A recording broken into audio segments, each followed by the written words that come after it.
Weekdays. Bob Rohrman's Arlington, Lexus, and Palatine, 1 block west of Route 53 on Dundee Road. Comcast Sportsnet, fans' best friend. Sit, watch.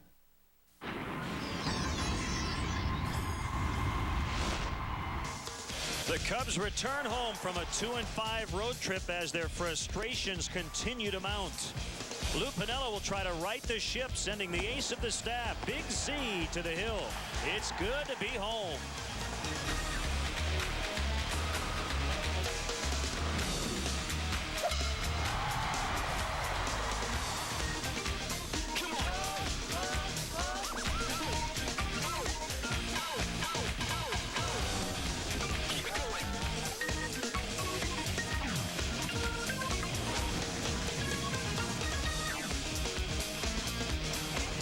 Cubs are back home for a huge week as they try to stay close to the division-leading Milwaukee Brewers. They're a game and a half out.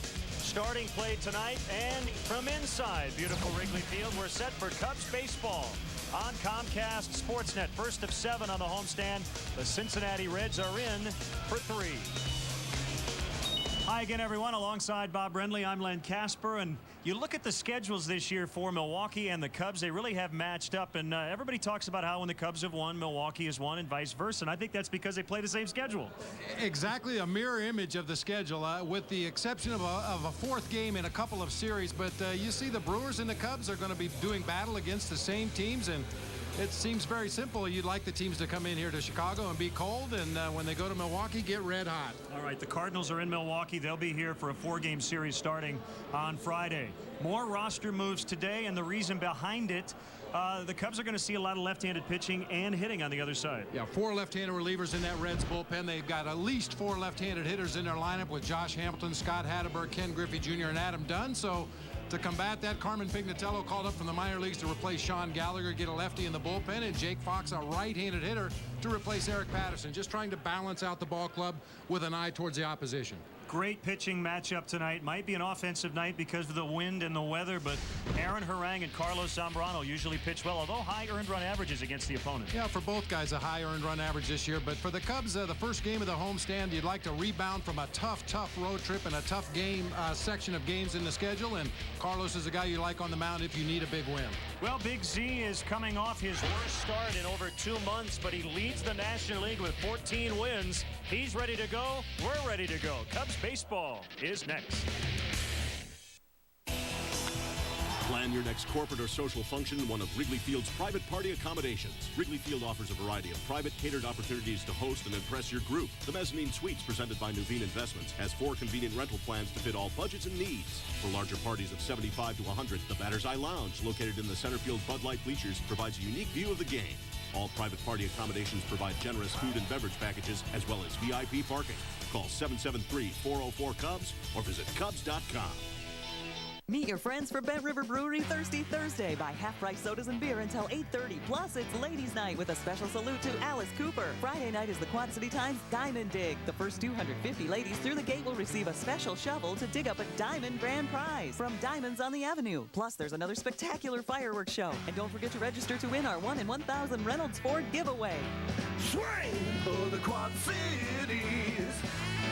It's all about big league fun. Hot, sticky weather is here. You can try to cool yourself this way or go to the experts at QC Auto Service Centers.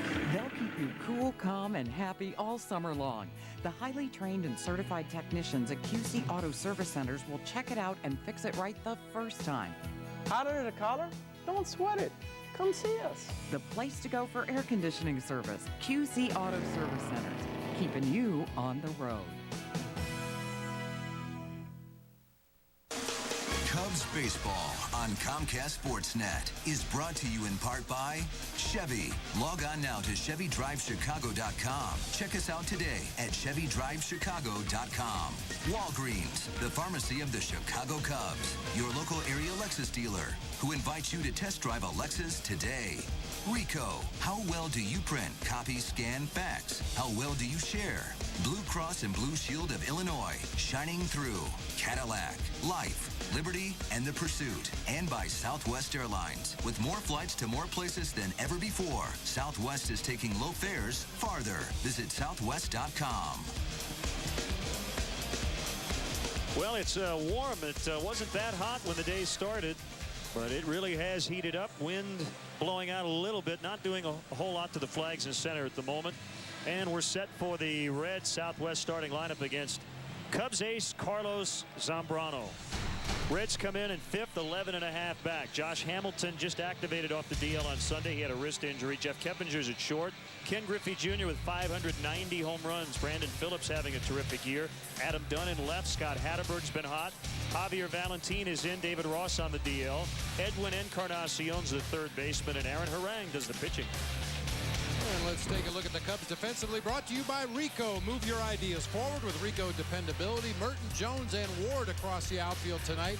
Aramis Ramirez back in the lineup at third base. Ryan Theriot at short. Mark DeRosa at second. Derek Lee over at first base. Jason Kendall behind the plate tonight for right-hander Carlos Zambrano. And hopefully Carlos has had a lot of fluids today. He's had some dehydration and cramping problems in starts past under similar conditions that we have here at Wrigley Field tonight. So hopefully Carlos is well hydrated and ready to go. The umpires, the crew chief is Randy Marsh, season number 26 for Mr. Marsh, born in Covington, Kentucky. So they loaded up with lefties, which is what opposing teams try to do against Big Z. And a first pitch strike on Josh Hamilton. Pete McCannon, the interim manager, has done a nice job. The Reds have gone 19-16 under him since July 3rd. Best record in the division as Hamilton grounds out to Mark DeRosa. And you talk about the righty-lefty thing. You saw the numbers there for Zambrano against left-handers. They're hitting .277 with 9 home runs in 289 at-bats. Right-handers hitting .167 with 11 home runs in almost 300 at-bats. So a huge disparity there. 90 points higher for left-handed hitters. First pitch strike at the knees on Jeff Keppinger. The Reds' everyday shortstop Alex Gonzalez is back home in Cincinnati with his 10-month-old son Johan, who's been ill for quite some time. Gonzalez has already been on the bereavement list twice, so the Reds are going to play short a man at least for tonight. 2 strikes on Keppinger. The next pitch by Zambrano. There's a slider. DeRosa can't get it, and Keppinger is aboard with a bloop single to right. And I want to say this right off the top, Bob. Our deepest condolences to Cliff Floyd, his mom Olivia, and the entire Floyd family. Cliff lost his father Cornelius on Sunday after a long battle with kidney and heart problems, and our heart goes out to the entire Floyd family. Cliff is, by the way, on the bereavement list. You have to remain on that list for a minimum of 3 days, a maximum of 7. So here's Ken Griffey Jr. 10 home runs away from 600. And he takes a strike on a sinker at 91.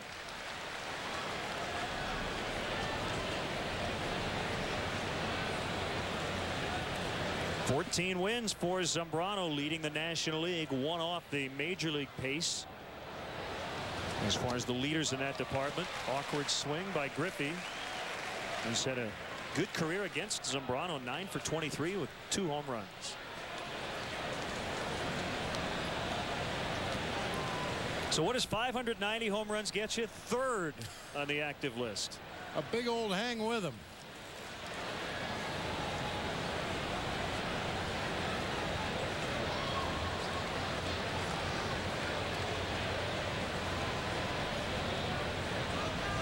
Slide step 0-2 pitch, fouled away to the left. A few cameras popping in the ballpark with future Hall of Famer at the plate.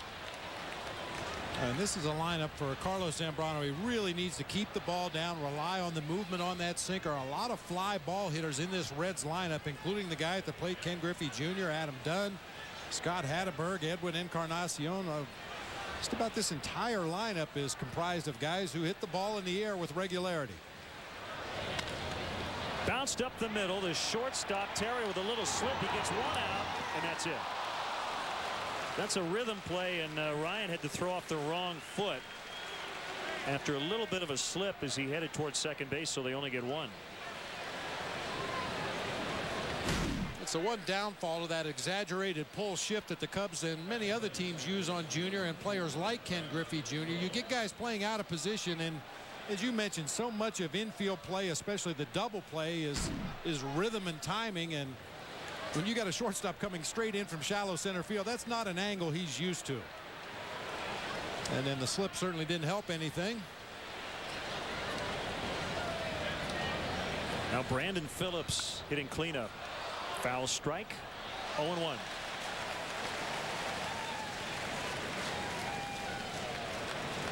Phillips 3 for 16 with a home run against Zambrano.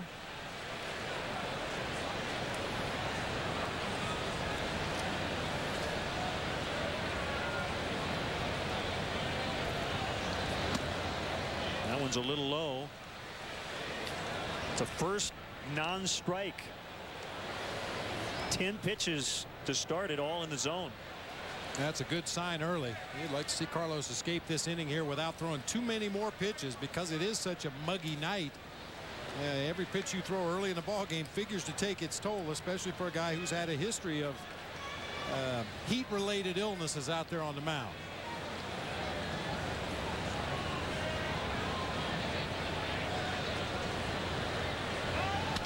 That one drilled toward the left field corner. Merton goes and gets it. Griffey doesn't run like he used to, and he'll have to pull up at third base. If it's 10 years ago, it's 1-0.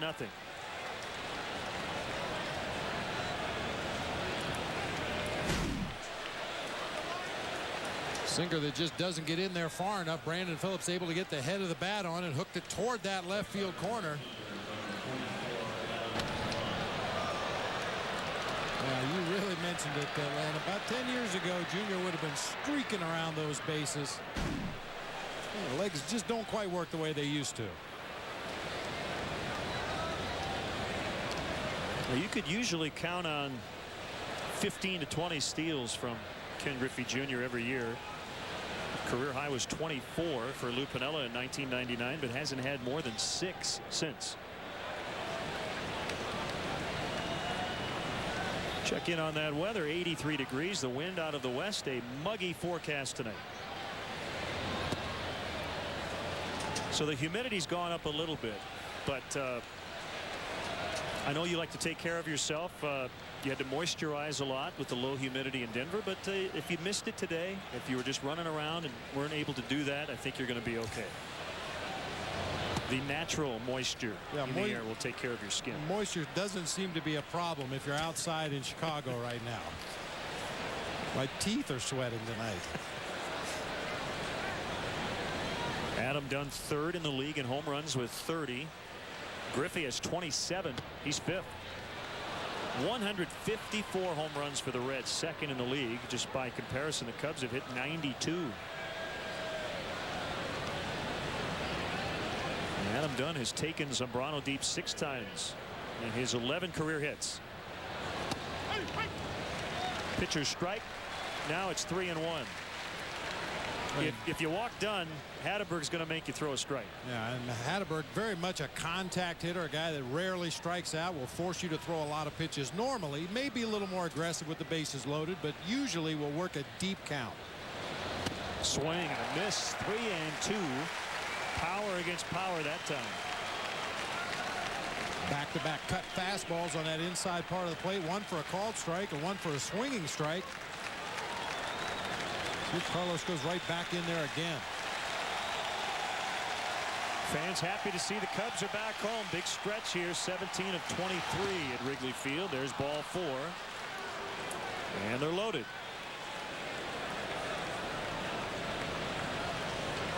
You look at this lineup, Bob, and I'm baffled as to how they can be just 7th in the league in runs with all the power and the patience in the middle of their lineup.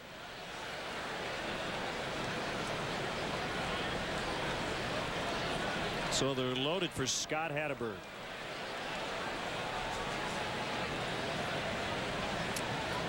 Oh, okay. Well, that's who the Cubs played the last time they were here. But it's now up to date.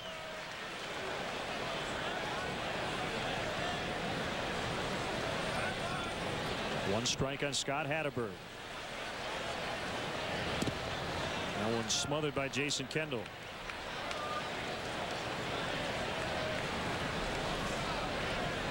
Well, he missed the strike zone, but that's exactly where you want to throw that changeup in that count. 0-1, you're hoping to get Hatteberg to chase a bad pitch.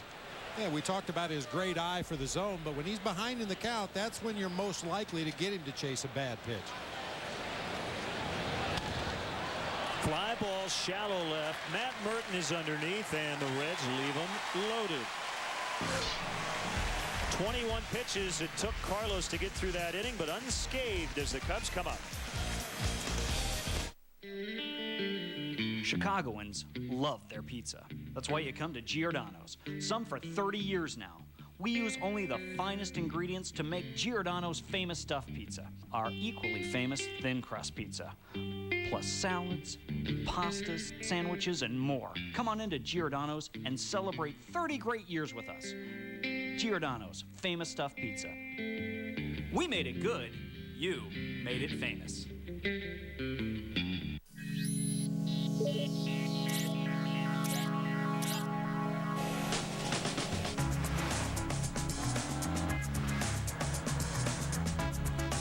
It takes a certain kind of person to appreciate this level of performance and technology. We like to call them Type A's. Don't miss the Acura chance to advance sales opportunity. Acura. Advance. Take advantage of attractive financing on all Acura models for well-qualified customers. Stop up! Where should we sit? Right at first base. Wait, how about along the third base line? Wow, this is great. Just like having season tickets. Looking for great seats? Buy tickets from other fans. Have extra tickets? Sell them to other fans. Go to StubHub.com today for tickets to the hottest sports, concert, and theater events, even if they're sold out. Peanuts. Hey, there's still tickets right behind home plate. Let's go for it. StubHub, your choice, your ticket, your experience. StubHub. Great giveaway tonight. 20,000 fans. The first 20,000 through the gates got a scratch and win card, and 5 lucky winners getting an Apple Resort vacation. Now the Cubs Southwest starting lineup coming in at 60 and 57, a game and a half back of Milwaukee in the division. Terrio, Jones, Lee at the top. Aramis Ramirez back in the lineup. Good to see. Darrell Ward, his first start off the DL. DeRosa, Merton, Kendall, and then Carlos Zambrano with 2 home runs already. Take a look at the Reds defensively. Dunn, Hamilton, and Griffey across the outfield. Encarnacion, Keppinger, Phillips, and Hatteberg across the infield. Javier Valentin doing the catching tonight, and probably for the foreseeable future for the Reds. David Ross went on the disabled list. Valentin will be catching right-hander Aaron Harang. Strike one. You'll probably hear that a lot if he's on his game. He doesn't walk a whole lot. You see 41 walks, 146 strikeouts.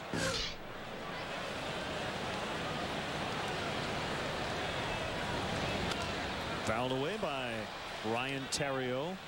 Took over that leadoff spot on the last trip with Alfonso Soriano on the disabled list, and he hit .344 on the road trip. His old college coach Skip Bertman from LSU is going to be in attendance tomorrow night. Swing and a miss, strike 3, and an extra bonus. Ryan Jorgensen called up by the Reds with David Ross going on the disabled list. Ryan Jorgensen was a catcher on that 2000 College World Series team. They keep running into former LSU Tigers. Here's Jock Jones batting second, and a big trip. And has had a big second half, leading the team at .340. Oh, was really locked in on that last road trip to Houston and Colorado, especially driving that ball to the opposite field. Take your base hits the other way. Eventually you'll get a pitch inside you can do something with, and that was the case with JJ in Colorado. A couple of base hits to left center field, including a couple of extra base hits. Finally got a fastball inside and jerked it out of the ballpark to right field. Just off the outside corner to at 92 on the fastball from Harang. It's been an odd three-start period for Aaron Harang. Last time he faced the Brewers 3 starts ago, went 10 innings in a 12-inning ball game. The Reds won that one 2-1. Came back his next time out against the Cubs in Cincinnati, you may remember, went only 1 inning. So he went from his longest career outing of 10 innings to his shortest of 1 inning. Came out of that start against the Cubs with back issues, and then came back out against the Dodgers last start, went 8 innings, gave up only 4 hits, of shutout baseball. Well, he has become one of the elite starters in this league, and I think you mentioned the note. The last time we saw the Reds, he put up the kinds of numbers last year that Cy Young Award winners put up, and he didn't get a vote. Swing and a miss, so he seems to be on his game. Back-to-back strikeouts to start the first inning.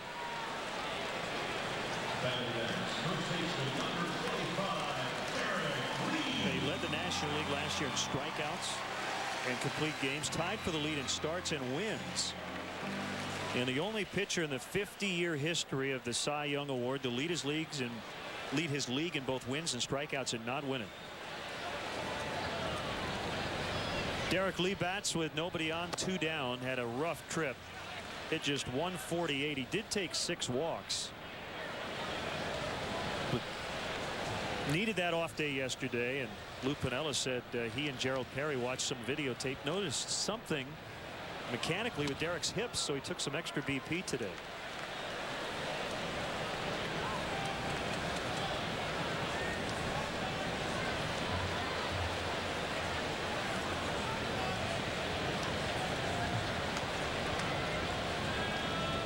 Big right-hander on a 1-1. That's a little bit low. Now there's an art form in looking at videotape and comparing it. I guess as a hitting coach, you pretty intimately get to know what a guy looks like in the batter's box because you see it every single day, right? So if there's some little slight adjustment, pretty easy for a hitting coach to spot, even though people like me have no idea what's going on. Well, but the good thing is too, Len, a lot of times a ball player, they tend not to believe things until they can see it with their own eyes, which is why the video that is available to hitting coaches and hitters is invaluable. A guy wouldn't even realize that he's out of whack mechanically at the plate unless you show it to him on the tape.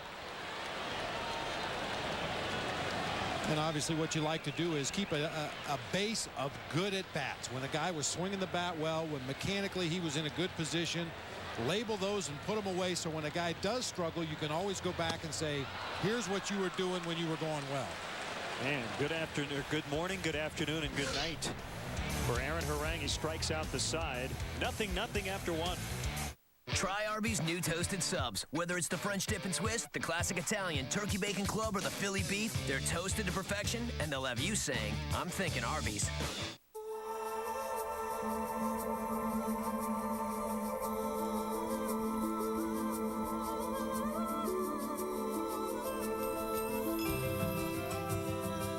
You are cordially invited to the event from Lexus.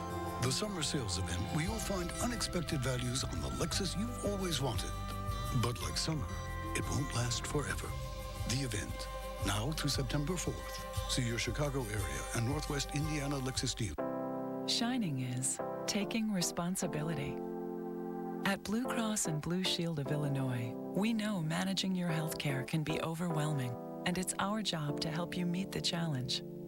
By guiding, supporting, and showing the way, we encourage you to gain control.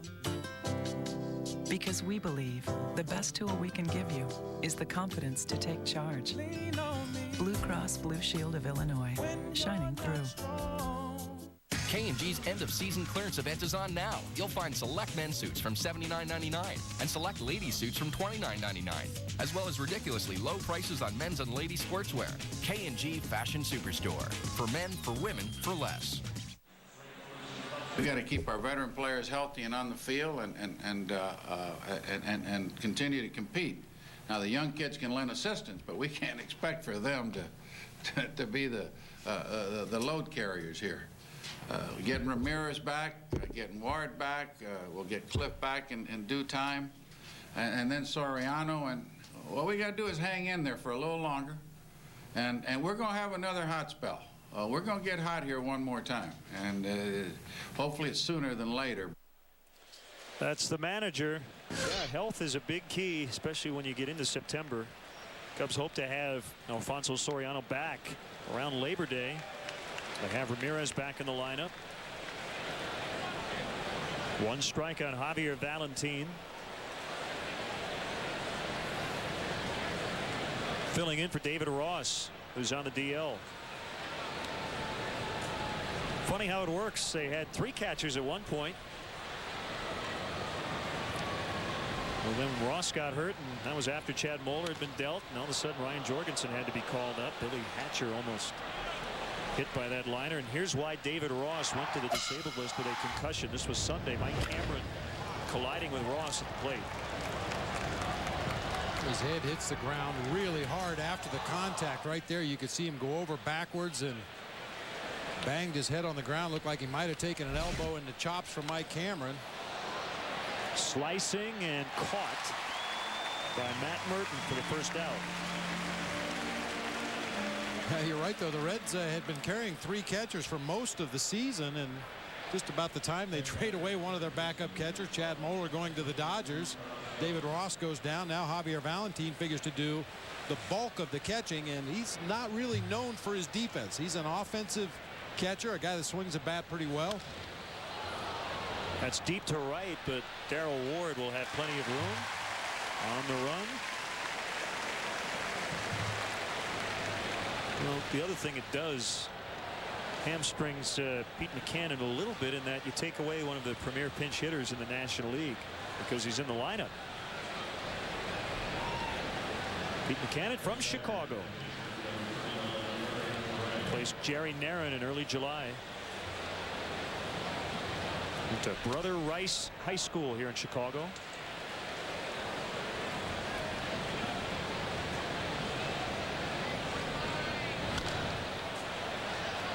Nice play by Ramirez. Lots of time to get Aaron Harang. Ranging far to his left, a 7-pitch second for Zambrano. Nicely done. Cubs coming up, no score. If you're thinking about a new garage, this could be the time. Now you can own a Danley, the world's finest quality garage, and get a garage door opener free with 2 remote controls. Just call 773-GARAGES right now. Call 773-GARAGES right now and get a free garage door opener and 2 remote controls with the Danley garage of your choice. But don't wait too long. Depend on Danley. Now, see, when people think of Geico, right, they think of car insurance. And, of course, saving money. But sometimes that can lead even the savviest driver astray. Take, for example, the motorcycle owner. He calls Geico wanted to save money on his car insurance, only to realise that he doesn't actually own a car. Well, needless to say, he's quite embarrassed, isn't he? Doesn't matter. Geico insures motorcycles and ATVs as well. That way, no one ends up looking foolish. Geico. 15 minutes could save you 15% or more on car insurance.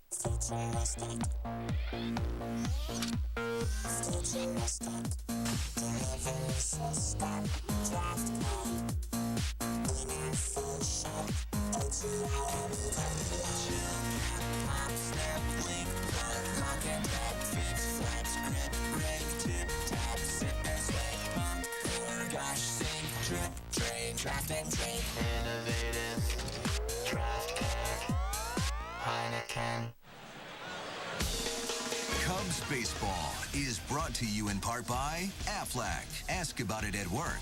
And by Nissan, who invites you to shift the way you move through the world. Ramos Ramirez, as you mentioned, ranging far to his left. Full extension here. That ball caught up in the very tip of the webbing. Throws on the move and plenty of time to get Harang over at first base. Now comes the interesting part of the ball game. Ramos Ramirez coming back from that right wrist injury, has had some time off, got an injection a few days ago. And talking to Mark O'Neill, it's just because of that violent swing that he takes. There's really no way to throttle back. That's just the way Ramos goes after the ball when he finds one in the zone that he wants to swing at. Fortunately, it's on his right wrist. If there's an upside, it's on the right wrist. The real problem is when you check swing and you have a left wrist injury for a right-handed hitter. That's the one that really taxes. But the right wrist, the check swing shouldn't be a problem. If anything, maybe a swing and a miss might bother Aramis a little bit. So what you need is a lot of good tape, a good tape job, and good contact at the plate. And a tolerance for a little pain. I'm sure he's not 100%, but well enough to get back in the lineup. Actually missing 6 games, but the first game he missed was just getting a night, and then it was the next night when the wrist flared up. So sat out 5 games after that happened. 1 ball, no strikes on him. Cubs struck out all 3 times in the first inning. So contact here, but a lazy 1-hopper to Brandon Phillips.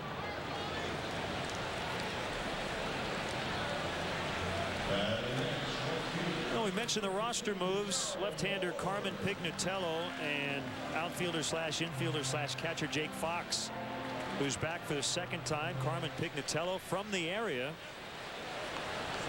He attended Providence Catholic High School in New Lenox. Graduated in 2000.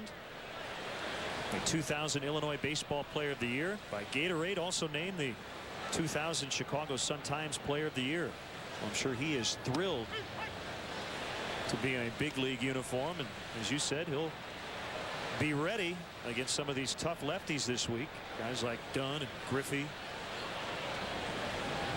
Jim Edmonds when the Cardinals come in. I guess his high school coach, Joe Rodriguero, was going to do everything he could to be here tonight. Ward sends that one into left. Adam Dunn's over to make the catch. So he went to high school in New Lenox. He was actually born in Hammond, Indiana. Carmen Pignatello.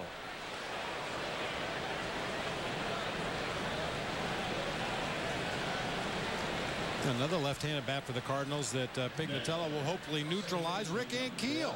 Oh, what a story this guy has been.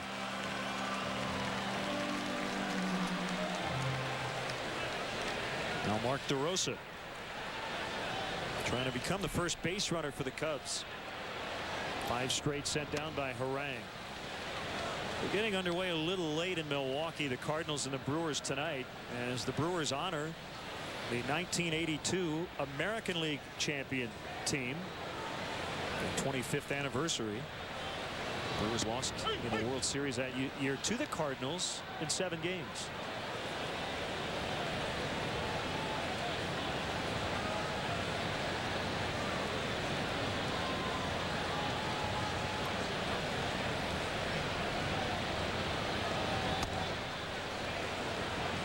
One thing to watch for from Aaron Harang tonight, if he's on top of his game, and so far it appears that he is, watch how many of his pitches either hit the corner of the plate or miss in his favor, either further away or further inside. Rarely does he make a mistake over the heart of the plate.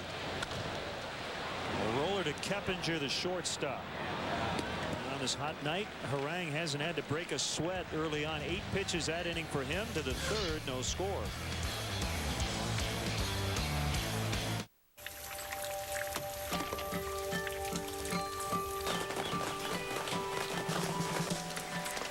It's Toyota's Lots on the Lot event. With so many great trucks to choose from, it's the right time to buy.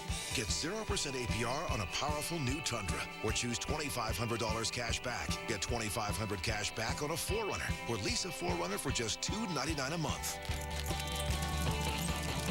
Toyota's Lots on the Lot event. Going on now. This copyrighted telecast is presented by authority of the Chicago Cubs and may not be reproduced or retransmitted in any form. And the accounts and descriptions of this game may not be disseminated without the express written consent of the Chicago Cubs. When the subject is trucks, you gotta know how to work it.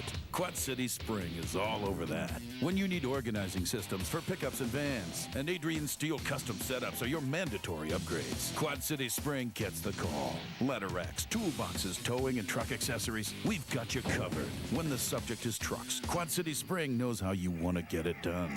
Got a truck? Work it, baby. Quad City Spring, 34th Street and River Drive, Moline.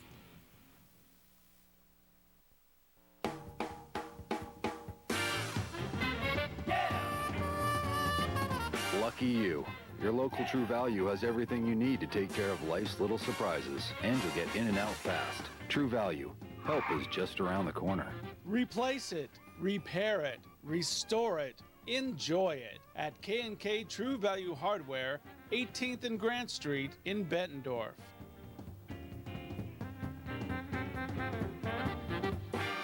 Celebrity Bat Kids are brought to you by Walgreens, the official pharmacy of the Chicago Cubs. 12-year-old Margie Riley of Arlington Heights and 8-year-old Hunter Marr of Plainfield. Today's Walgreens Celebrity Bat Kids. If you want to be a Walgreens Celebrity Bat Kid and have the opportunity to meet your favorite Cubs, visit WGNradio.com for more information. Josh Hamilton just came off the DL on Sunday. He's playing center field. Ryan Friel done for the year, had knee surgery last Wednesday. So, you know, talk about a caged animal. I can't imagine Ryan Friel not being able to come out and burn off some energy on a baseball field. That'll be a base hit into left for Josh Hamilton. He's 1 out of 2. Tomorrow the Cubs host these Reds here at beautiful Wrigley Field. Game time 7:05. Be sure to arrive early. The first 10,000 fans will receive an exclusive limited edition Aramis Ramirez bobblehead doll, compliments of Fannie Mae. I don't know if the blue tape will be on the right wrist of the bobblehead or not.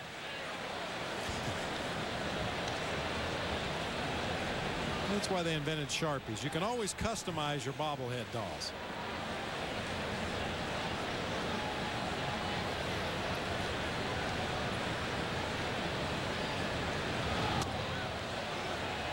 I mentioned Alex Gonzalez away from the team for family reasons right now.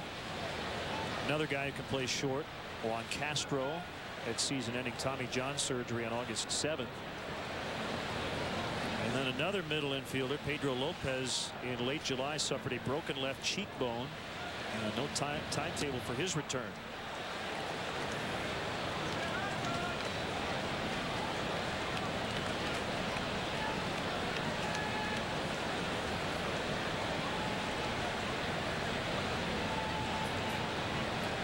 Cubs are just 4-5 against the Reds this year. 1-2 here, 3-3 at Great American Ballpark. Called strike on the inside part of the plate. 2-1.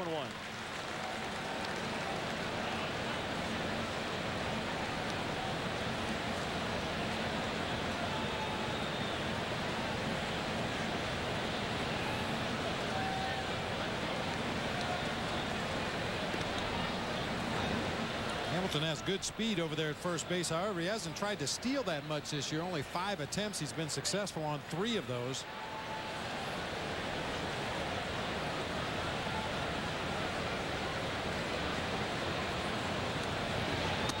Inside, 3-1. Well, if he is going to run, you figure it would be on this pitch. The 3-1 pitch is a count a lot of managers like to start that run, or if they have faith that the batter is either going to put a strike in play or take a pitch that's out of the zone for ball 4.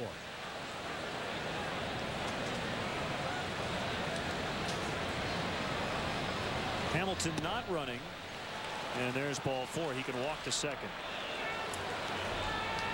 We'll have some birthday wishes tonight. Scott Air would like to wish his son Caleb a happy 9th. So Caleb, we hope you're enjoying your 9th birthday. Also, happy birthday to Stephanie O'Neill, the wife of Cubs head trainer Mark O'Neill, and Ryan Dempster. I'll tell you, it's a big week for the Dempsters.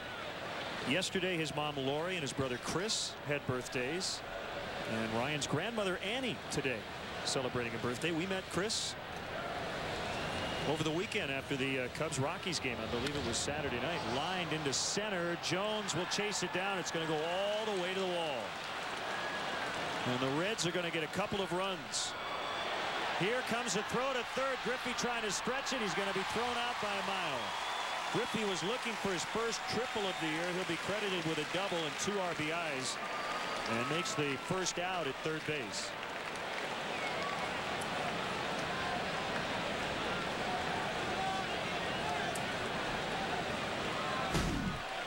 Junior must have heard us talking about his lack of speed. Tried to show us there by legging out his first triple of the season. Probably an ill-advised attempt.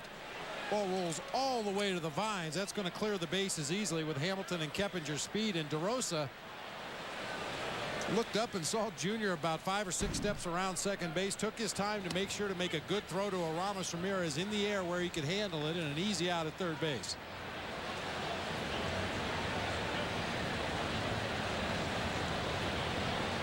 So it goes 8-4-5 to get Griffey.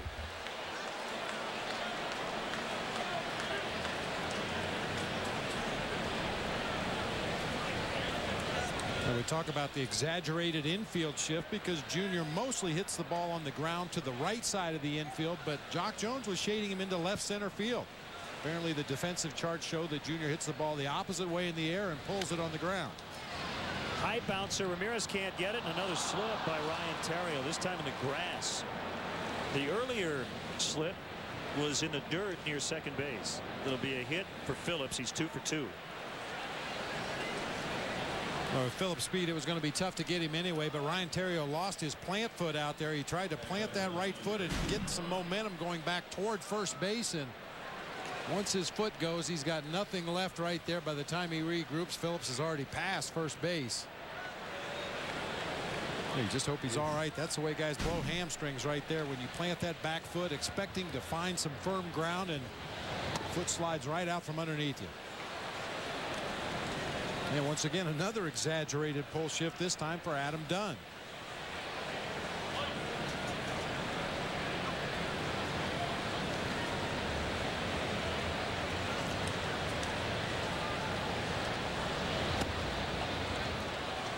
Well, the Cubs need to keep in mind that Brandon Phillips back on August 1st with a very heads-up play. He stole 2 bases on 1 play. Watch this. He beats Ryan Zimmerman to third. He was credited with 2 steals, and it was with Adam Dunn at the plate. They had the big shift put on. That's a heads-up play. And we've talked about that in the past. If you had a very alert base runner. Way up in the air. It is hooking. It's over the foul pole, but it is foul, thankfully. Man, he hit it a ton out into Sheffield. Ooh. Well, the wind that was blowing straight out during batting practice has turned around a little bit, blowing from the left field corner across to the right field corner. Definitely will help balls hit in the air by left-handed pull hitters like Adam Dunn. Plenty of home run distance right there, fortunately foul.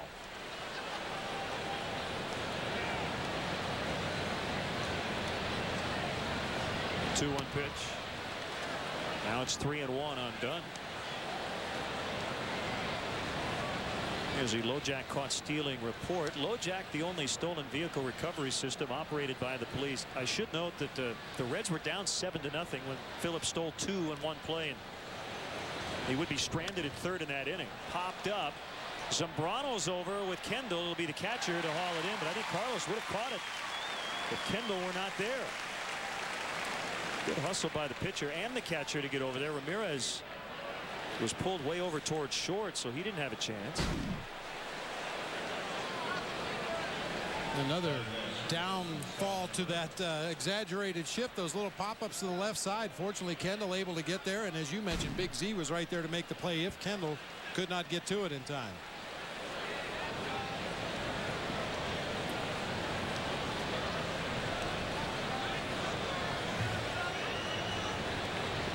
Two in on the Griffey double.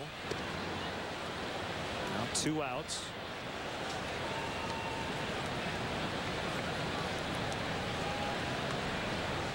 And even though the Cubs are trailing, let's hope, as you said, that play at third base becomes big later. Griffey could have been at second with nobody out, but tried to stretch it into a triple and was gunned down. This is how good Carlos is. Brandon Phillips went back toward first base as Zambrano delivered the ball to the plate. How many guys will do that against a righty? Very few. I don't know that I've seen it very often at all. Sometimes if a right-hander has a reputation for having extremely quick feet on his pickoff attempts to first, occasionally you'll get that runner going back to the bag, but we've seen Phillips do it on a couple of different pitches from Zambrano. Tapper sending DeRosa in.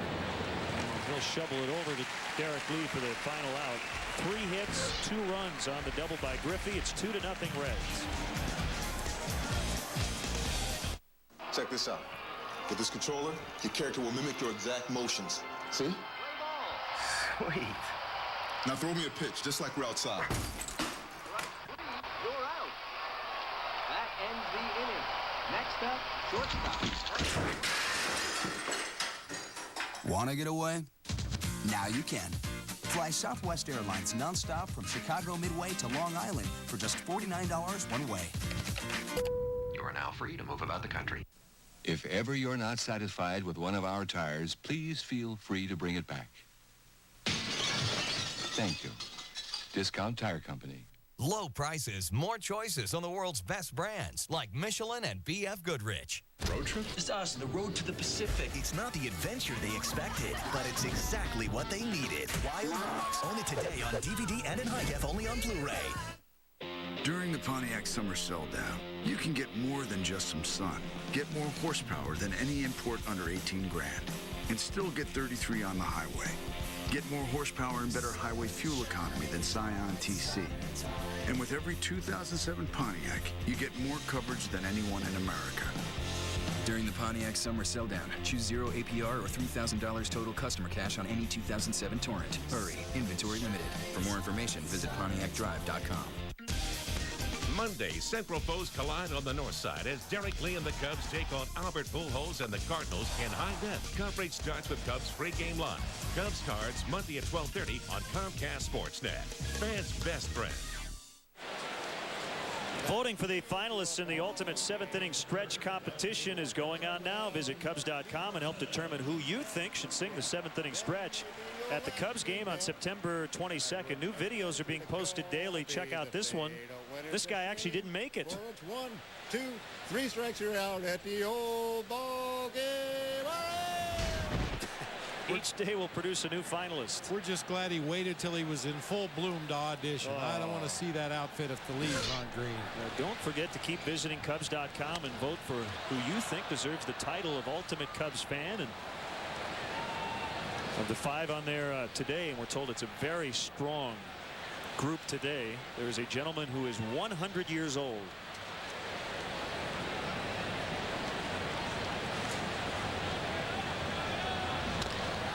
Bounce foul past third by Merton. Somebody must have canceled tonight. They asked me to sing.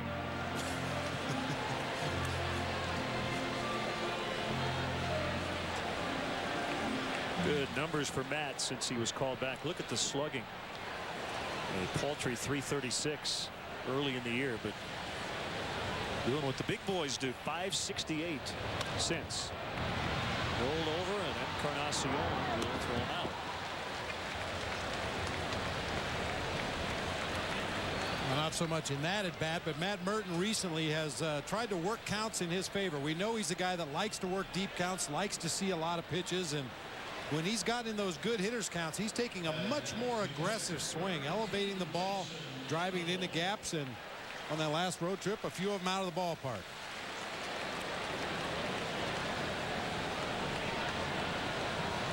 Jason hit 409 on the just completed trip. He's 8 for his last 16. Takes ball 1 low. No more sad news. Phil Rizzuto passed away. He was the oldest living member of the Hall of Fame at 89. Former Yankees shortstop and longtime broadcaster. Lou Piniella knew the Scooter very well.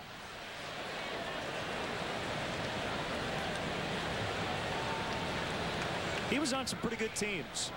Oh yeah, and he was a big part of those good teams. The reason they were good. 40s and 50s.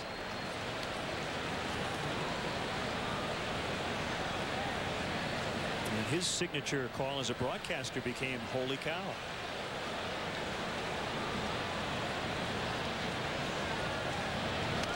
And on the hands and fouled back. Oh, wasn't the Scooter on that Meatloaf song? Yeah, you're right. Paradise by the Dashboard Lights. Yeah, you're right. So he's a rock god too.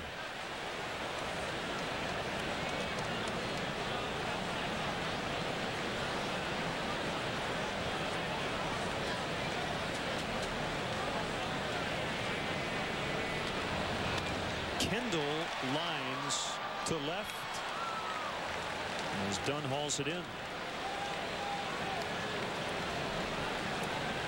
I guess there was some discussion about "Holy Cow."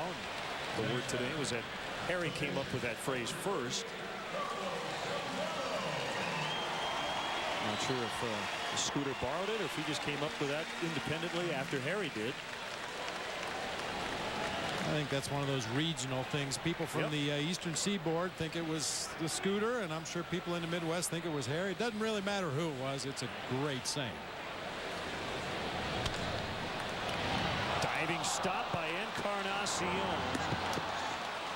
And that helps Harang go perfect through the lineup the first time as Carlos just smashed his helmet into the ground after being robbed of a hit. 2-0. The survival of the greenbacks is a daily challenge. This one was overspent. They're at risk of becoming extinct. But you can help right now during Kia's Save the Greenback sales event. You save a lot of greenbacks with Kia, like the fuel-efficient Sportage. With its impressive safety rating, you and your greenbacks are more protected than ever. Together, we can save the greenbacks.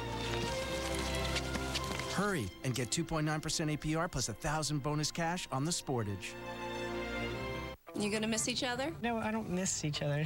Yeah, I'm gonna cry myself to sleep. Critics are raving. Superbad is being called hilariously awkward. Are you crying? No, I just have something in both my eyes. 2 thumbs up. Do you have any bigger clothes, or do you only shop at Baby Gap? For the must-see comedy of the summer. I love talking with you. What the? Superbad. Those are way too tight. Like a bunch of people crammed into a van. Way too tight. You need to upgrade. Rated R. Opens everywhere Friday. Good things go fast. Real fast. The Polaris Power Play sales event going on now until September 30th. Now's the time to get model year-end clearance offers. Rebates up to $800 on Polaris ATVs and rebates up to $600 plus 4.99% financing on Ranger utility vehicles. Check them out now at your local Polaris dealer, because before you know it, they'll be gone. Polaris, the world's toughest ATVs. When the Cubs game is over, stay tuned for Cubs postgame live on Comcast Sportsnet. All the interviews and press conferences, in-depth game highlights, and Dan Plesac breaks down all the action. Cubs postgame live after the game on Comcast Sportsnet. Fans' best friend. Well, on this date in 1919, the Cubs wasted no time splitting a doubleheader with the Dodgers, winning 2-0 and losing 1-0. So the question is, the Aflac trivia question, can you guess the combined time of both games? Doubleheader. Well, I'll go with 4 hours. 4 hours flat, huh? Yeah. What was it, 1-0 and 2-1? Yeah, that's a fast and snappy day. Probably on the high side. I'm going sub 4 hours. I'll go like, 3:52. Basically a normal 9-inning Coors Field game. Yeah, no kidding.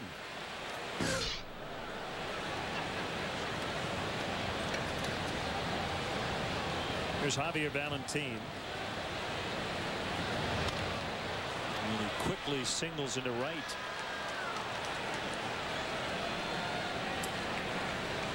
Now, I love Carlos's passion. It's a part of him, and it's really what makes him be as great as he is. But I get a little worried about stuff like this. He smashes his helmet after making it out. I worry that this helmet's going to bounce right back up and break his nose. I mean, that was done with a lot of anger. Yeah, I know you say that in all seriousness and half in jest, but I've seen it happen before. There's an art to throwing a temper tantrum and throwing equipment and not getting hurt. Oof. So you've had it happen? Well, unfortunately, yes. Once I hit myself in the shin, had a cut that required a couple of stitches when I threw a helmet off the ground. It came up and hit me in the leg. Another time I had a bat very nearly hit me right between the eyes. Took it back to the back to the dugout rather. We had these big PVC tubes in the wall to put the bats in, lay them on their sides, and I fired the bat in the tube and it came right back out at me like it was fired out of a gun. Got to be careful. And I'm the first one to admit that it's a double standard. If I see a position player do it, I feel much differently than I do about a starting pitcher. And maybe that's the problem. Is Carlos views himself as a baseball player, and he snaps like the best hitters can snap. But when you see your starting pitcher do stuff like that, you get very worried that he's going to hurt himself. You know, breaking the bat over his knee. That will be in the center past a diving DeRosa, and the Reds have the first two on. But I think Carlos is a lot like Jason Marquis in the sense that he doesn't just think he's a pitcher. He's a baseball player. But how many pitchers have you seen break bats over their own knee? I've never seen it other than Carlos doing it. Well, you're more likely to see a pitcher break somebody else's bat from the mound.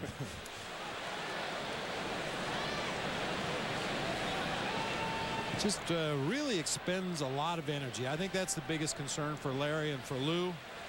Hey, you appreciate that kind of passion for the game and the desire to be the best you can be in all facets of the game. But for Carlos, it's a full-time job because he expects a lot of himself on the mound as a pitcher, and he also expects a lot of himself as a hitter and a fielder.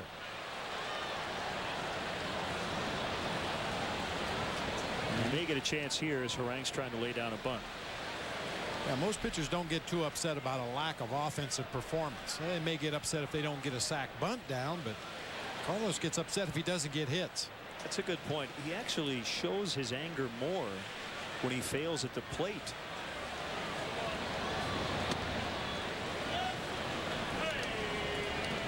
Now the Cubs right now defensively playing what you would call the straight up defense with runners at first and second, an apparent sacrifice situation. Ramirez is just going to read the bunt. If Carlos can get off the mound quick enough to make the play on the third base side, Ramirez will retreat to third base, and you'll try to get the slow runner going from second to third. There's the bunt by Harang, and Ramirez will have to field and throw to first, being covered by DeRosa. It wasn't a thing of beauty, but Harang got the job done. Well, he did what he had to do. You need to keep the ball away from the pitcher, force the third baseman to come in and make the play. And that's exactly what Harang does. Even though he pops it in the air, falls safely to the grass past Zambrano. The only play for Ramirez is to go on to first base.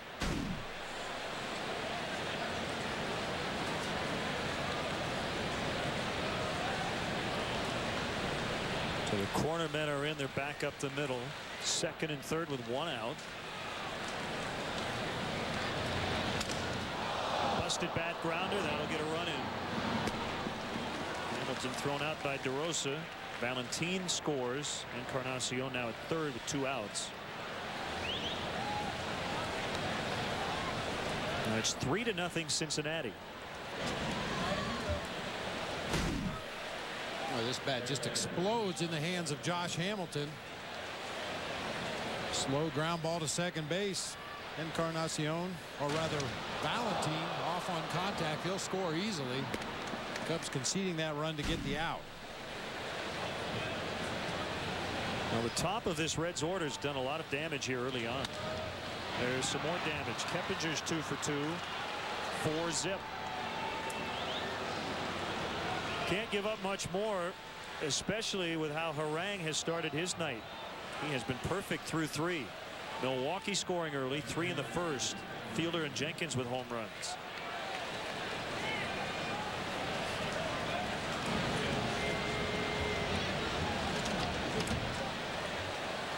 That's 8 hits already for the Reds.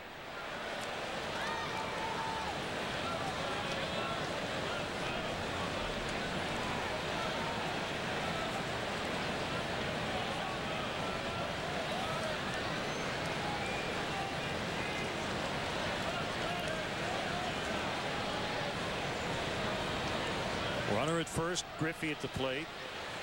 The pitch. Ball 1.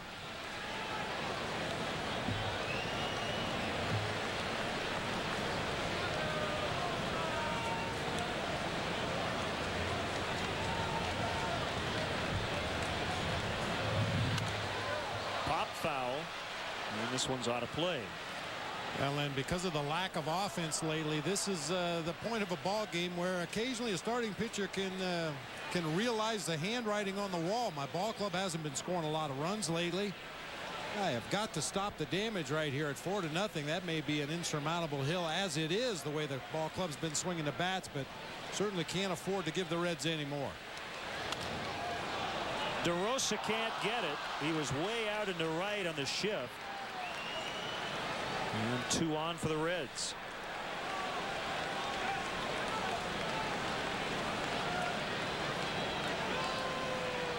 And then Larry Rothschild coming out. Mentioned Carlos coming off his worst start since June 1st. He was touched up for 7 runs on Wednesday in Houston. Thought the shift might actually mean an out. Griffey was able to find land out there and right.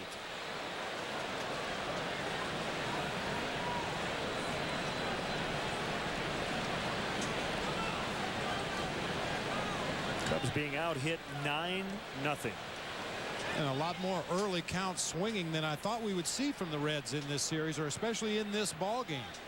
Certainly the Reds are well aware of Carlos Zambrano's past problems with cramps out there on nights like this. I thought they would work some deep counts, force him to throw a lot of pitches, but they've been fairly aggressive early in the count. Slider strike on Brandon Phillips. Already with 2 hits. Cubs haven't even gotten to the order the second time against Harang.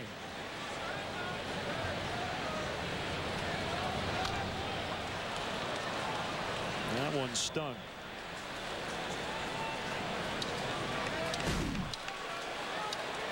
Look, I got him on the instep. Oh, actually up on the ankle of that left foot. A little bit of a delayed reaction there by Phillips. And I got news for you. It's not going to go away anytime soon.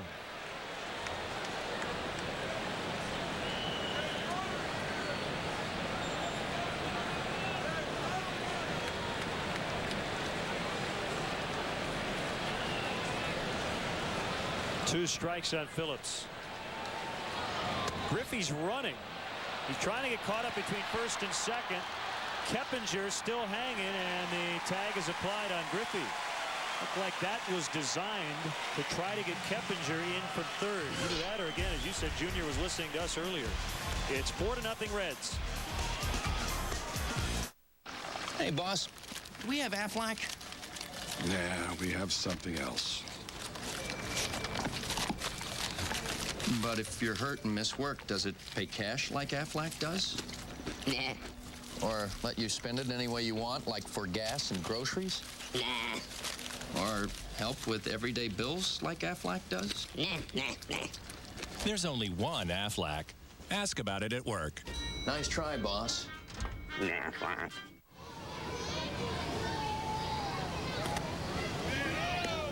Are your kids dreaming of playing in the big leagues? Well, your Chicagoland and Northwest Indiana Chevy dealers are giving them a chance. Chevy's Diamond Dreams. Log on to ChevyDriveChicago.com and find out how your kid can have a chance to play for Ozzie or Lou at U.S. Cellular Field or Wrigley Field. It's the coolest pickup game of the summer. Enter by September 8th for a chance to make their Diamond Dreams come true. That was a nice catch, kid. Recognize your loved ones on the sidewalks beneath the historic Wrigley Field marquee. Through the commemorative paver program, you can join thousands of fans in celebrating the day you became a Cubs fan, declared your loyalty, or preserved your favorite Cubs moment. If you're a Cubs fan, how can you pass up this opportunity to become part of Wrigley Field? Each order includes a replica paver for your home or office and makes a perfect gift. So to purchase, visit Cubs.com or call today. Space is limited, so order now.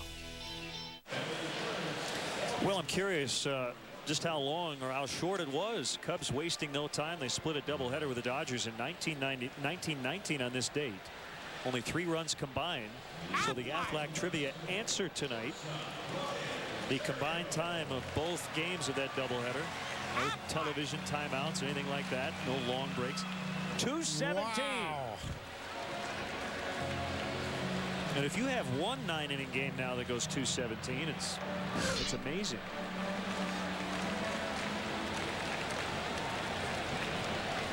The Cubs have some work to do.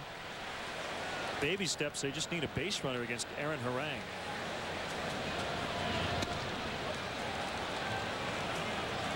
Now Griffey got caught up between first and second, Bob, and Keppinger never did try to get at least in a rundown between third and home. Was that a mistake?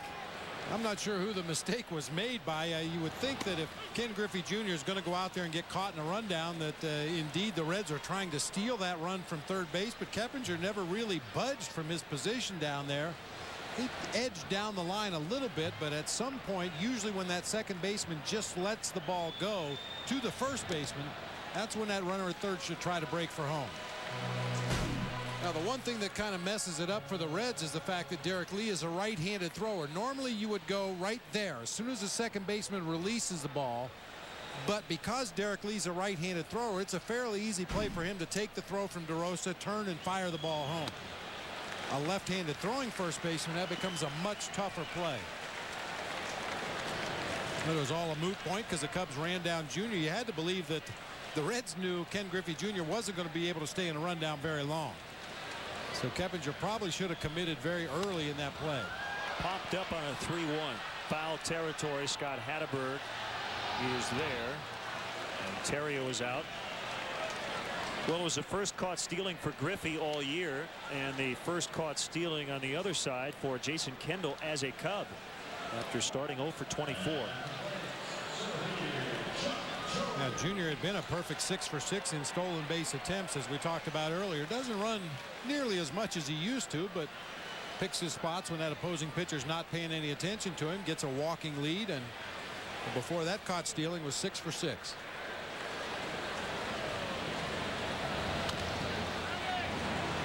Easy play for Phillips.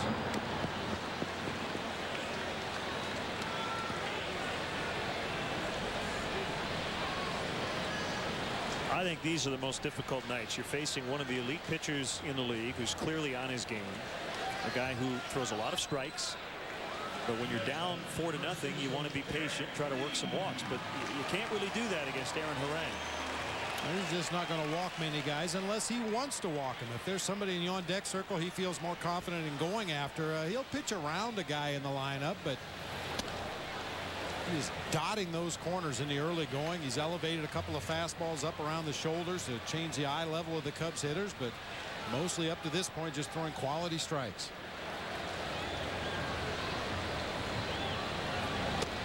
Low and away, so we just talked about his impeccable command, and he's 2-0 on Derek Lee. Another birthday wish tonight. Happy 13th to Daniel Riggs from Munster, Indiana, enjoying the ball game here from Wrigley Field.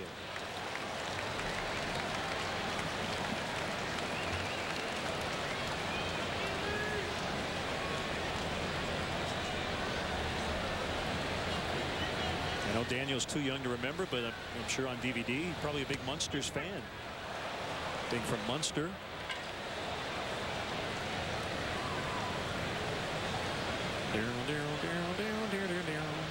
Isn't that the song?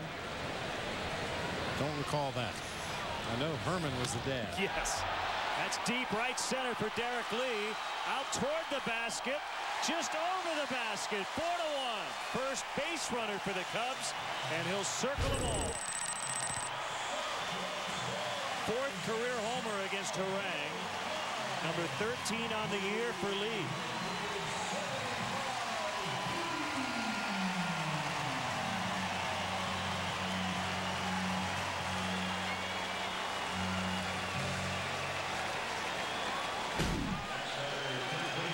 For D. Lee, his third home run against the Reds this year, fourth against Aaron Harang in their respective careers, and just does tuck it up into the first row of the bleachers out there in right center. We mentioned earlier, not a lot of wind blowing here tonight, but what wind there is would appear to help fly balls hit the right center and right field. Just enough to get it up. That's his 26th career home run versus the Reds. Aramis Ramirez goes deep to left field. They have gone back-to-back. Good to have you back in the lineup, Aramis. 4-2.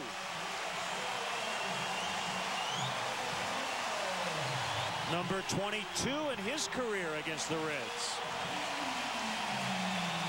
So in a matter of 3 pitches, the perfect game gone, and the Cubs with 2 home runs. And more importantly, they cut half into that Reds lead. That 4-run lead they had has now been cut in half.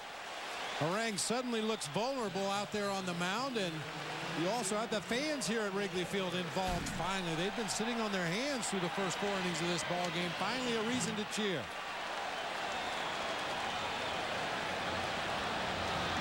Darrell Ward hits it hard. Nice play by Keppinger. Check on Ramirez, but in the case of Lee, the 26 career homers against the Reds, the most versus any opponent. So the Cubs back in it. It's 4-2 as the Cubs with consecutive big flies. One to right center, the other one to left. Leon Ramirez, 4-2.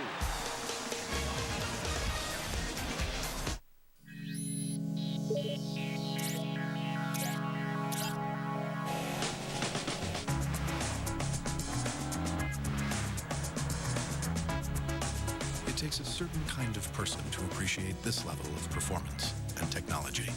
We like to call them Type A's. Don't miss the Acura chance to advance sales opportunity. Acura. Advance. Take advantage of attractive lease rates on 2007 Acura models for well-qualified customers. Hot, sticky weather is here. You can try to cool yourself this way, or go to the experts at QC Auto Service Centers. They'll keep you cool, calm, and happy all summer long. The highly trained and certified technicians at QC Auto Service Centers will check it out and fix it right the first time. Hot under the collar? Don't sweat it. Come see us. The place to go for air conditioning service. QC Auto Service Centers, keeping you on the road.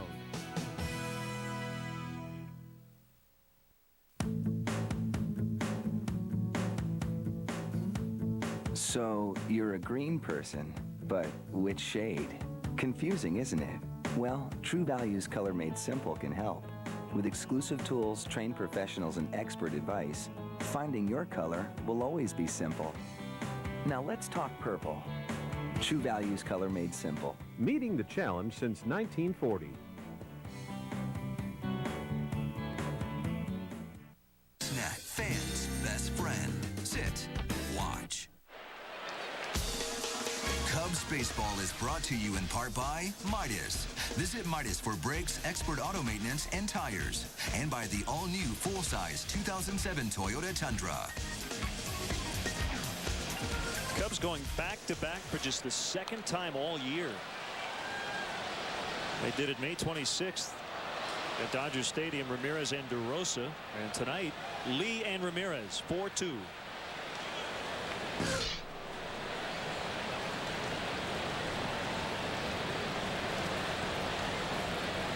Not the most home runs for Ramirez against any opponent. Number 22, he's hit 23 versus Houston and Milwaukee.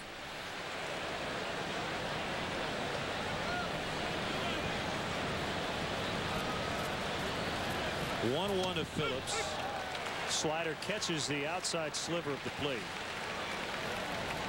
Well, we talked about it earlier, Len. The fact that Aramis Ramirez was out of the lineup for 6 straight days in the 2 cities that the Cubs traveled to were ballparks you'd love to have your right-handed pull hitters in the lineup. Down at Minute Maid Park in Houston and Coors Field in Colorado. Those are a couple of ballparks you'd like to have all your right-handed thump in the lineup if possible. Just got a piece. Count holding it 2-2.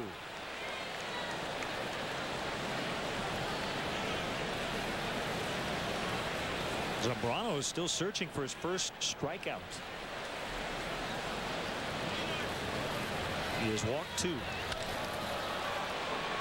It's an alley shot for Phillips. Rests right below the 368 sign, and Phillips has a double. He's 3 out of 3. 2 doubles and an infield single.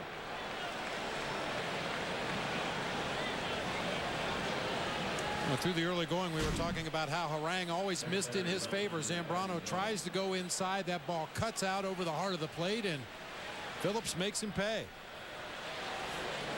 I think most starting pitchers will tell you that's a big difference when you have the kind of command where you can either throw the pitch you want to or miss in your favor, as opposed to throwing the pitch you want to and missing in the hitter's favor. Way up in the air off the bat of Adam Dunn. That'll keep Phillips at second as Jock Jones gathers it in. This is only the second time all year Carlos has allowed at least 10 hits in a ball game. He gave up 13 on June 1st in Atlanta. Other than that game, prior to tonight, had not allowed more than 8 hits in any start.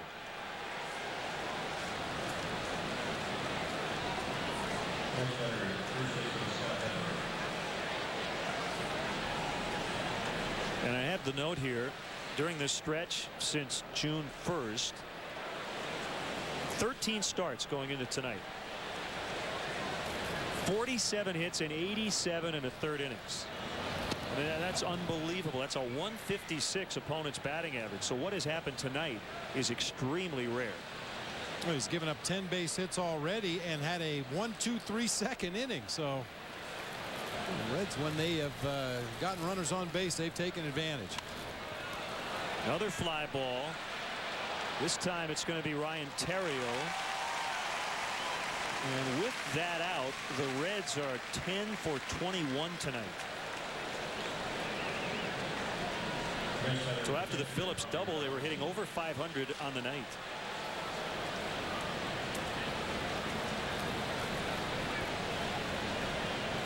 Dueling Cub claws.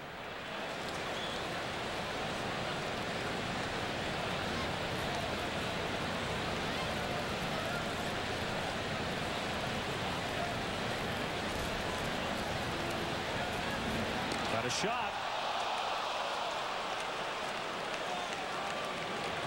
That was actually a case of Carlos being too quick out there on the mound. Ryan Theriot started to break in behind Brandon Phillips at second. Carlos spins and throws before Theriot has a chance to get there. He has to take the pickoff throw on the run and try to apply a tag as he's moving away from the play. You could clearly see from that angle he didn't get the glove down there in front of the base to even fake a tag.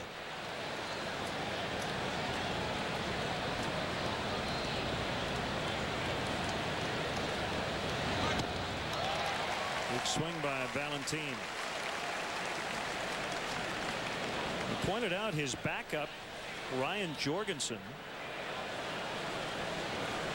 played with Theriot and Fontenot at LSU.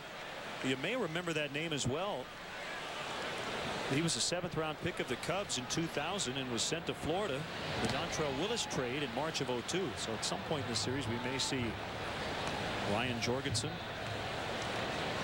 against his original club.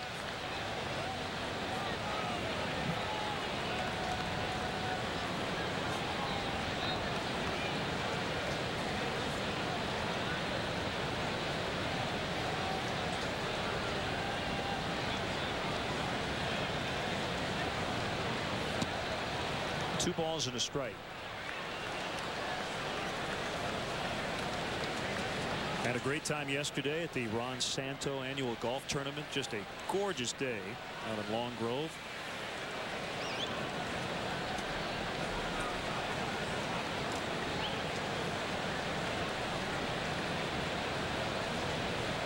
Ron says usually bring in about $150,000 for juvenile diabetes research. Royal Melbourne Golf Club, and I hit a few straight, believe it or not. That's good to hear. Yeah, it was a great turnout. Not only the proceeds from the golf tournament, but any tips they get over there in the piano bar will go to JDRF research. The 3-1 pitch into center and a base hit. Phillips coming around, and he is going to score. Play at second base. Valentin is out. Thought he was just going to get in, but he tried to kind of go around the tag of Theriot. So they do get the third out, but the run counts. It's now 5-2 Cincinnati.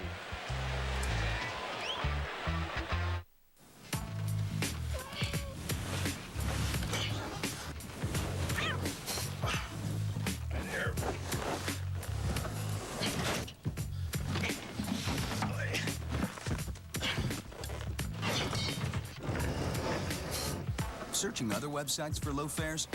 Better get comfortable. With Southwest Airlines Internet specials, you can fly nonstop from Chicago Midway to cities in the Midwest for just $49 one way. You are now free to move about the country. We believe small business technology should work as hard as you do. We believe that you're big enough for custom-built solutions. And your computer company should always be there to answer your questions. How can I help you? At Dell, we believe in giving you advice, customized technology, and support to do amazing things. Our partnership should never be based solely on what's inside a box. It should be defined by the people who stand behind it. Dell, we believe in small business. Summer means time for camping out, cooling off, and time for the GMC Summer Sell Down. The best time for the best selection of 07 models, like an 07 Sierra with best-in-class fuel economy and the best coverage in America. the GMC Summer Selldown. Get $2,000 cash back when you purchase any 07 Yukon XL, plus an additional $4,000 on select Yukon XL models in inventory since 11/11/06. Visit GMCDrive.com. Time now for a GMC Sports Update. Hello again, everyone. Mark Shanowski here in our Comcast Sportsnet studio. We'll get you back out to the ballpark in just a moment. But first, a quick check on the Brewers-Cardinals game at Miller Park. And so far, the news is not good. Milwaukee gets first-inning home runs from Prince Fielder and Jeff Jenkins. They lead Kip Wells and the Cardinals 3-0. They're now playing in the top of the third inning in Milwaukee. Now let's rejoin Len and Bob at Wrigley Field. Mark, thanks. It's great to be home. The Cubs are going to get comfortable here. 17 of their next 23 will be in the friendly confines. A less than sharp Carlos Zambrano tonight. And I guess the good news lately is that the Cubs finally got to Aaron Harang. Well, they finally broke through against Aaron Harang, but really Carlos needs to stop the bleeding right now. The Cubs need to make some better defensive choices. Fortunately, it ended up an out at second base when Valentin tried to advance, but Jock Jones overthrew the cutoff man on that play when they had no play at the plate. I think we're starting to see some signs of guys trying to do a little bit too much. It's been a little bit of a struggle offensively, and everybody's just trying to do a little bit too much. So it's now 5-2. And DeRosa fouls off. Cubs being out hit 11-2. Looked like all Valentin had to do was just slide in. He missed it. He was a little bit too far right. That was a weird play. Kind of tricked himself. A straight in slide at second base, and he's probably in there safely, no problem, but chose that turn invisible backdoor slide, and Ryan Theriot was able to apply the tag before he got his foot on the base.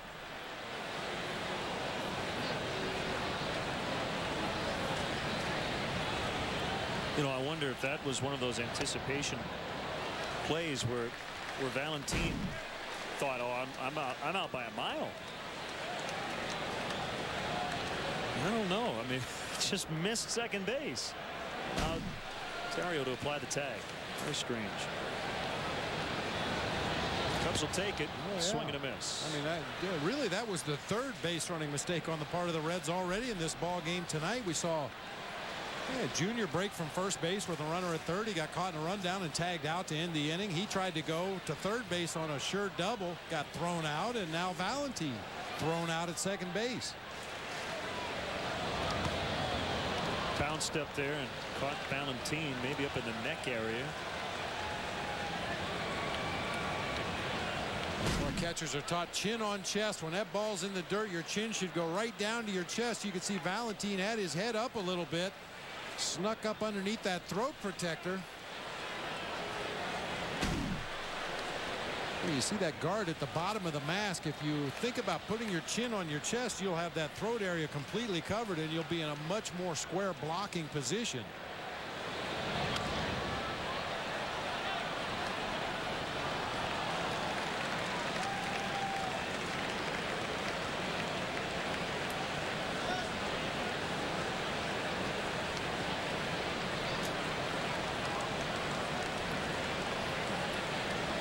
Three and two, the count on DeRosa.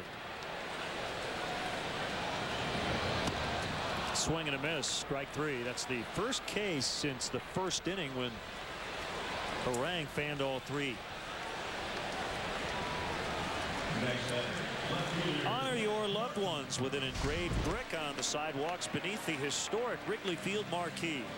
Join thousands of others in the commemorative paver program and make your mark on the grounds of Wrigley Field. All orders come with a replica brick for your home or office. Space is limited, so order today. For complete details, visit Cubs.com or call 1-800-851-6846.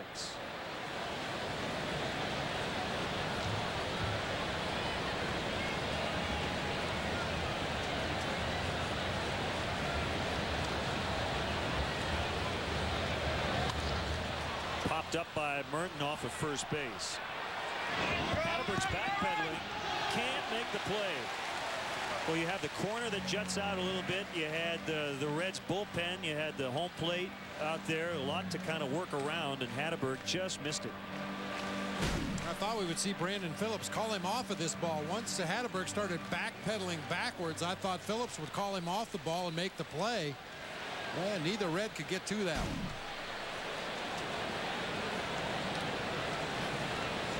Seemed like it was a lot easier angle for Brandon Phillips coming from second base across rather than have Scott Hatteberg try to backpedal underneath that pop-up. Some of the relievers out there were giving it to Brandon Phillips, saying, come on, bail your teammate out a little bit here.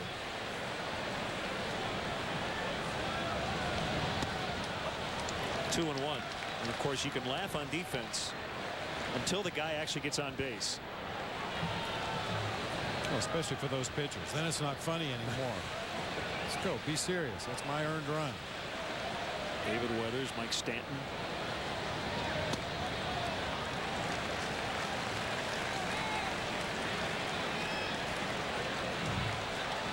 Three and one on Matt Merton.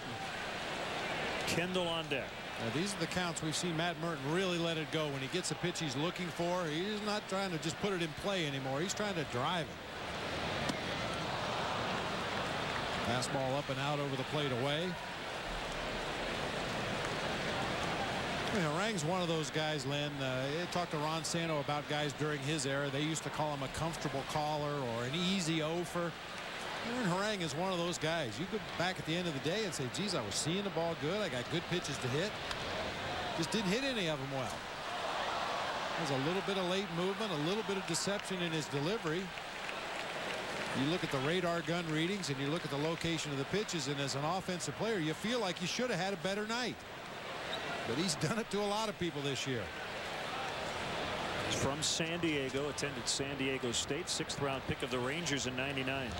Swing and a miss, and a strikeout.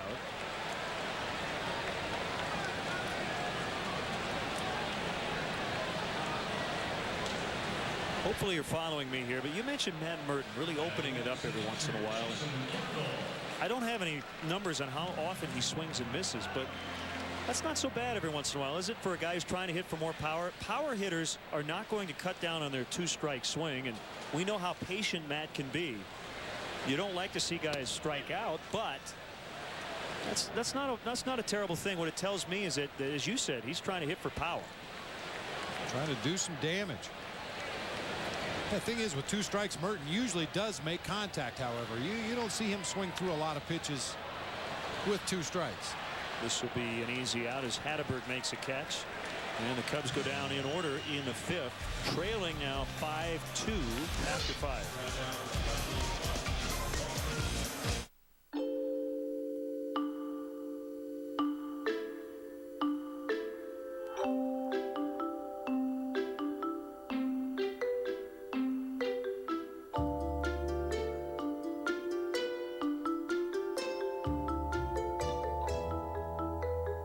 If only an apple a day was all you actually needed.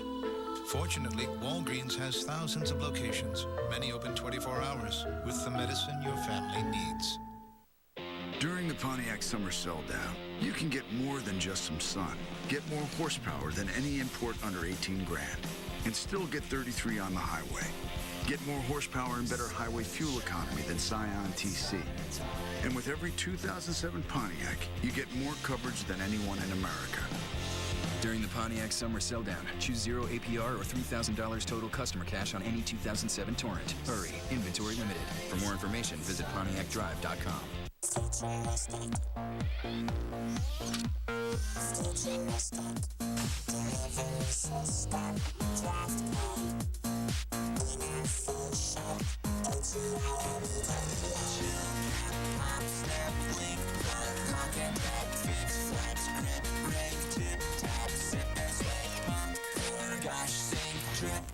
Draft and drink. Innovative.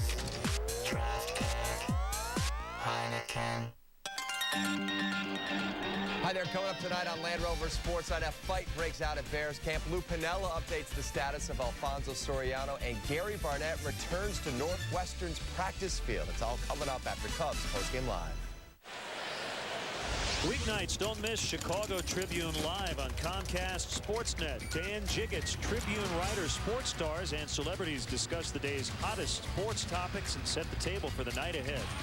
Don't miss Chicago Tribune Live weeknights at 5:30 right here on Comcast Sportsnet, fans' best friend.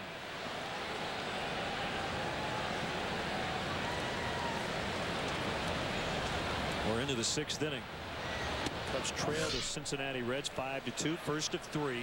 Cardinals come in for 4 starting Friday. The series will extend through Monday. In the air for Jock Jones. Encarnacion eliminated. And Aaron Harang will bat for the 3rd time. Grounded to third his first time on a nifty play by Ramirez, and then laid down a sac bunt in the 4th. That's why it's always big to get that 8-hitter out when he's leading off an inning. It eliminates the option of having your pitcher put down the sac bunt. Aaron Harang up there to swing away this time. That's exactly what you want.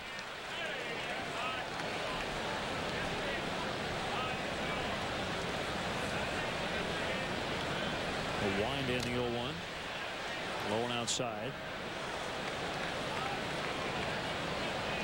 This huge crowd has been kept pretty quiet tonight, with the Reds jumping out to a 4-0 lead. They did get into it on the back-to-back home runs.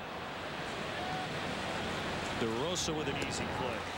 2 quick outs. Time for our Coors Light cold blast to the booth. Bring it on. John Skutoski from Roselle, Illinois. With Milwaukee hosting the Cardinals, which team does a Cub fan root for? Neither. 3 ties. That's a good question. To be honest, with how the Cubs have struggled lately, I'm less concerned with what everybody else is doing. Cubs need to take care of their own business, but I mean, quite honestly, Bob, I mean, look, the Cardinals are not out of it, but I think the Cubs are better than the Cardinals. Well, ideally, those 2 teams play 3 extra inning games and beat up on each other and exhaust their pitching staffs and have to make a bunch of roster moves before the weekend.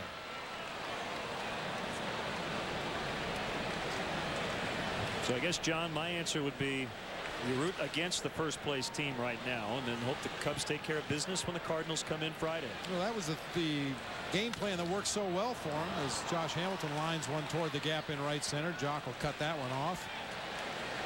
Yeah, the Cubs weren't really concerned with what the Brewers or the Cardinals or the Astros or the Reds or anybody else in baseball for that matter. They just took care of their own business on a daily basis, taking care of the little details, doing the little things you need to do to win ball games.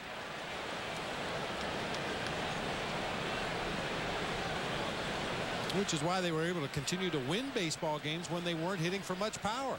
They weren't getting the long ball, something that was expected from this team all the way back to spring training. But yet they were still finding ways to win ball games, and that's the bottom line.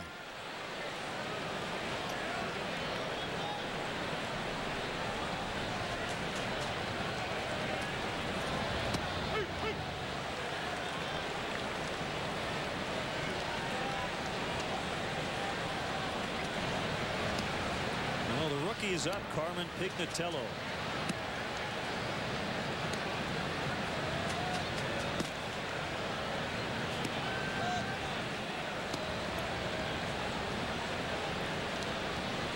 Just judging by the way he's warming up, I don't think he's getting ready for Junior. At the pace he's going right now, I'm not sure if he could be ready for the next hitter, but certainly after Junior, you've got a right-handed hitting Brandon Phillips and then back-to-back lefties. Actually 3 lefties in a row down there at the bottom of the order. That's probably when we would see Pignatello if Carlos is not able to escape this jam. Has a fair ball behind third. Ramirez over, and they get the out to end the inning. Bottom 6th from Wrigley Field. Zambrano due up first. It's the Chevy Model Year-End event, and now we're making it easy for you to choose your new Chevy.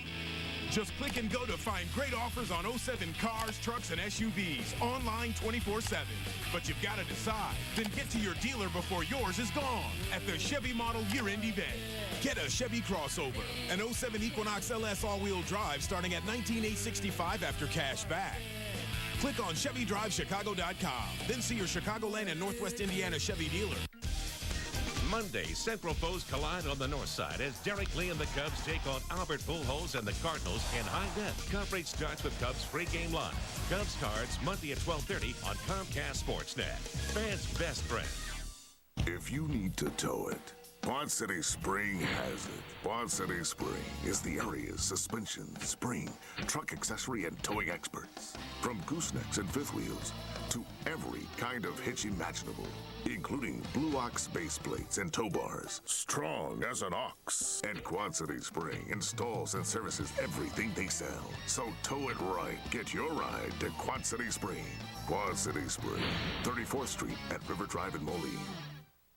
Meet your friends for Bent River Brewery Thirsty Thursday. Buy half-price sodas and beer until 8:30. Plus, it's Ladies' Night with a special salute to Alice Cooper. Friday night is the Quad City Times Diamond Dig. The first 250 ladies through the gate will receive a special shovel to dig up a diamond grand prize from Diamonds on the Avenue. Plus, there's another spectacular fireworks show. And don't forget to register to win our 1 in 1,000 Reynolds Ford giveaway.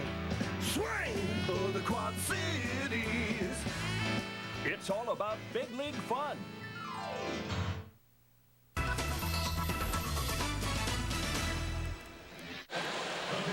Hey fans, watch the Cubs battle the Cincinnati Reds this Thursday at 1:20. Kids, get to the ballpark early. The first 10,000 children 13 and younger will receive a back-to-school item, compliments of ComEd.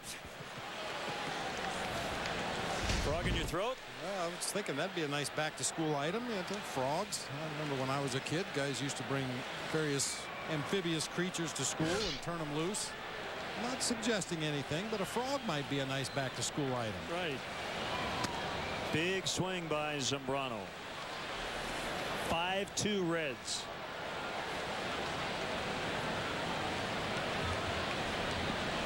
Aaron Harang is 2-0 in 6 lifetime starts here at Wrigley Field. He's 6-1 this year against the Central Division. Swung on and missed again. 2 strikes. 6-2 versus the Cubs with 2 complete games in his career. Carlos is 9-7 versus the Reds. This is Carlos's 21st career start against Cincinnati, the most against any opponent as he strikes out. What's he going to do with that bat?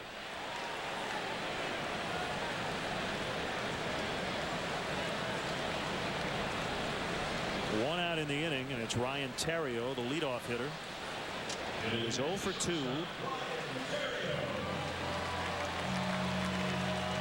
Lineup tweaked a little bit tonight. Lou Piniella went with the same lineup all 4 games in Colorado. Cubs went 2-2 in that series. Looking ahead tonight, you hope to get into the Reds bullpen. They have 4 lefties and 4 righties. A little more right-handed pop on the bench with Jake Fox back in the mix. He hit 3 home runs the other day in 1 game. Eric Patterson sent back to AAA along with Sean Gallagher. I'm sure we'll see one or both back here when the rosters expand on September 1st.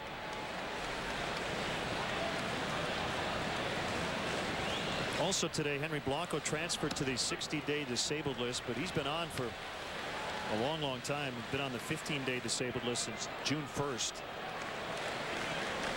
Now what that does by transferring a guy from the 15-day DL to the 60-day DL, it clears a spot on the 40-man roster when you need to add a player. Swinging strike 3, so Harang has found his strikeout groove again. It's 4 over the last 2 innings, 7 on the night.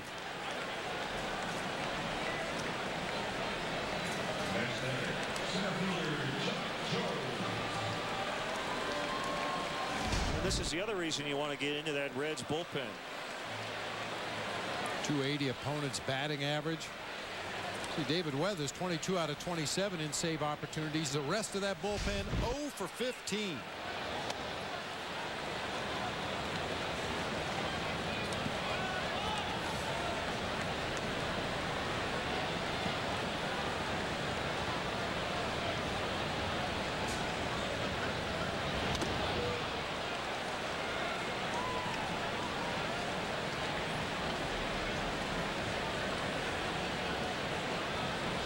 Well, if Jones can get on, Derek Lee will have a chance. He hit a home run in the 4th.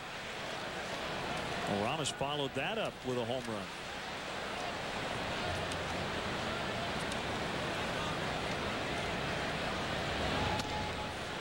Popped the fastball a little bit off the inside part of the plate.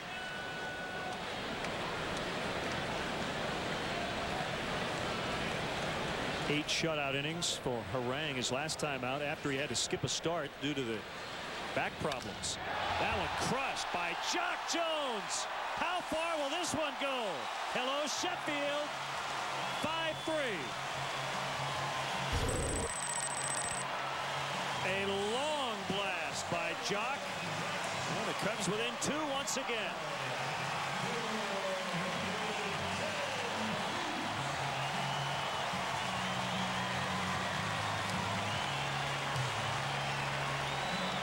Rare mistake by Aaron Harang. Wanted to come inside with that fastball. Got it belt high out over the plate. No doubt about this one. Wind or no wind, that ball is way back. And the first time this year that a Cubs player has reached Sheffield Avenue. Only the second time all season anybody has reached Sheffield. That's pretty amazing, isn't it? We're in mid-August. Well, he got all of it. 3 solo home runs, the only 3 hits, and Harang still has not worked from the stretch. The only 3 base runners he's allowed have come on the home runs.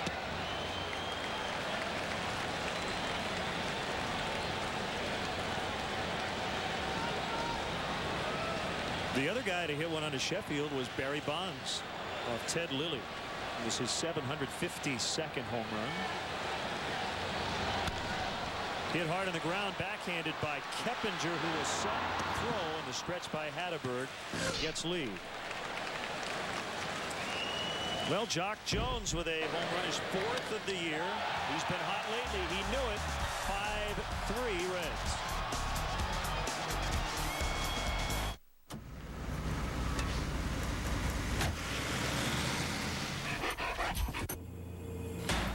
With convenient flights every day, Southwest Airlines gives you the freedom to do business out of town and still come home at night. Winston, I'm home! Fly one of Southwest's 8 daily nonstops from Chicago Midway to the San Francisco Bay Area for just $99, including new service to San Francisco International starting August 26th. You are now free to move about the country.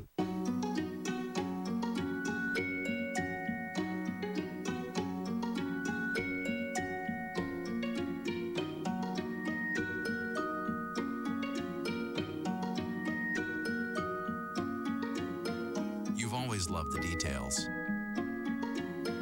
but you've never seen them like this. The full HD 1080p Aquos liquid crystal television from Sharp.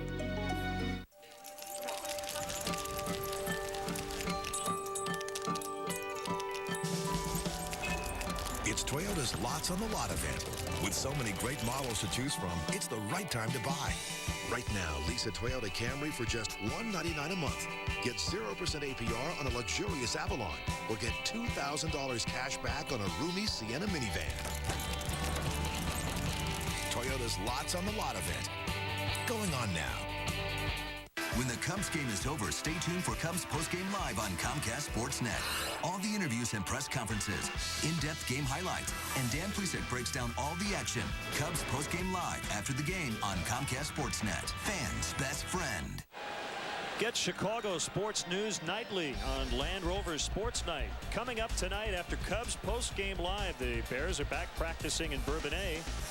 Plus a full recap of the Cardinals-Brewers in this game as well. Land Rover Sports Night after Cubs postgame live tonight only on Comcast Sportsnet. Fans' best friend.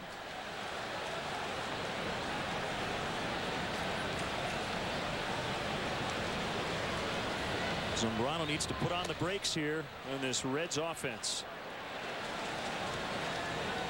They have 10 hits over their last 4 innings and 5 runs. Pitch count still okay. Pignatello is up again if needed. 2-1 on Griffey. So you're not going to help me tonight, huh? You're on your own, partner. It's all solo.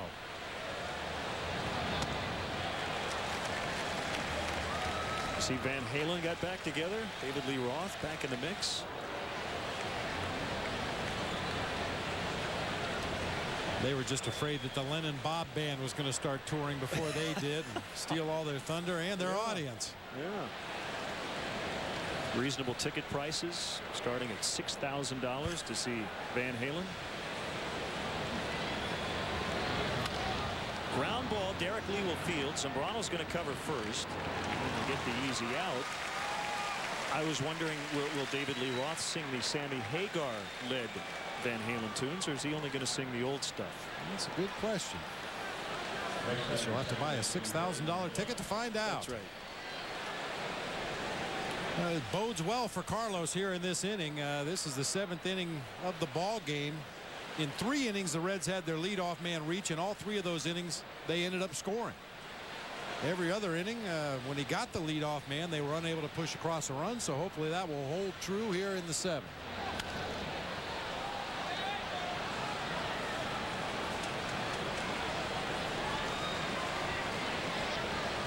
Phillips has an interesting swing, and we talked about it. It was a bit more exaggerated in a couple of swings in that series in Cincinnati. Kind of a bailout swing, even though he hit the ball the other way. 21 home runs already for Phillips.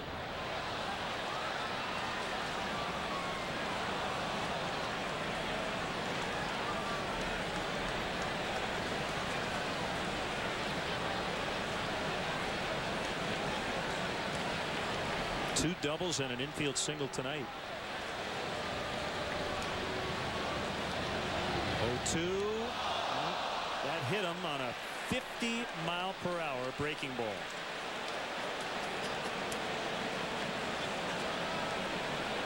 Speaking of bailing out, he really had nowhere to go. That's a pitch we saw El Duque use when the Mets were in town. Seen other pitchers go to it from time to time, but something Carlos doesn't usually do. Try to roll that get-me-over breaking ball up there in the mid-50s. Phillips trying to run. Here's a throw by Kendall, and bobbled by Terrio. The throw is there in time.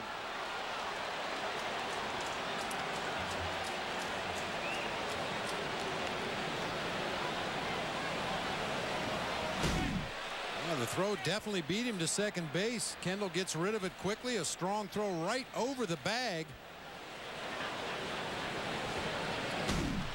Terrio may have taken his eye off that ball just momentarily, getting ready to slap that tag down on Brandon Phillips, and didn't catch it cleanly.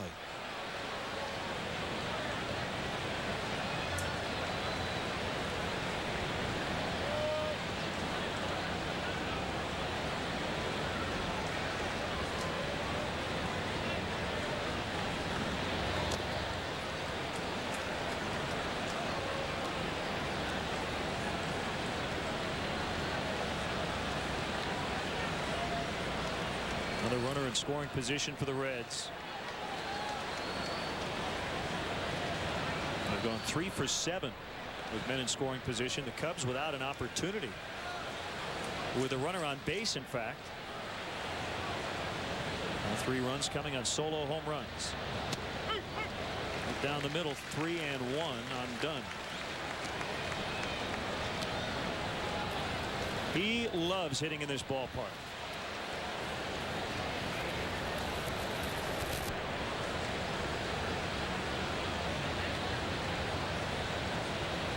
As you saw him with the strikeouts, he loves swinging in this ballpark. Swings, and it's a high pop fly to left. And Merton will take care of it.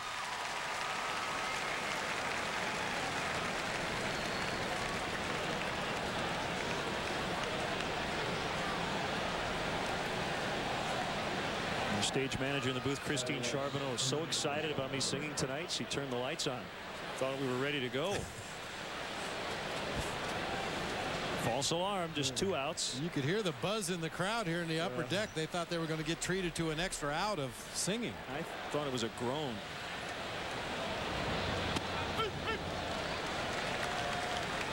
Well, I don't know if they told you the same thing they told me last year, but they said we want you to sing solo.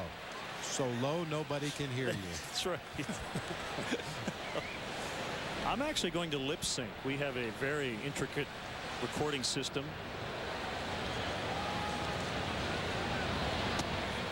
Whose original recording are you going to use? Oh, I did it. I double tracked it in the studio, and Frank Leone running the board tonight. It's just going to match it up.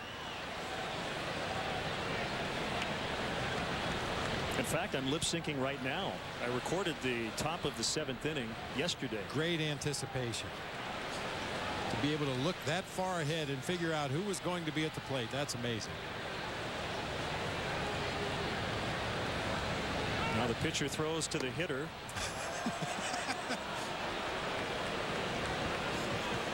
No pitch.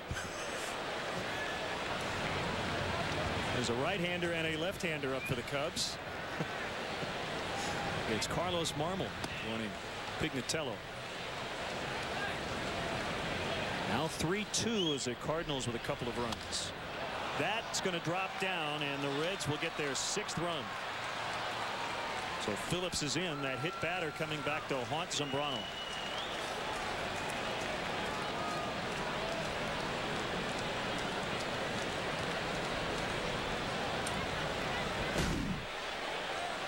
And for the first inning in the ball game, when the Reds did not get their leadoff man on an inning, they managed to push across a run anyway. The hit by pitch, a stolen base by Brandon Phillips. Probably should have been out at second base if Terrio was able to hang on to that throw, but the Reds cash in a run because of it.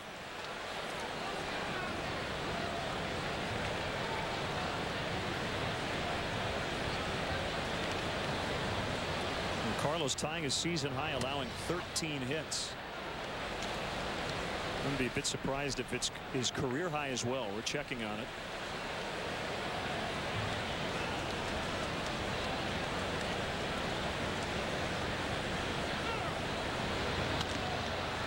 In the air, this should do it. Jock Jones has it. Taking me out to the ball game is Chicago Cubs TV announcer Len Kasper. All right, Cub fans, it's not over yet. Let me hear you. A 1, a 2, a 3. Take me out to the ball game. Take me out with the crowd. Buy me some peanuts and Cracker Jack. I don't care if I never get back for its root. Root for the Cubbies. If they don't win, it's a shame. For it, you're out at the old ball game.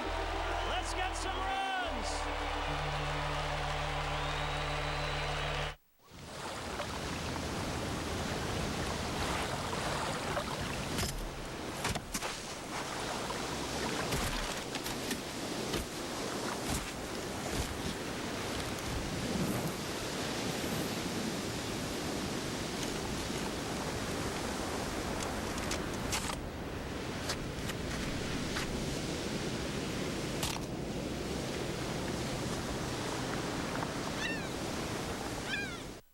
It's the Chevy Model Year-End event.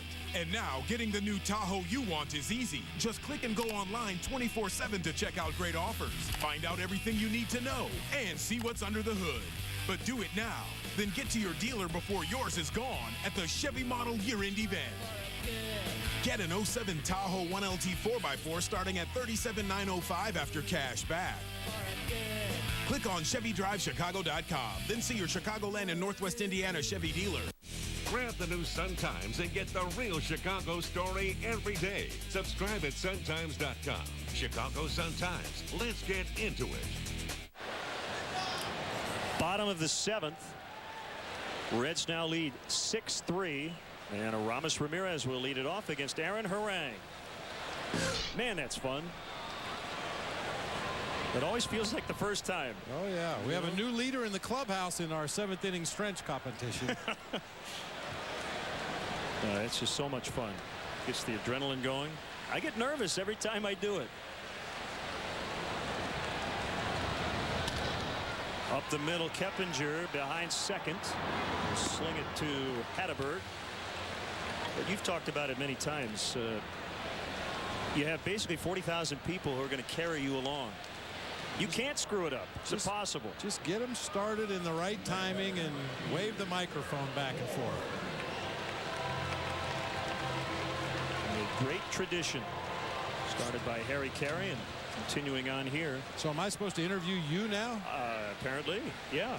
Pleased to have Len Casper, the Chicago Cubs television play-by-play voice. Good to be with you here, Bob. Oh, Harang couldn't get it, but Keppinger does. All right, you have one out. Fire away. Well, it says here you grew up a Tigers fan. Who was your favorite player? The Cubs bench coach. What a coincidence. Yeah, Alan Trammell was, I mean, what a thrill just to hang with him and talk baseball every day. And I know you get a lot of great information from Tram. Just to be able to call him Tram, yeah, is a huge thrill. Boy, we talk a lot about the young players from the Cubs and the energy they bring to the table. Well, Alan Trammell's that guy on the coaching staff. Boy, he is ready to go every day he gets to the ballpark and gets that uniform on. Whether it's helping the infielders, swinging a fungo bat, throwing BP.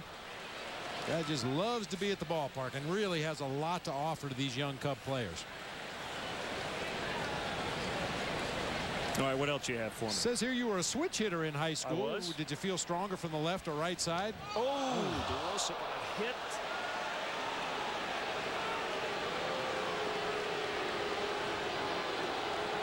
No, he's back up on his feet. That's good news. Now, I'm not sure if it called him in the shoulder or not. I think so. Able to get his head out of the way. And fortunately, he's all right. Man. Let's see. Yeah, it looked like it did catch him on that left shoulder, deflected the ball away from the helmet area. You could see Harang react out there on the mound immediately. Well, the one thing that maybe raises a little bit of a question mark is Harang's command tonight has been pinpoint. I've talked about it repeatedly throughout the early part of the ball game. When he's missed the strike zone, he's missed in his favor. That time he missed all the way across the plate, up and in. Well, Phillips got hit, but it was with a breaking ball. Merton at the plate.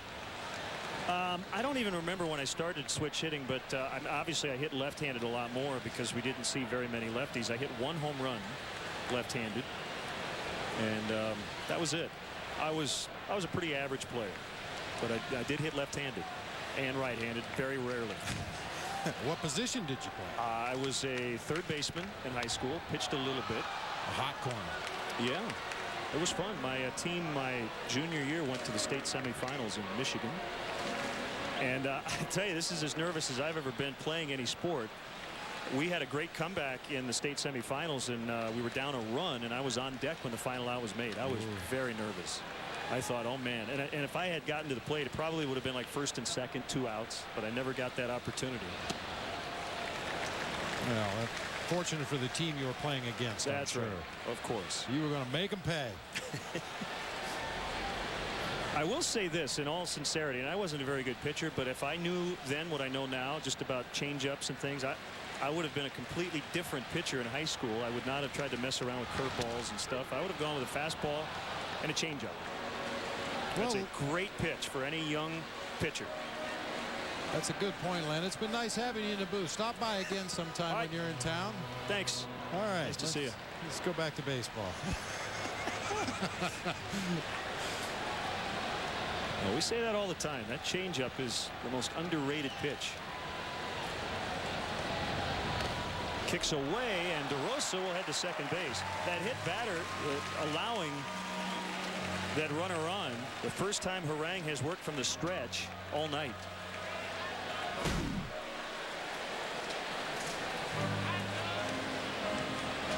That would be ruled a wild pitch. Pitch was in the dirt. That's the 10th wild pitch of the season for Aaron Harang. And that may be, perhaps not in this ball game, but that may be where they really end up missing David Ross behind the plate. He was an outstanding catch and throw guy, great blocker of pitches in the dirt. On the season, David Ross had thrown out 41% of attempted base stealers. Javier Valentin, on the other hand, behind the plate tonight, 8% on the season. Up the middle, kicks off the mound, and off the glove of Keppinger. Cubs keep hanging in, 6-4.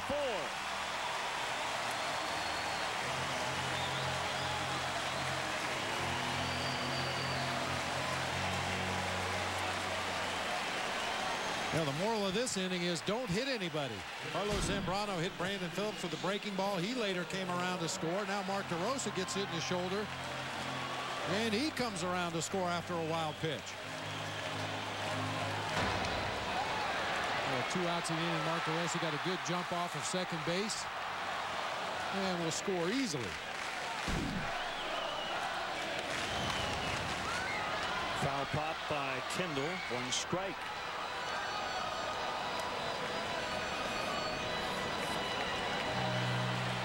Mike Fontenot on deck in Zambrano's spot.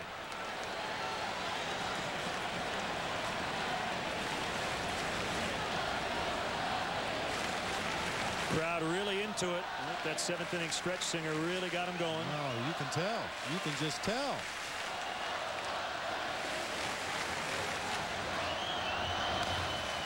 They're saying no more Lenny.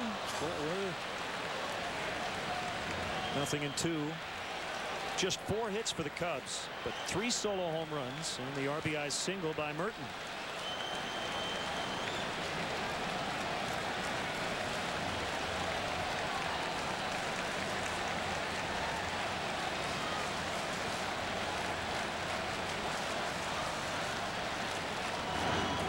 Just a lob over there to first, just to let Merton know that Harang hasn't forgotten about him. Nobody up in the Reds pen. I think Pete McCannon's going to ride his starter as long as he can tonight.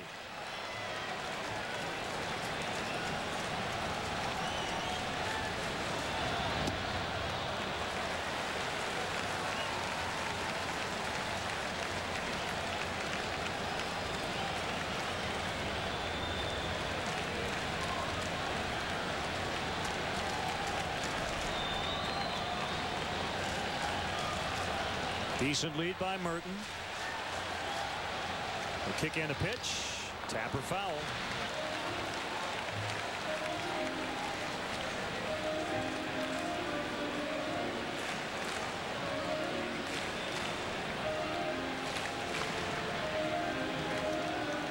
Marmol's ready and will likely pitch the 8th.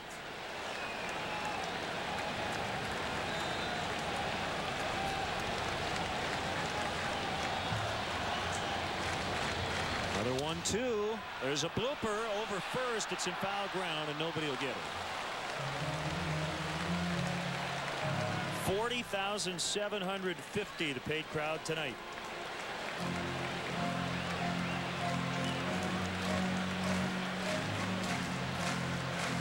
Jam-packed Wrigley Field. Slight delay as Kendall goes back to get another piece of wood. That one jammed him. That little floater that was making a bid for a base hit behind first base, but just curved foul.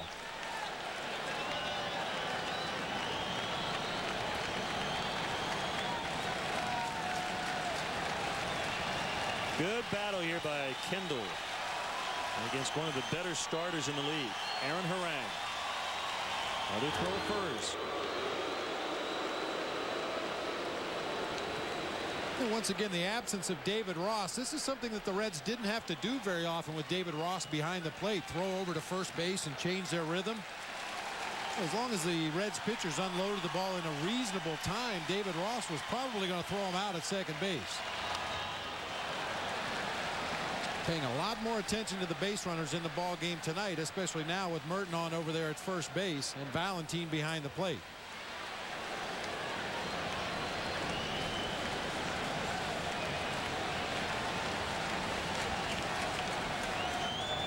Tying run at the plate.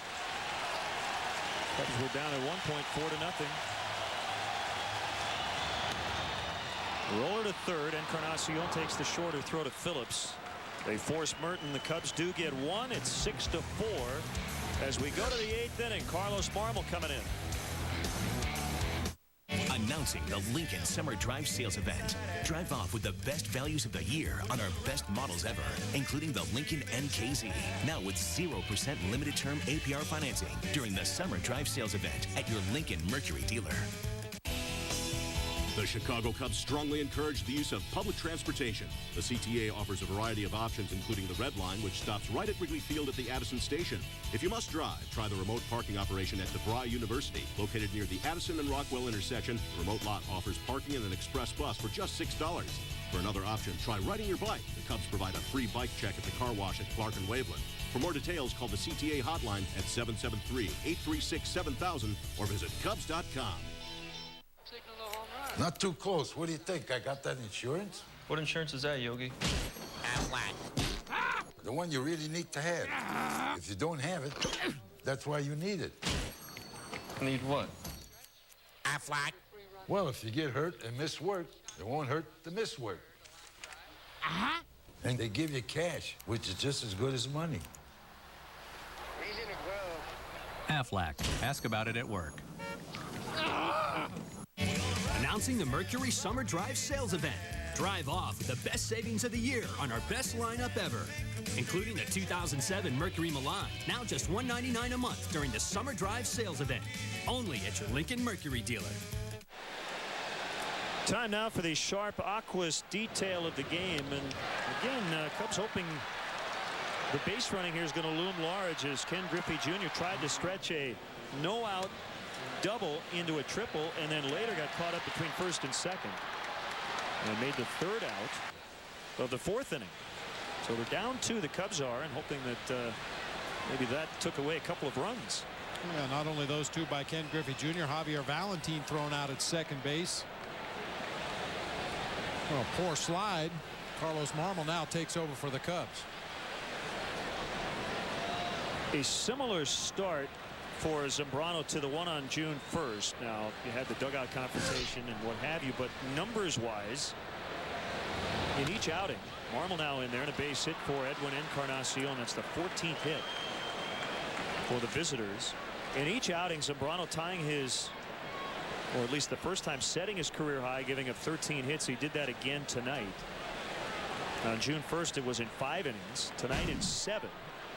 And also no strikeouts for Big Z. That's very rare.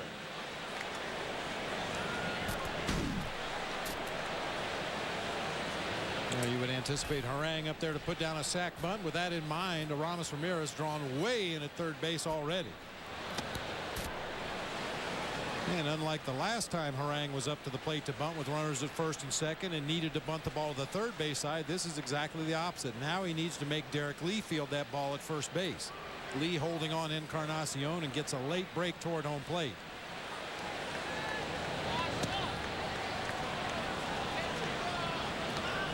Carlos, much needed couple of days off in Denver and then the true off day yesterday. So Marmol back in there tonight. He will work at most 1 inning because his spot is due up leading off the bottom of the 8th.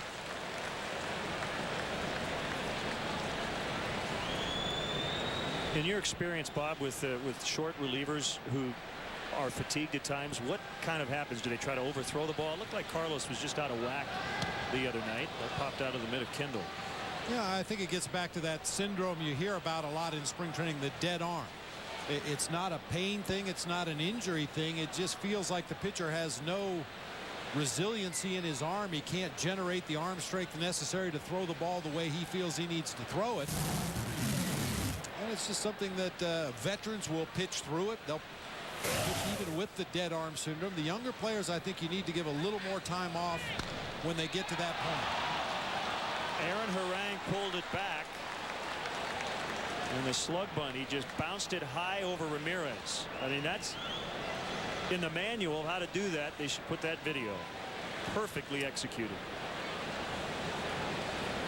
We talked about Ramirez being drawn in at third base, and Harang pulls it back. The idea is just make contact and put the ball on the ground. This time it works out perfectly for the Reds. A high chopper over Ramirez, drawn in at third base.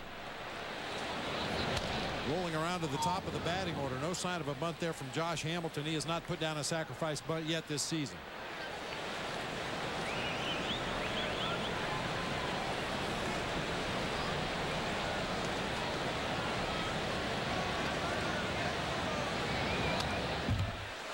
Tony Fernandez, did he do that a lot?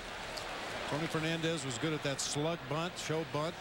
Pull it back and try to slash the ball past the third baseman. Or the hard bunt right at the shortstop. The idea is to split the pitcher and the third baseman, put it on the ground right at the shortstop, and just outrun the throw to first base. He was very good at that as well.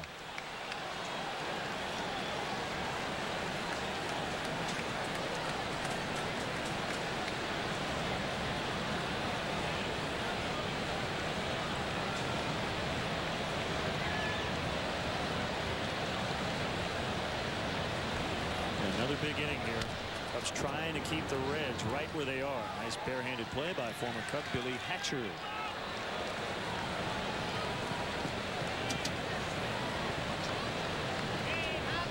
Billy Hatcher, a 6th round pick of the North Siders in 1981. Made his debut in '84.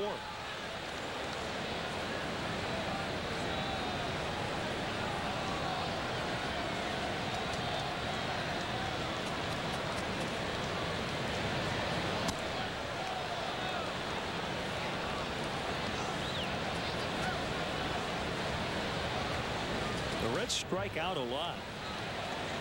12th in the league in strikeouts, but not one to this point. And another base hit. And everybody's going to stop after one base. They are loaded with no outs. 3 consecutive singles, giving them 16 hits.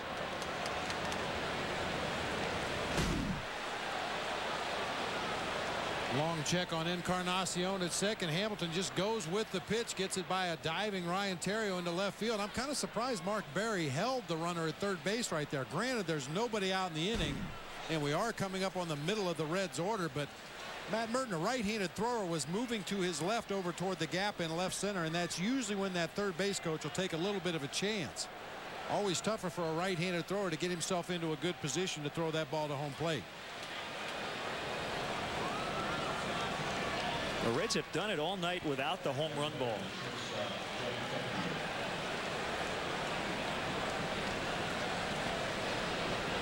$16 hits, and of those, counting 3 doubles. The rest have been singles.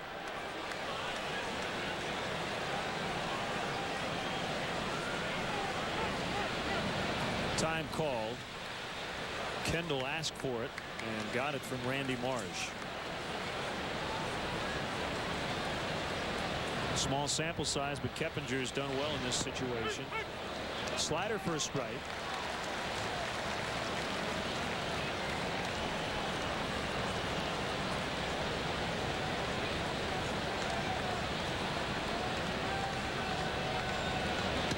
Swing and a miss. Nothing in 2. You add up all the hits and the chances tonight, Bob. The Cubs are very fortunate to even be within shouting distance of the Reds. This will be a huge escape here for Marmol. And his team trailing by 2. Pop foul. 0 for a strikeout. Well, Marmol's the right guy on the mound for that. He leads all National League relievers in strikeouts per 9 innings. Got away with a hanger right there, however. The 0-2 pitch to Keppinger. He tried to throw another slider down low and away and get a swinging strike and left it right over the middle of the plate. Fortunately, just fouled off. Keppinger's fortunate he didn't suffer a broken finger on that emergency swing. When we say in on the hands, that's what we mean. That was the exaggerated version. Yeah, that was almost between the hands. That was a fastball that was running up and in, and I think he was expecting another breaking ball away. It hits him right above the thumbs, just fouls it over into the on-deck zone. There's that first strikeout, and a big one.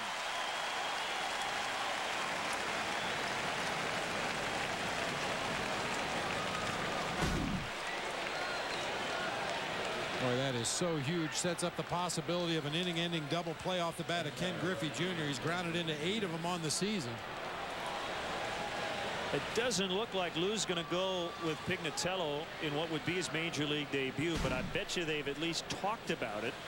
You have a future Hall of Famer at the plate. You have a lefty ready in the bullpen. So he's going to let Marmol go after Griffey. That's the right move.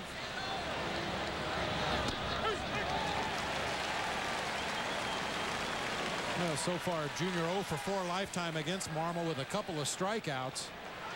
Well, it seems kind of odd when you leave Carlos Marmol in the ball game because he's your more experienced pitcher in these situations.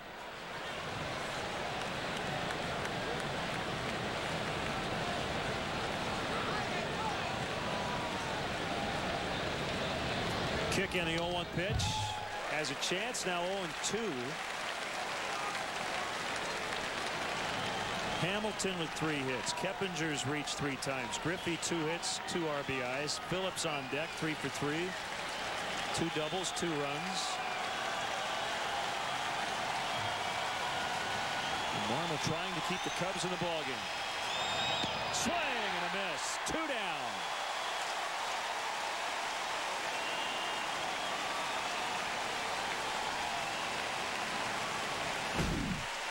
Marmol takes just enough off of this slider to get Junior way out in front of that pitch. Right down the heart of the plate and down. That's a location Junior usually handles really well, but the off-speed nature of that pitch caused him to get way out in front.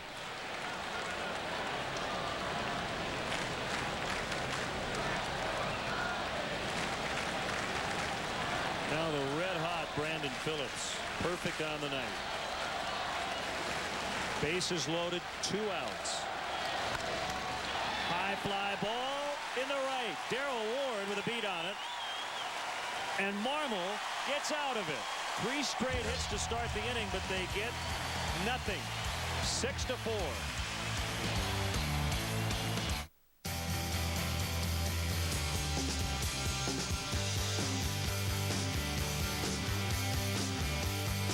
Introducing the Cadillac Summer Event. Right now at your Cadillac dealer, you can experience the best Cadillac has to offer and 0% APR financing across all models. The best part about summer? It's here. Visit your Chicagoland area Cadillac dealer for this attractive offer. That ought to do it, folks. Come over here. You're all connected and ready to watch on demand. Which I can't get on the dish, right? Right. And it's really easy. Say you want to watch a movie right now. Just go to Stars on Demand, push play, no extra cost. Anytime? Anytime. Upgrade today to Mediacom Digital with Stars and Stars on Demand. Choose from hundreds of movies to start whenever you want. Just $5.95 a month for 12 months. Call 1-800-CABLE-TV today. Gentlemen, start your engines! The fans are ready. They've dropped the green flag. It's racing action during Quad City Speed Week. Check out the complete schedule at www.speedweekqc.com.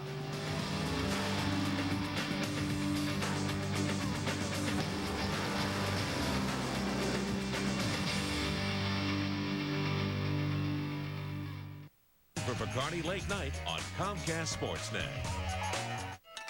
Time now for a Cadillac Sports Update. Mark Shanowski in our Comcast Sportsnet studio will get you back to Wrigley Field in just a moment. But first, we check out some other action in the National League. The Phillies playing in the nation's capital, starting the night just 3 games behind the Mets in the East. And how about this? Pinch hitter Russell Branyan, a 2-run homer in the 8th inning. And the Phillies beat the Nationals 3-2. They're closing in on those Mets. Now, more Cubs baseball with Len and Bob. Guys?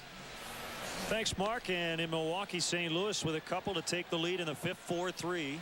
St. Louis.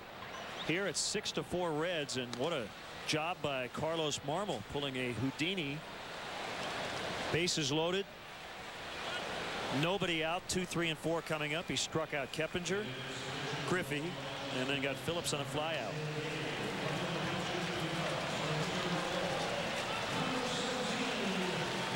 And you know, Bob, what Pete McCannon wants, the bridge to David Weathers, he would prefer to be a starter. Just go right from starter to closer and not even deal with middle relief or setup, as the Reds have struggled in that area all year. They do have some action up. Big night for David Eckstein.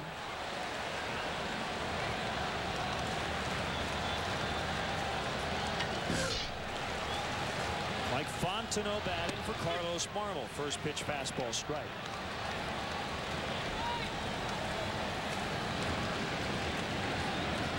Jared Burton is a righty. Mike Stanton, the veteran lefty.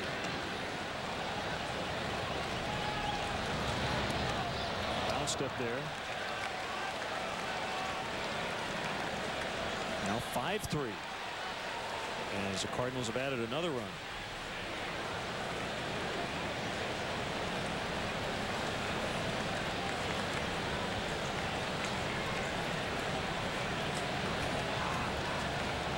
Orang still under 100 pitches on the night.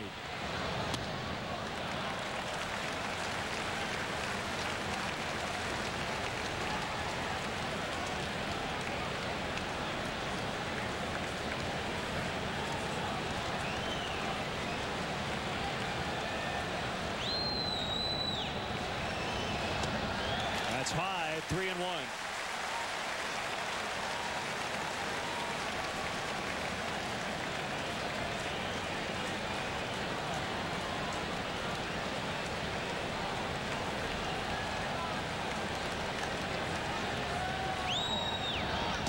Ball 4, tying runs coming up along with the top of the lineup. Is it just me, or do the managers start to pace once we hit the 7th? Seems like every night we see Lou lounging in the 1st and 2nd, maybe the 3rd inning, but by the 6th or 7th, he's walking all over the place. We saw McCannon doing that, and he's going to go into his bullpen. Jared Burton will relieve Aaron Harang. Tying run coming up with nobody out. We'll be back to Wrigley Field.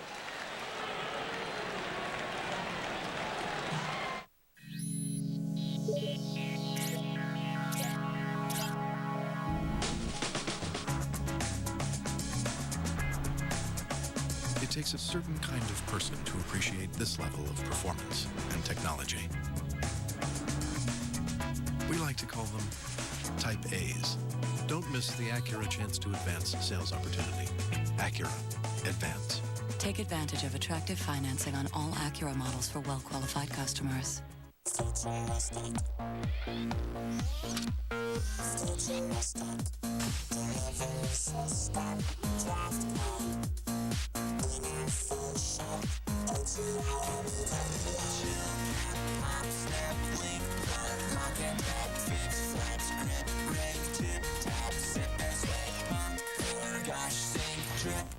Draft and take. Innovative. Draft Care. Heineken. Looking for the perfect way to stay in touch? U.S. Cellular can help you keep in touch with your kids even when they're away at school. With national plans that include unlimited call me minutes, 7 p.m. nights and weekends, and free incoming text messages. Plus, get a free Samsung TG with MP3 player and Bluetooth technology when you buy one for just $29.95. A U.S. Cellular will make sure you get everything you need and nothing you don't. U.S. Cellular is wireless where you matter most. U.S. Cellular connects with you. This Saturday is Empire Day at Wrigley Field. The Cubs battle the Cardinals at 2:55, and the first 10,000 will receive an Empire Today man bobblehead doll. Compliments of Empire Today. Empire Today is proud to be the official carpet of the Chicago Cubs. Here's Jared Burton. He has pitched well lately.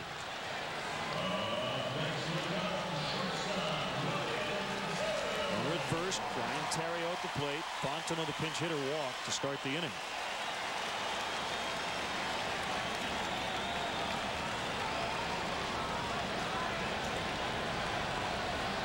It's been a long time, but the Cubs have seen Jared Burton before. He pitched back on the 4th of April, the very first series of the year. Came in to start the 9th inning of that ball game. The Cubs had a 4-1 lead. He walked all 3 batters he faced in the 9th inning before giving way to Victor Santos. Seems like light years ago. Doesn't it? He's been on the DL twice this year. Hamstring and then back problems.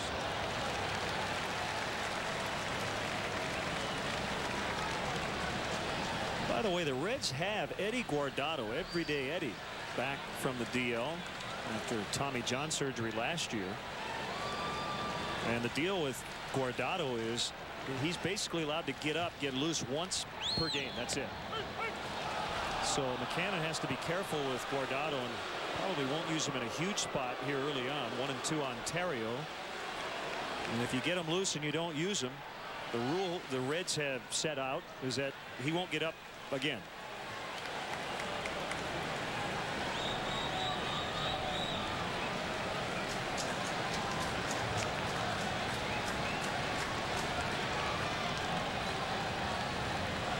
Kick in a 1-2 pitch. Just off the plate, 2-2.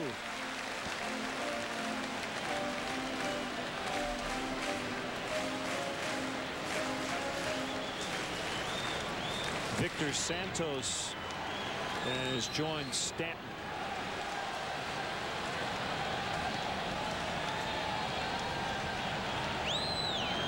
Terrio swings, hits a dribbler to second base. They'll get 1. That's it. Keppinger made a good decision, didn't even throw it.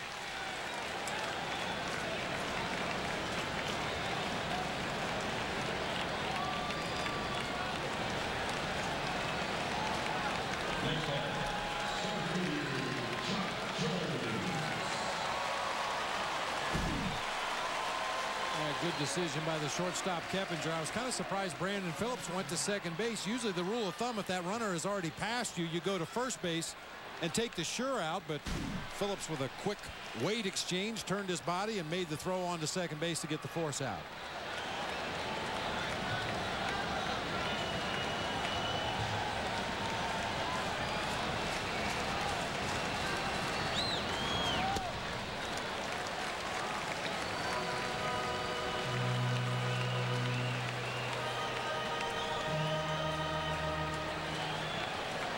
The walk Fontenot took to start this inning, the first walk of the night. And we've seen the Cubs be much more patient here in the eighth. A 1-0 pitch on the way to Jones. That's a strike. 94 on the Heat.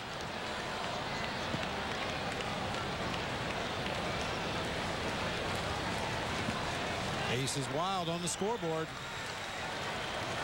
Jones hit a long home run onto Sheffield in the 6th.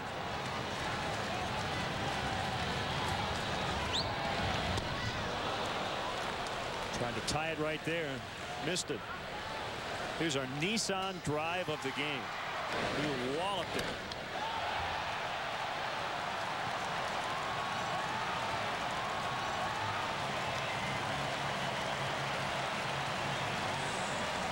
Third solo home run for the Cubs tonight. The 2, 3, and 4 hitters have all gone deep.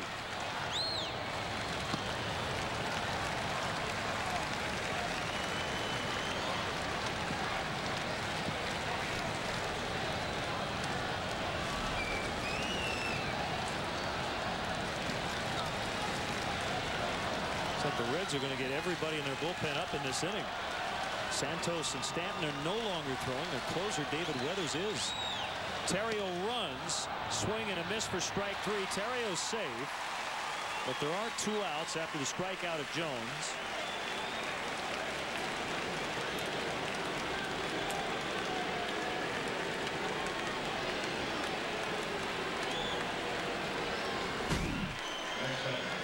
Good jump by Terrio. Burton with a long, slow delivery to the plate.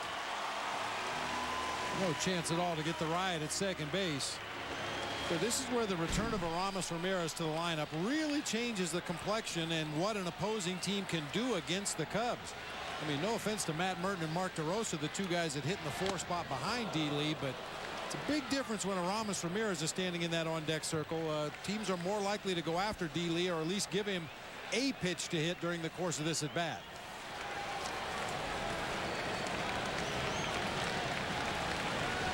And makes you wonder if McCannon got Weathers ready to set up the possibility of facing Derek Lee, because Derek is 1 for 19 against Stormy, the former Cub. But for now, he's going to let Burton face him.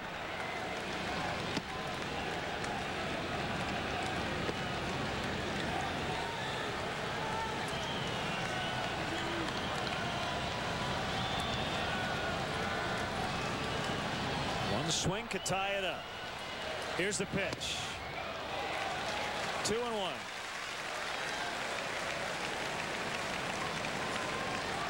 Reds have been in this spot a lot and haven't been able to hold the lead. 21 blown saves, most among all major league clubs.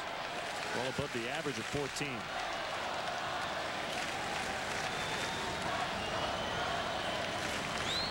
Two-1 pitch. That is a strike on the outside corner.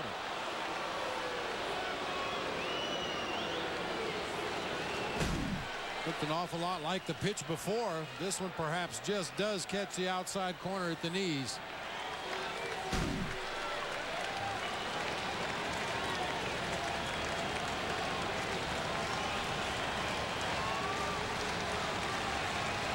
Cubs 1 for 1 with a runner in scoring position.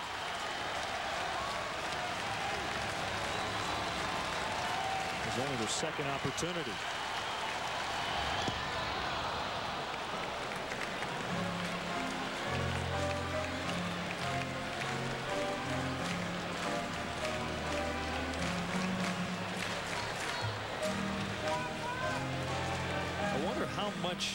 equipment the original catchers had back in the late 1800s. You think it took that first foul ball off a shin for somebody to say, we may want to protect ourselves back here? Might be a good idea to cover up your knee with something back there.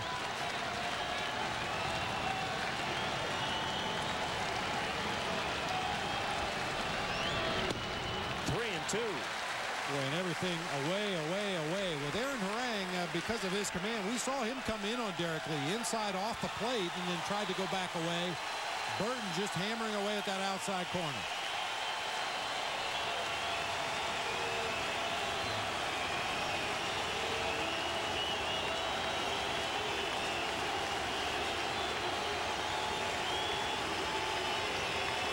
The payoff pitch fouled off. Tried to go away once again with a fastball in the mid-90s. Left that one up over the plate a little bit. D-Lee fouled it off to the right side. Yeah, I'd really be shocked if Burton comes with anything from the middle of the plate in. An explosion by the Cardinals tonight.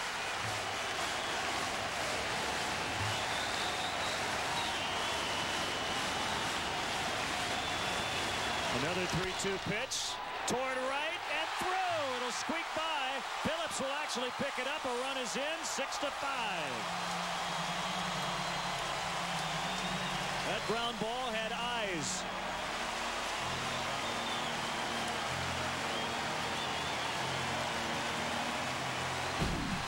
That's just a smart piece of hitting by Derek Lee. He saw what the Reds were doing to him throughout that entire at-bat. Just pokes that ball through the hole in the right side of the infield. They weren't going to give him anything to do big damage with, so he took what they gave him. Drives home Ryan Theriot, making it a one-run ball game. Because of transference, that run will be charged to Aaron Harang as Theriot replaced Fontenot at first on the fielder's choice. Well, Pete Maccannon's going to go with his closer, David Weathers, against Aramis Ramirez when we come back.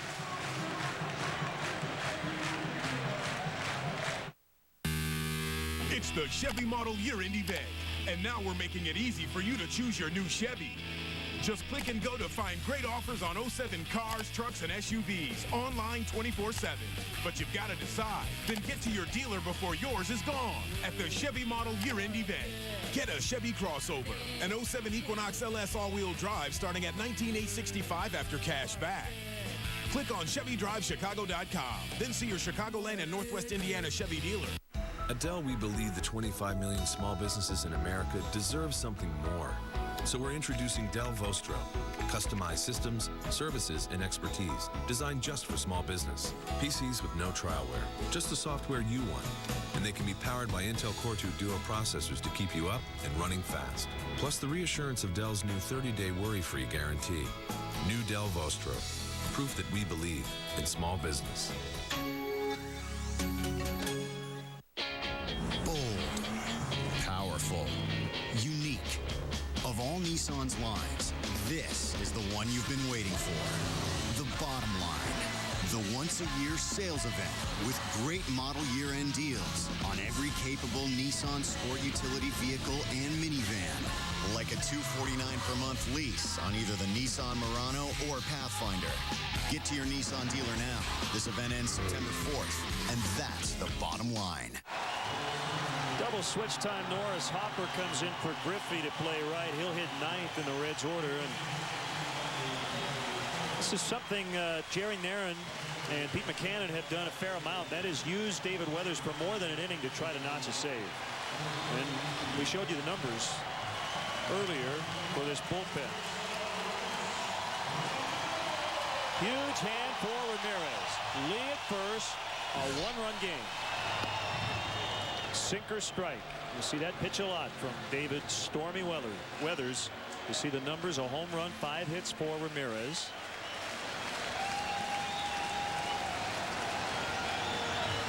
Weathers has a sign from Valentine. He wants a little bit outside. It wasn't there, but Ramirez missed it. We saw those numbers for Ramirez against David Weathers. That includes 3 for his last 3 with a home run. And also drew a walk. So in his last 4 plate appearances, 2 singles, a homer, and a walk against the Reds closer.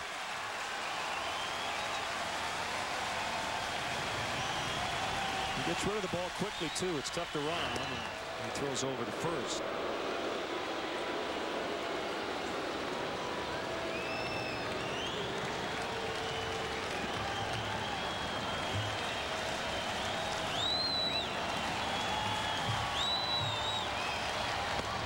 too high.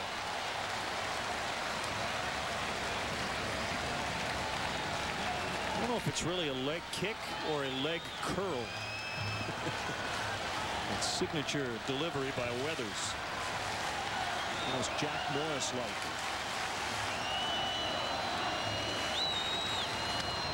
Fouled off. That was just off the end of the bat.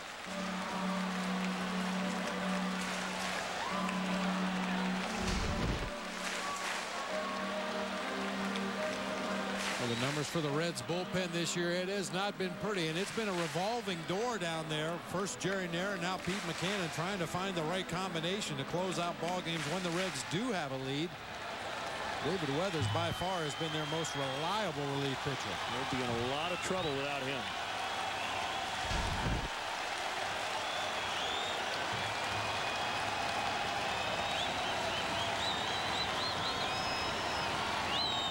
Weathers again, 2-2. Not quite sure who we'll see in the ninth. Dempster and Howery both getting loose.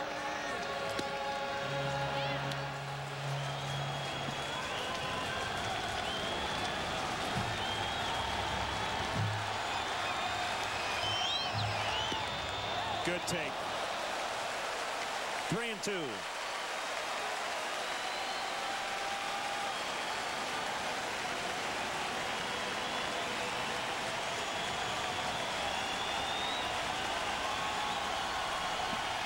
I figure Weathers will go with his signature sinker here. Darrell Ward on deck. Lee will get a head start. Fouled off. Well, he threw that hard. I don't think I've seen David Weathers throw 92 in a good 5-6 years. Well, he consistently hits the upper 80s, usually pitches at 87, 88. A little extra on that one. Ramos able to get a piece, stay alive.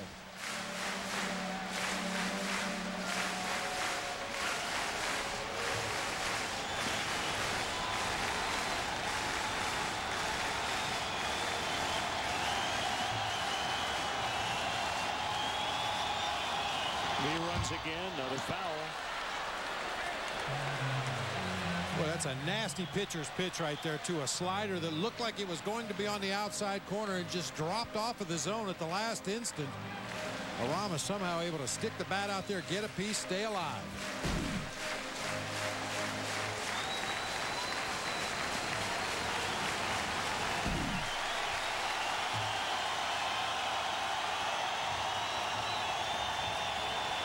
Goes again. He walked him.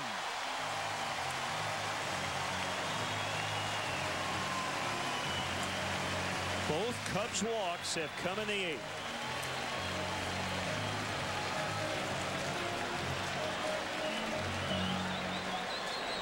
And now one of the most professional hitters. You hear that term a lot. I think we've both been extremely impressed with how Darrell Ward has displayed an incredible amount of patience, especially for a part-time player. He came in tonight with a .450 on-base percentage. And the calf strain just came off the DL Sunday. Lou Piniella is on the field. They asked for time. Didn't get it. That was a called strike with the manager about 30 feet from home plate. Mark DeRosa was screaming for timeout. Lou Piniella was waving his arms all over the place, and he is not happy. It's hard to blame Randy Marsh, the home plate umpire. He was focusing on the pitcher out on the mound and the hitter at the plate. I got to believe that either the third, first, or second base umpire had to see Lou coming out of the dugout. He wanted to put in Cedeno to run for Ramirez here, representing the go-ahead run in this ball game. I'd say I've seen that one in a while, if ever. And Lou's trying to ask for time. Randy Marsh is focused on the pitcher out on the mound, but none of the base umpires saw Lou walk 15 feet out onto the field of play there. One strike on Ward. The kick and the pitch. Fly ball, shallow center. Hamilton coming in. Phillips calling. The second baseman will handle it. And that's it. Cubs do get a one. We'll go to the ninth from Wrigley Field. It's 6-5 Reds. What's the difference between having fun and having none? The Midas Touch Maintenance Package. We'll change your oil, rotate your tires, and do a 45-point courtesy check, all for just $29.95. It's our lowest price of the year. Let Midas help you get the most from your car. For brakes, oil changes, tires, and more. Be safe. Trust the Midas touch. Your inspiration. Your support system. Your rock. Your brothers. Your sidekick. Your foundation. Your reflection. Your crew. Your future. Whatever your reason, drink responsibly.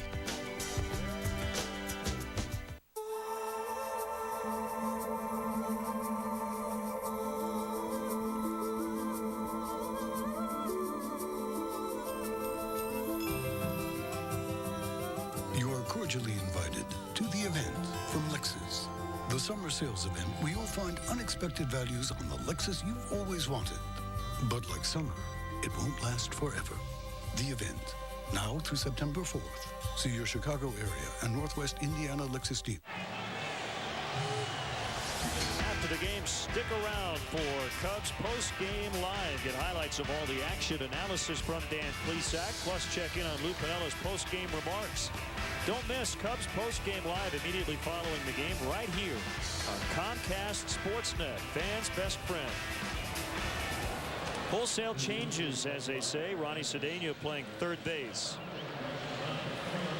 Mike Fontenot is at second. Mark DeRosa's in right. Bob Howery pitches, and Darrell Ward is out. Well, as you said, Len, with Dempster and Howery warming up side by side there in the bottom half of the 8th inning, there was no way to tell for sure who was going to come in out of that bullpen. Lou said he's going to kind of treat the final couple innings of the ball game as interchangeable parts between Howery, Dempster, and Marmol. We've already seen Marmol. We weren't sure who the next in line would be, but it turns out to be Bob Howery.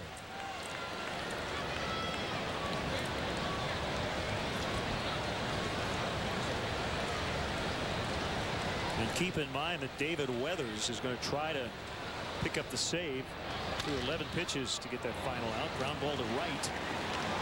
As Fontenot throws out Dunn, it'll go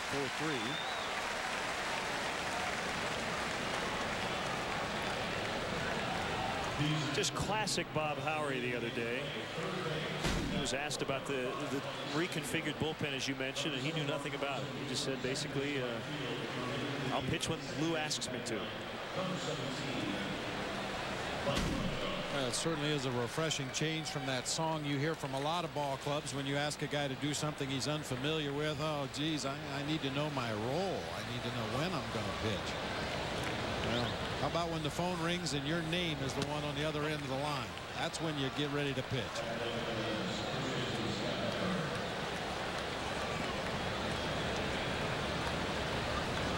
Cubs still being out hit by a wide margin, 16-5. But they're only down 6-5 where it counts. And a huge change of events in Milwaukee, as we mentioned. The Brewers led 3-0 early, but the Cardinals with 2 in the third and 6 in the fifth. Another hit for Rick Ankiel in that ball game tonight. So it's 8-3 in the bottom of the 6th. Well, Chris Capuano got hammered again. 6 earned runs in 4 1/3.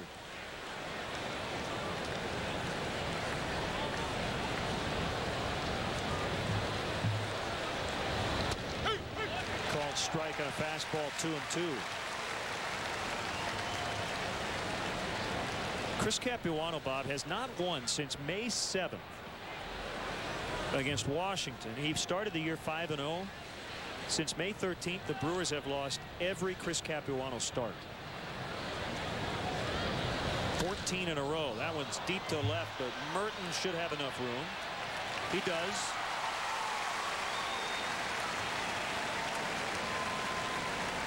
The Brewers won his first 7 starts have lost his last 14, and he got knocked out of the box early again tonight.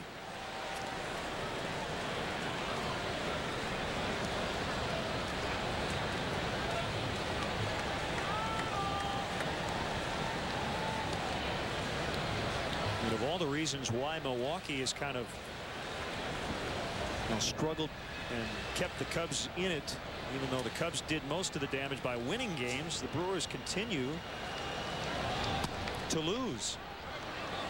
And starting pitching has just not been as good as it was early. And of course, Ben Sheets on the disabled list.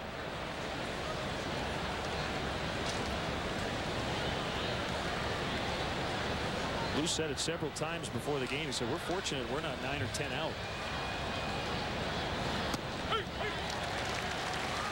Only lost a half game on the last trip, during which the Cubs went 2-5. They also went 9-11 in the stretch of 20 games without an off day. And the Cubs picked up a game and a half in the standings. That's pretty remarkable. Well, you take your breaks where you can get them, and certainly having the kind of stretch the Cubs had over that 20-game set of games, and to not lose ground is remarkable. To gain ground is almost hard to believe. They're going to have to do something, however, to turn that trend around. Every time the Brewers lose, the Cubs lose. Every time the Cubs win, the Brewers win. Good night to turn that around. 2-2. And as we look ahead to the bottom of the ninth, DeRosa, Merton, and Kendall, the scheduled hitters.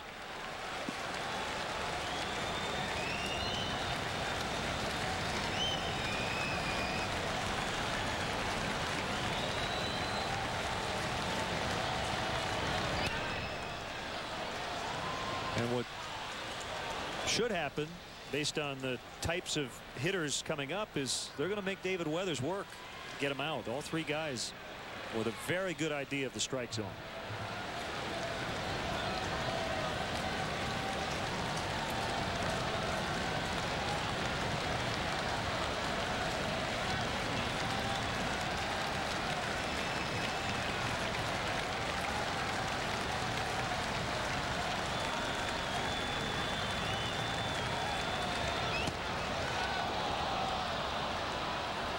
That's 3-2, Javier.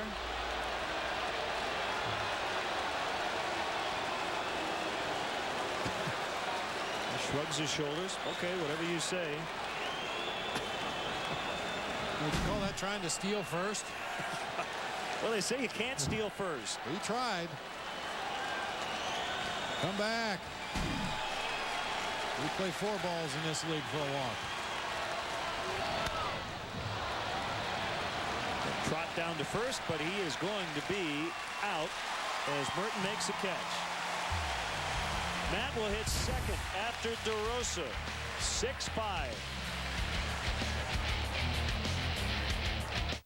Announcing the Lincoln Summer Drive Sales Event. Drive off with the best values of the year on our best models ever, including the Lincoln NKZ. Now with 0% limited term APR financing during the Summer Drive Sales Event at your Lincoln Mercury dealer. Hey, Judy. Linda, hi. We're getting that new Samsung washer dryer. Us too. They're super quiet. Hey, me too. Hey, Jeff. Oh, yeah. Those are selling like hotcakes. At Lowe's, we always have hundreds of innovative appliances in stock, all at everyday low prices. Plus, we always give you free next-day local delivery and haul away. Can I help you? My wife's going to kill me if I don't bring this home. No problem. Lowe's. Let's build something together. Use your Lowe's consumer card and pay nothing for 6 months on appliance purchases of $299 or more. At Dell, we believe the 25 million small businesses in America deserve something more. So we're introducing Dell Vostro.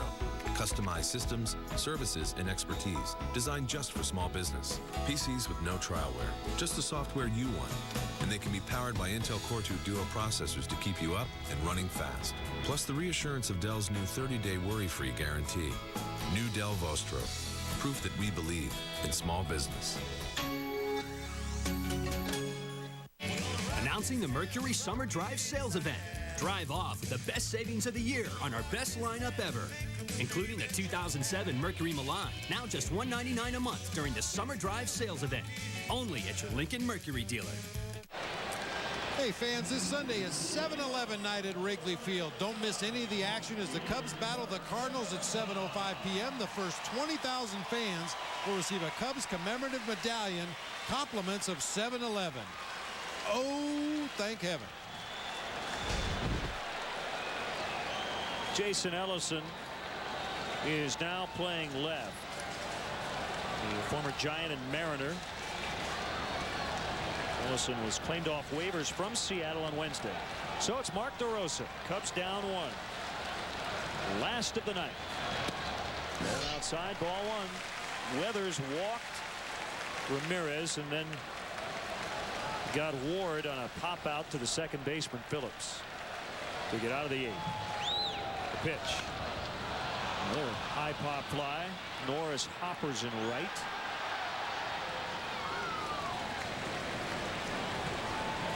And being the crafty veteran that he is, David Weathers, and understanding everything Wrigley Field is about, you won't see a pitch from the middle of the plate in this inning unless it's a mistake off the plate inside. He's going to steadily work away, force the Cubs. If they're going to beat him, you're going to have to beat him to the opposite field.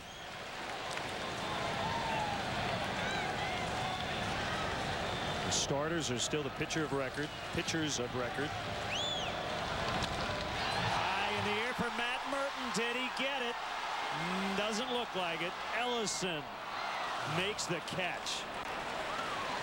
Man, he just missed. Sounded good, but way too high. Got it off the sweet spot of the bat. Unfortunately, under it just a little bit. Well, you square that one up. That's a tape measure home run to left field. He just got under it a hair, caused it to turn into a high fly ball to the warning track in left field. That's a mistake by Weathers. Belt high inside part of the plate. A home run pitch. Merton with a home run swing just got under it a little bit too much. So it's up to Kendall. Jason's 0 for 3.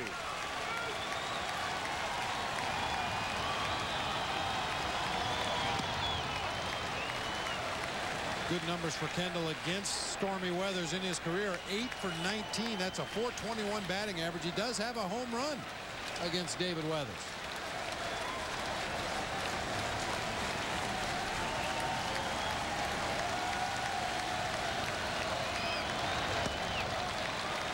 Sinker sank too much.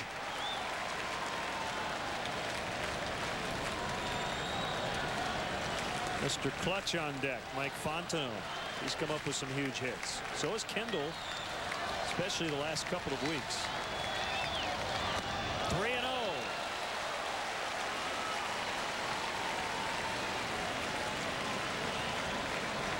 Kendall might take 2.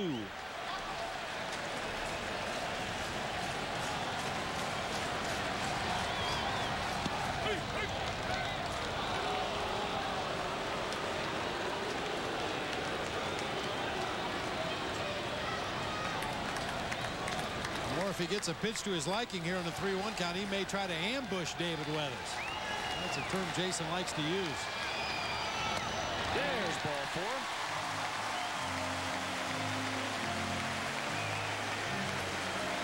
Felix PA will pinch run.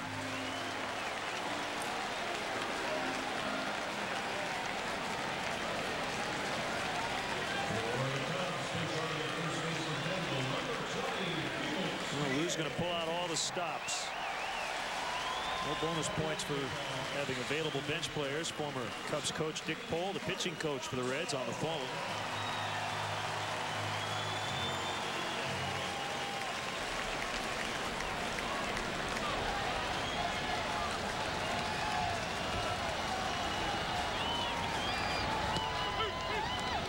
Outer edge strike on Fontenot. Again, it's remarkable the Cubs are only down a run. They've been out hit 16-5. They have battled back. Down to their final strike now. Mike Stanton has gotten up just in case. Ontario on deck, but then after him, Jock Jones. I'm sure that's the guy Pete McCannon is thinking about.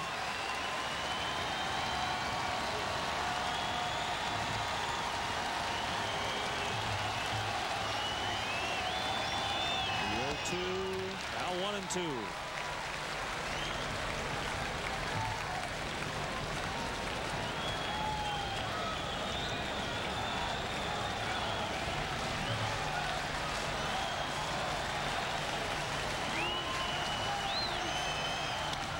There's a drive by Fontenot, carrying back to the warning track and caught by Hopper, and that ends it. Mike Fontenot gave it a ride, but just came up short. Merton and Fontenot with the long blasts that died near the warning track in the ninth, and the Cubs come up short. Oh, so close. And the final tonight, the Reds barely hang on, 6-5. Just needed that little extra push. Kept going back and back, and Hopper caught it. They tried to go in with that sinking fastball, left it out over the heart of the plate. Not enough wind to help that one. Very gently blowing out to right field, but not enough to push that one up into the basket.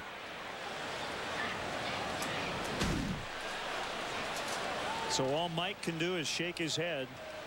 They saw the Merton blast out to left. End up just in front of the warning track. And the Cubs dropped the opener of this series 6-5. So the winning pitcher, Aaron Harang, he's now 12-3. For Carlos Zambrano, now has failed 3 times at getting win number 15. He drops to 14-9. David Weathers picks up his 23rd save. Well, go get him tomorrow night. Ted Lilly will pitch, and Phil DeMatre, a young left-hander for the Reds. That'll do it for our game coverage. Stay tuned for post-game live. Once again, the final score tonight: Cincinnati 6, the Cubs 5. In-game scoring provided by ScorePad. And now for Bob Brenly and our entire crew, this is Len Casper. You've been watching Chicago Cubs baseball on Comcast Sportsnet. Good night from the ballpark. Again, post-game live coming up.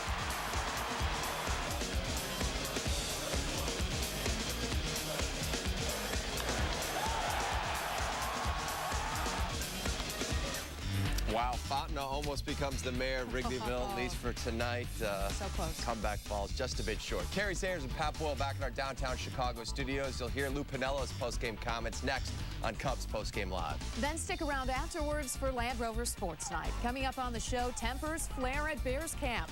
We'll hear from the players involved in a scuffle during practice. Plus, will Alfonso Soriano be playing on Labor Day or still laboring through his injury? Lou Piniello has an update on Fonzie. Plus, we'll have full clubhouse reaction after the Cubs loss tonight. All that much more after Cubs Post-Game Live with Dan Plesac and Mark Shanowski, which comes your way after the break. The road to happiness. There's a lot of temptation out there. In my hand is a little piece of heaven, and it's practical. Nice. God, $9 grand. This won't make you happy. It'll end up buried in your closet. Put your money in an orange savings account. It won't go out of fashion, then you'll feel better about yourself. $9 grand. Sorry. High interest, no fees, no minimums. Next thing you know, there's more money than when you started. And you're right back on the road to happiness. K&G's end-of-season clearance event is on now. You'll find select men's suits from $79.99 and select ladies' suits from $29.99, as well as ridiculously low prices on men's and ladies' sportswear. K&G Fashion Superstore. For men, for women, for less.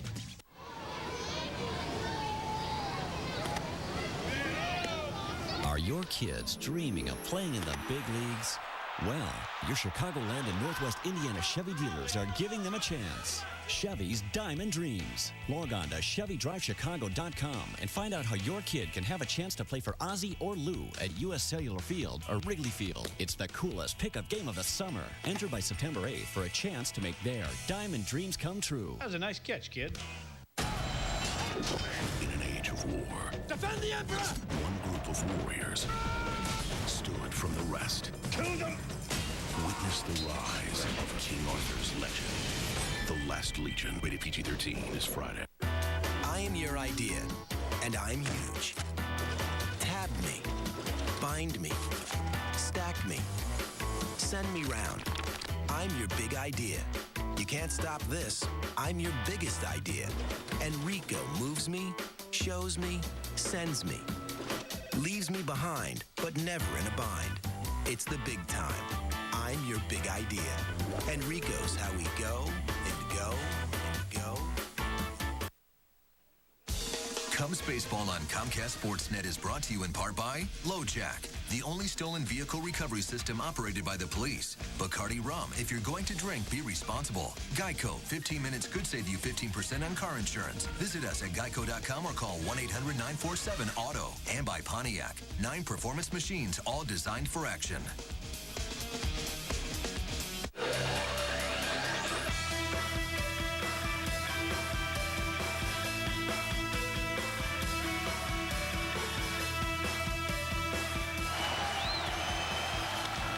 There's a drive by Fontenot, carrying back to the warning track and caught by Hopper, and that ends it. Mike. Oh, man, how close was that? Mike Fontenot almost with a walk-off game-winning home run there. Cubs come up 1 run short in their comeback against Cincinnati. Carlos Zambrano did not have his best stuff in this game. The Reds were able to take full advantage. They win the series opener at Wrigley Field 6-5. And hello again, everyone. Welcome to Cubs Postgame Live. Hey, we're getting the band back together. The All-Star closer, Dan Plesac. I'm Mark Shanowski. Cubs needed a win in the worst way, Dan. They went 5-9 over the last 2 weeks. They had their ace, Carlos Zambrano, on the mound, and Z just didn't have it tonight. No, he really didn't, Mark, and you could really tell in the first couple innings if you were watching the game. A lot of pitches, Jason Kendall sitting on the inside of the plate, balls drifting to the outside half of the plate, and vice versa, sitting away to left-handers, the ball running in. He didn't have very good command, and I believe it was a season-high 13 hits that he gave up in 7 innings. It just hasn't been, he has been so good since about the middle of June, and this kind of looked like the Carlos Zambrano of April, May, a little bit in, a little bit out. He never really found a groove. I believe the second inning was the only 1-2-3 inning, but he just really didn't seem like he had very good command, and he paid the price for it. We'll talk more about Zambrano a little bit later in the show, but let's get to the good stuff, the comeback. In the 8th inning, Carlos Marmol comes on to pitch. He loads the bases, but then miraculously he gets out of it. You know, this is a game, Mark. If you sat and watched this game, it almost had the feeling like the Cubs were losing about 14-4. I mean, Cincinnati, the Reds had opportunity after opportunity. Here, Carlos slider Marmol, to Griffey. He was terrific, loading the bases with nobody out and able to get out of it, going through the teeth of the Reds' order, too. And hopefully, you're hoping that would spark this club and give them some momentum and get some things going. And Derek Lee, you know, this is a good sign for the Cubs. Derek Lee good hitting hits here. a home run, and here a great piece of hitting. This is what makes Derek Lee such a dangerous player. Not only does he have the power, but takes a really good pitcher's pitch right to right field, hits the ball through that hole over there. And Aramis Ramirez shows some patience, ran this count. It was 0-2 at one point, ran it to 3-2. And right here, David Weathers makes a really good pitch on Darrell Ward. A fastball tied him up on the inside half of the plate. The Cubs had some opportunities, but the Reds had some opportunities to blow this game open also. Here's the 9th inning. Starts off, Matt Merton hits a pretty good shot to left field. He got under it a little bit. Well, this is just the case of David Weathers made several mistakes in this 9th inning, and he was very fortunate to get out of it.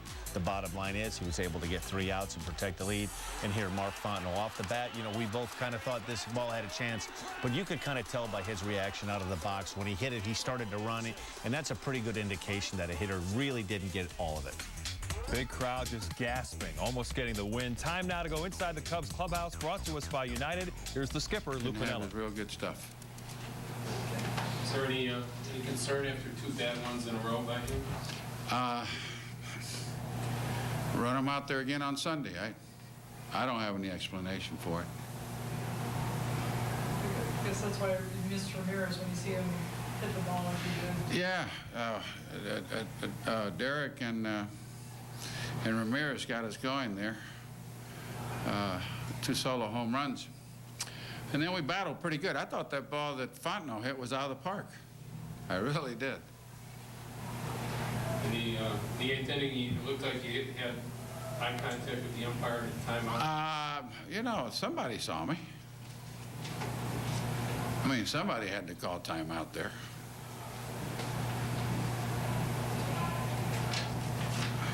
I was out there in plenty of time. We saw you. Huh? We saw you. Well, I think everybody in the ballpark saw me, but the 4 umpires. Well, that's not true. The guy at second base saw me. And he felt that. He felt that the pitcher was ready to throw. So he didn't call timeout. That's not why we lost the ball game now. No, nobody's blaming us on an umpire's inability to call timeout. I'm not blaming it on that. The question was asked about the umpires, and I'm giving you an answer, but that's not why we lost. Only 5 hits, 3 more homers. Yeah, we got 3 home runs tonight, and we really didn't have much action on the bases until Merton got that base hit off the shortstop's glove.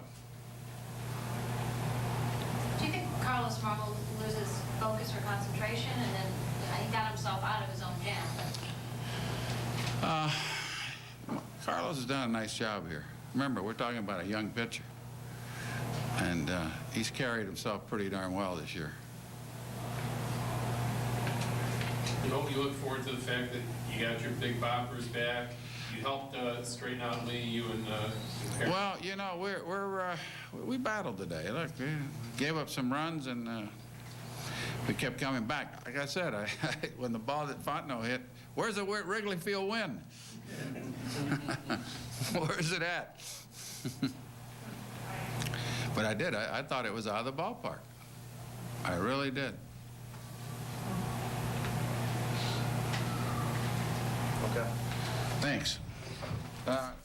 Lou Piniella couldn't believe his eyes. He thought that ball was gone, and the Cubs had an exciting victory. We're talking about Carlos Marmol. He's been used a lot this year, a guy who's been a starter throughout his career. You think maybe he's running out of gas a little bit? I'm not sure if he's running out of gas, but it's a long season, and he's accustomed to a role now. He hasn't been used to this relief pitching, and Lou Piniella has gone to him early in some games. He's gone to him in the middle part of some games.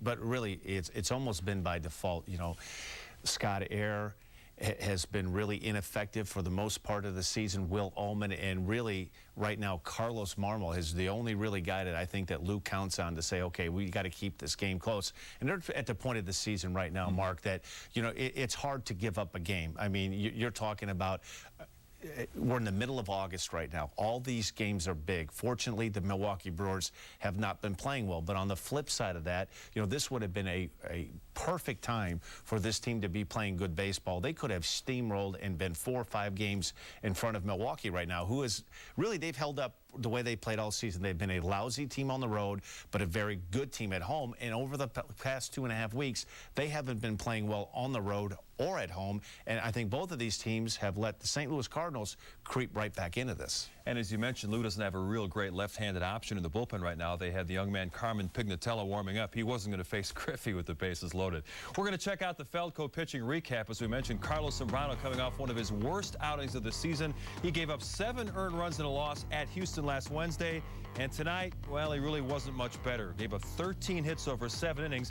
He didn't strike out anyone. What does that say? Well, he was up in the strike zone, and his velocity early on in the first couple innings, he touched 93 a couple of times, but he was pitching at 89 to 91 miles an hour. Made a lot of mistakes up over in the middle part of the plate. His breaking ball wasn't as good as it has been the last couple of months, and one of the tell signs is not a lot of swings and misses on his breaking pitches. Well, wondering what's been going wrong with Carlos Zambrano? We'll ask the man himself. We go back out to Wrigley Field. There's Big Z.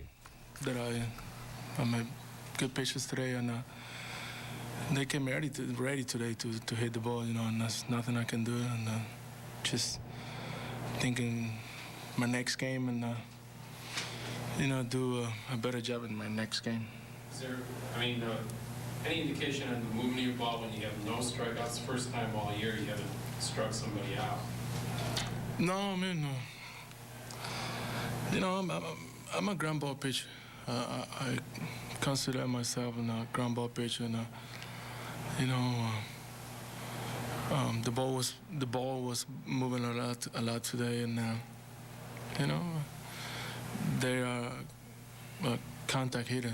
You can see, you know, on the net, the last time they faced, one good pitcher was Sunday against Peavy, and Peavy didn't have a lot of strikeout. He's the leader in the National League, and you know, it's tough to strike, you know, somebody in their and Cincinnati Reds organization. They put the ball in play. You were so good for 2 months, and that last 2 hours been kind of rough. Any explanation for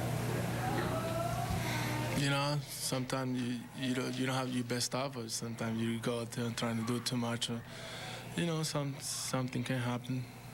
Something happened. That's part of a game. Just learn from this and from the bad games, and keep your head up and go to the next step. And the next step is St. Louis. You feel good about having Ramirez back in and the way these guys brought back in? Yeah. I mean, Ramirez is good for us, and he's a great hitter, and he gives us a lot of run support, and good for him that he's back, and he hit the ball out of the ballpark today, and you can tell that he feels good today. Do you think they overreacted to you hitting Phillips by hitting DeRosa?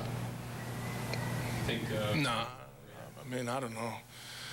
I hit Phillips with a breaking ball like 67 miles per hour, and that was a stupid pitch also, and should have thrown something else, and that happened. When you make a mistake, like I always say, you must pay for that. Throwing your helmet out in the outfield, were you so upset about that, or just making it out? No, I was upset to myself. Pitch you could hit, is that? No, just things happen, and I don't like sometimes the way that things happen. Okay, thanks. A very subdued Carlos Zambrano after the 6-5 loss to the Cincinnati Reds. As we mentioned, he had no strikeouts in the game. He was asked about slamming his helmet to the ground after his at-bat in the 3rd inning. Sometimes his emotions get the better of him. You think that wastes energy that he needs out there on the mound? Well, I think at times it does, Mark. And when you see those outbursts like that, I mean, as an opposing team, you see that and you see frustration, and it has to carry over. He does a great job, hits his ball very hard down the 3rd baseline. A nice play was made, and right in here, you just hate to see this. This has been kind of a recurring thing that's going on with Big Z.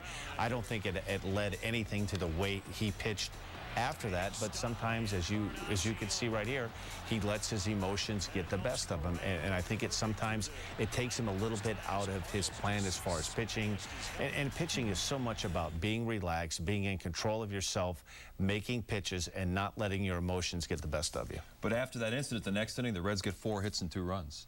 Like I said, it really affected.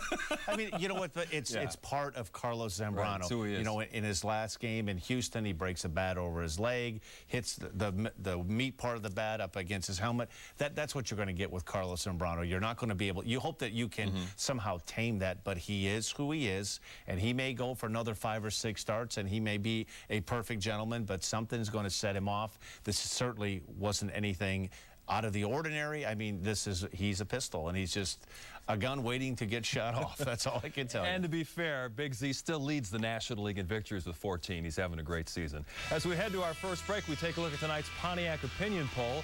We're wondering, what's the biggest issue the Cubs have with 44 games remaining on the schedule? Here's your options. Injuries, especially Alfonso Soriano being out for another couple of weeks at least. The unsettled outfield situation. Some questions about the closer's role, starting pitching depth, or the Milwaukee Brewers. Actually, we should add the St. Louis Cardinals in there. They're beating up on the Brewers tonight. Go to ComcastSportsNet.com, click on Chicago, then go to the Cubs page and make your choice. We'll have the results a little bit later on Cubs Postgame Live.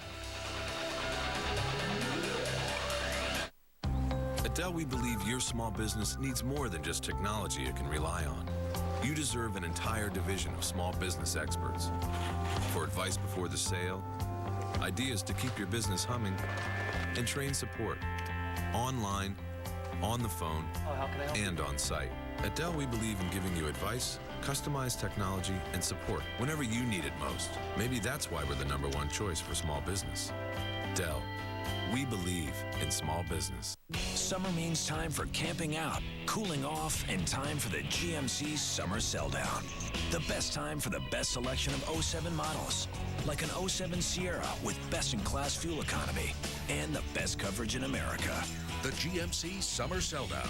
Get $2,000 cash back when you purchase any 07 Yukon XL, plus an additional $4,000 on select Yukon XL models in inventory since 11/11/06. Visit GMCDrive.com. Try Arby's new toasted subs. Whether it's the French dip and twist, the classic Italian, turkey bacon club, or the Philly beef, they're toasted to perfection, and they'll have you saying, I'm thinking Arby's. If ever you're not satisfied with one of our tires, please feel free to bring it back. Thank you. Discount Tire Company. Low prices, more choices on the world's best brands like Michelin and B.F. Goodrich.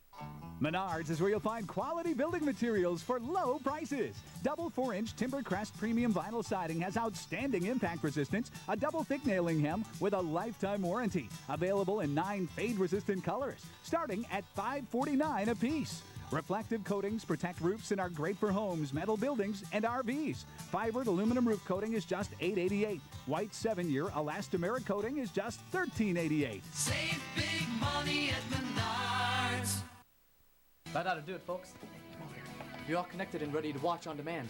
Which I can't get on the dish, right? Right. And it's really easy. Say you want to watch a movie right now. Just go to Stars on Demand, push play, no extra cost. Anytime? Anytime. Upgrade today to Mediacom Digital with Stars and Stars on Demand. Choose from hundreds of movies to start whenever you want. Just $5.95 a month for 12 months. Call 1-800-CABLE-TV today. At Reynolds Ford, we'll get you into a new or used vehicle with no hassle or embarrassment. I recently started a new job and needed reliable transportation. Faced with previous poor credit and rejected for loans at other dealerships, I called the Reynolds Ford 800 credit line. A salesperson called me, picked me up at my house. That day, I was driving the truck of my dreams. Just fulfill these 3 objectives, then call this number. Reynolds Ford, home of the deal makers. 4.5 behind the Brewers. Cardinals visit Wrigley Field for 4 games starting Friday. And here's a look at our 4 seasons who's hot, who's not around the National League right now. Cubs said goodbye to Troy Tulowitzki, who did some damage against them in Colorado over the weekend. Barry Bonds, the pressure off now on the all-time home run king. He had a good week. And Tom Gorzolani, the Chicago area native, throwing 2 good games last week for the Pirates. Who's not? Well, Jeff Kent at the top of the list, 0-43, 1 for 23. Sounds like your career, doesn't it, Dan? Oh, absolutely. Well, I'll tell you what. I would have, the Dan Uggla, 136. If I could have been on an I-36 interstate, I would have rode that with a smile on my face. And Scott Linebrink, of course, acquired by the Brewers from San Diego, not doing a good job last week. Welcome back to Cubs Postgame Live. Mark Shanowski and the closer, Dan Plesac, with you.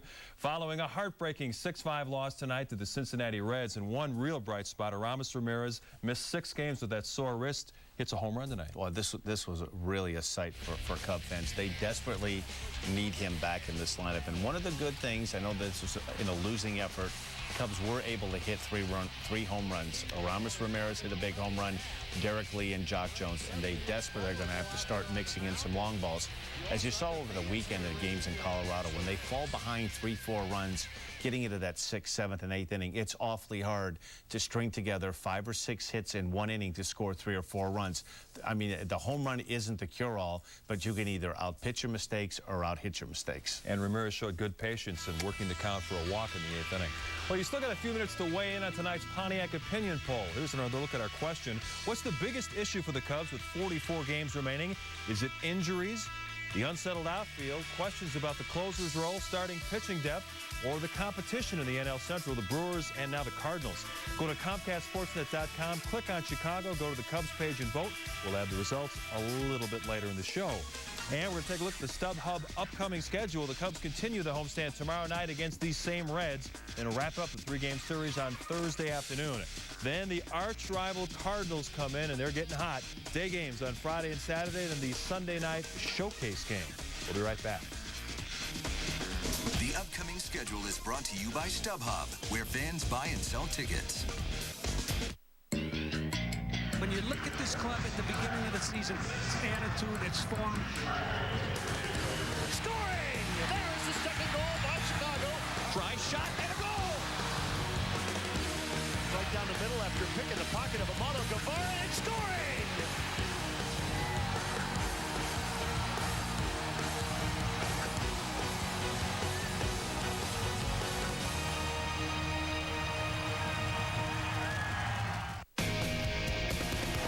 The first NASCAR stock car to reach 200 miles per hour. The first minivan. The first pickup with side curtain airbags. And now, Dodge introduces the industry's first lifetime powertrain warranty.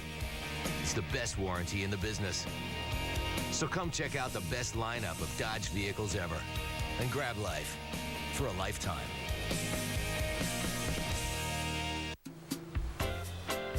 The road to happiness. Lots of twists and turns. Breathe. Have you found yourself yet? Because you're right here. Seriously, happiness doesn't have to hurt like that. Security? Put your money in an orange savings account. It's all gain, no pain. But pain is the path to joy. Whatever. High interest, no fees, no minimums. Your money grows, you don't get bent out of shape. The road to happiness is a beautiful thing. I'm Ryan Sandberg, asking you to help cheer up kids in hospitals. When children suffer from serious medical conditions, Rhino Kid Care, supported by Ryan Sandberg and National City, helps them and their families cope. Join the cause.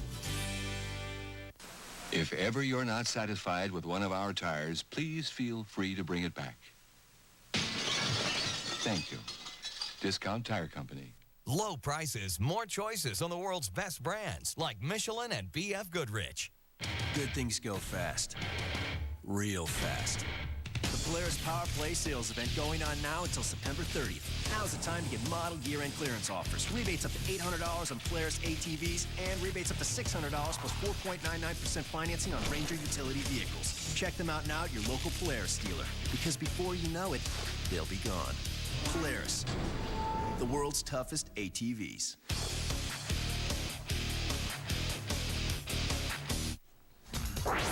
Here's a look at our Geico quote of the day. It comes from the home run king, Barry Bonds. When asked if he could play past next season, he says, playing after next year, I don't know. I don't think so. I don't think so. I don't think 2 more years I can make. Well, of course, Dan, if he's a left-handed reliever, he could play on forever. Yes, he probably could. And, you know, he could probably hit forever. I mean, what a remarkable career he's had. Well, we're going to check out the results of our Pontiac opinion poll. What's your biggest issue with 44 games remaining? Here's what you told us.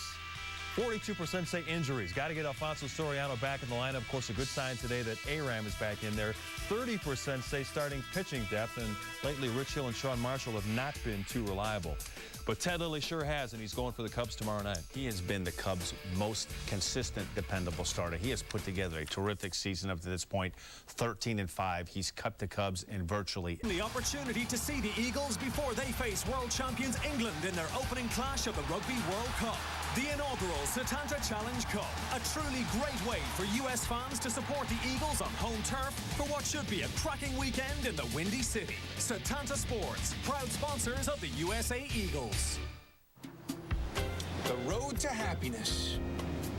There's a lot of temptation out there. In my hand is a little piece of heaven, and it's practical. Nice. God, $9 grand. This won't make you happy. It'll end up buried in your closet. Put your money in an orange savings account. It won't go out of fashion, then you'll feel better about yourself. $9 grand. Sorry. High interest, no fees, no minimums. Next thing you know, there's more money than when you started. And you're right back on the road to happiness. McDonald's Sports Rise every morning only on Comcast Sportsnet, fans' best friend. Hi, I'm Mark DeRosa of the Chicago Cubs, and you're watching Comcast Sportsnet.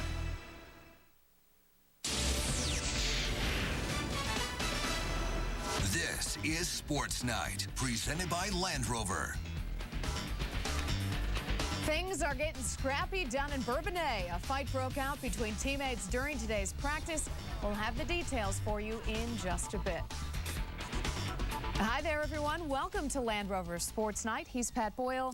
I'm Carrie Sayers. The Bears fight not our only focus tonight. Gary Barnett returns to the sidelines for Northwestern. It's an interesting story, to say the least. We'll have that in just a bit. But first, the Cubs search for their swagger and a closer. When you hear the words by committee used in sports, it's usually because somebody isn't getting the job done.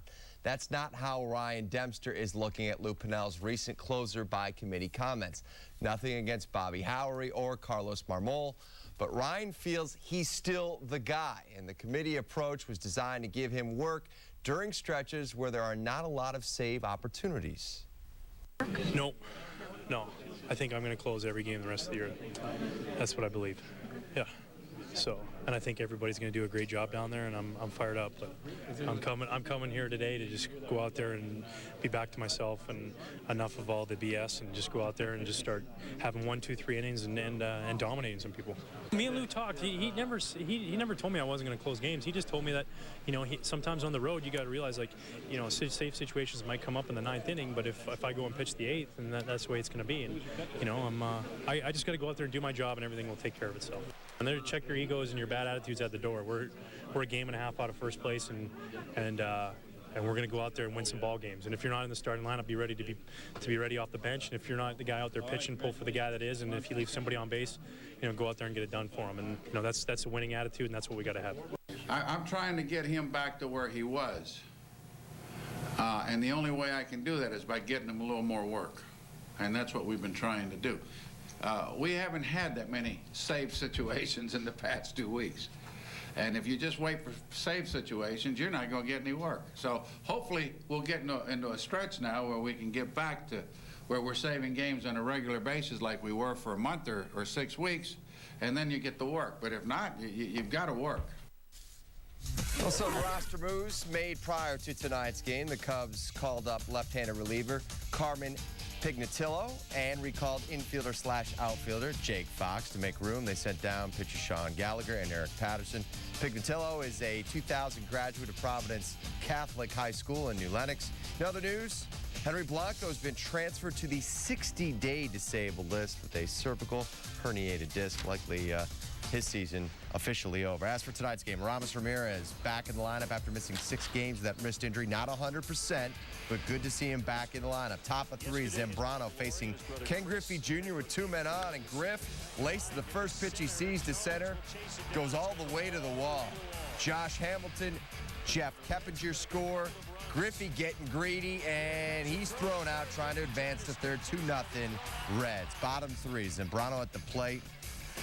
He grounds one left side. Edwin Encarnacion, great diving stop. Then the throw to get him. And Mount Zambrano erupts again, slamming his helmet down. At least he didn't break the bat over his leg. Top of 4, run already in for Cincy, but Keppinger singles through the left side. Encarnacion scores. It's 4-0 Natty. Aaron Harang carousing for the Reds. He hadn't allowed a hit until this D. Lee slump buster. Solo shot to right center. First extra base hit for Lee in more than a week. Gets the Cubs on the board. Next batter, Aramis Ramirez. The words of Gordon Gekko, greed is good, greed is right, greed works. Cubs go back-to-back. Number 17 for Ramirez in his return to the lineup. Cubs down 2. But Zambrano can't keep the momentum going. Top of 5, gives out a 2-out RBI single to Javier Valentin. Valentin again getting greedy like Griffey did, and he's out at second. But the Reds, damage is done. 5-2. Bottom 6, Cubs play long ball again. Jock Jones, trade this. A tape measure shot on to Sheffield.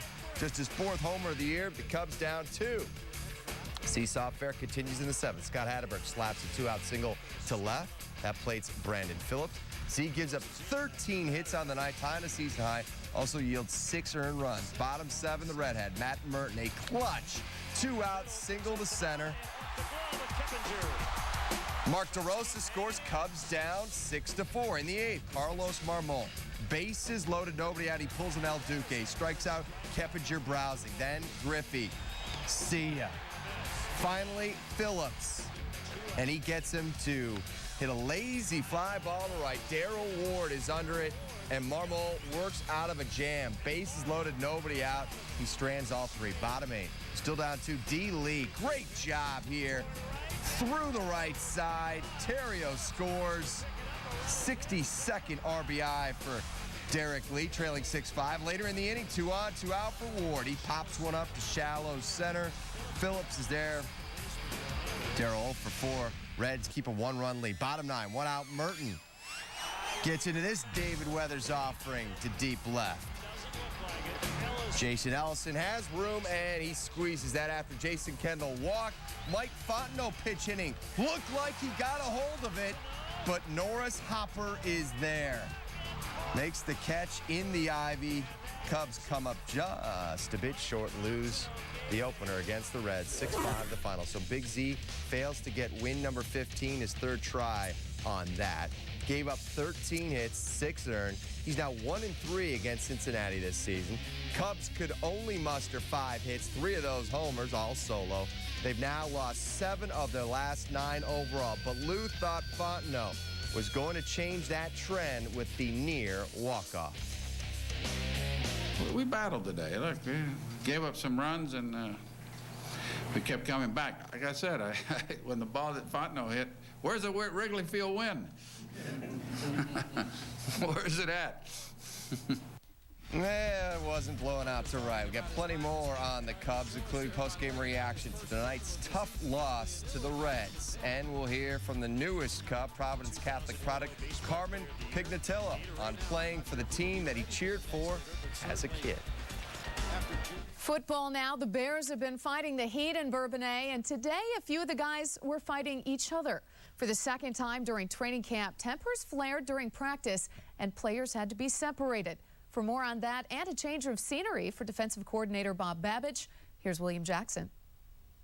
With training camp winding down here in Bourbonnais, it was inevitable that eventually tempers would get out of control, and it happened on Tuesday.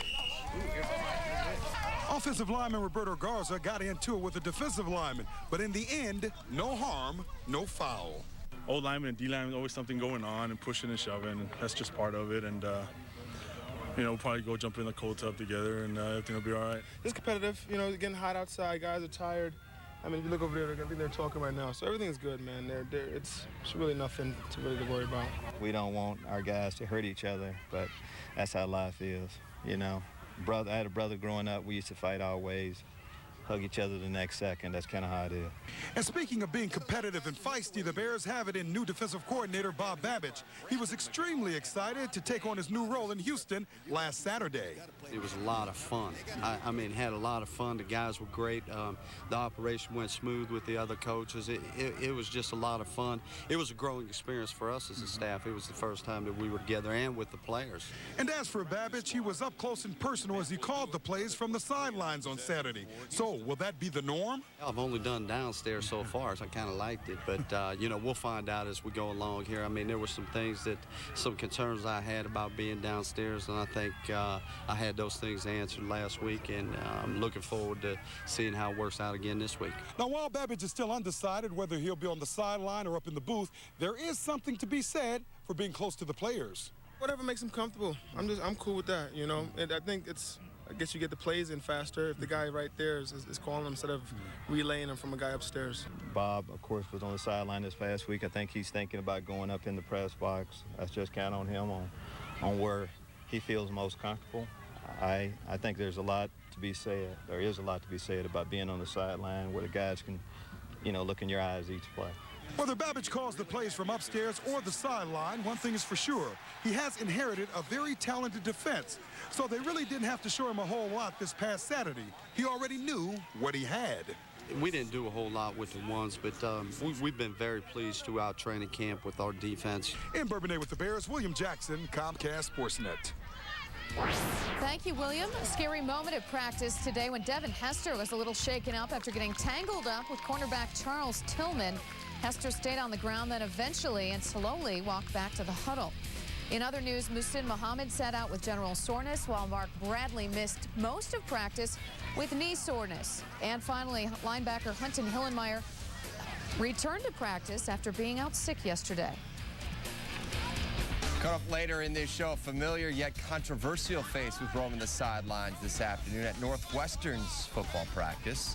And we'll head back to Wrigley for more clubhouse reaction to a frustrating night for Carlos Zambrano and the Cubs. Plus, is Labor Day still the target date for Alfonso Soriano's return to the lineup? Luke Piniella will have an update. Land Rover Sports Night is brought to you by your local Land Rover dealers. The adventure begins at your Illinois Land Rover retailer today.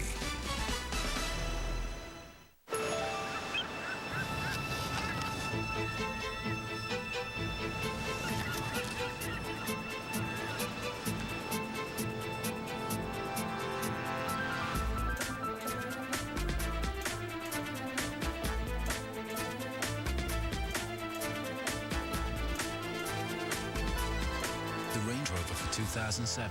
Designed for the extraordinary. Visit your local Land Rover Center. We believe small business technology should work as hard as you do. We believe that you're big enough for custom-built solutions. And your computer company should always be there to answer your questions. How can I help you? At Dell, we believe in giving you advice, customized technology, and support to do amazing things. Our partnership should never be based solely on what's inside a box. It should be defined by the people who stand behind it. Dell, we believe. Dungeoner, we connect with you.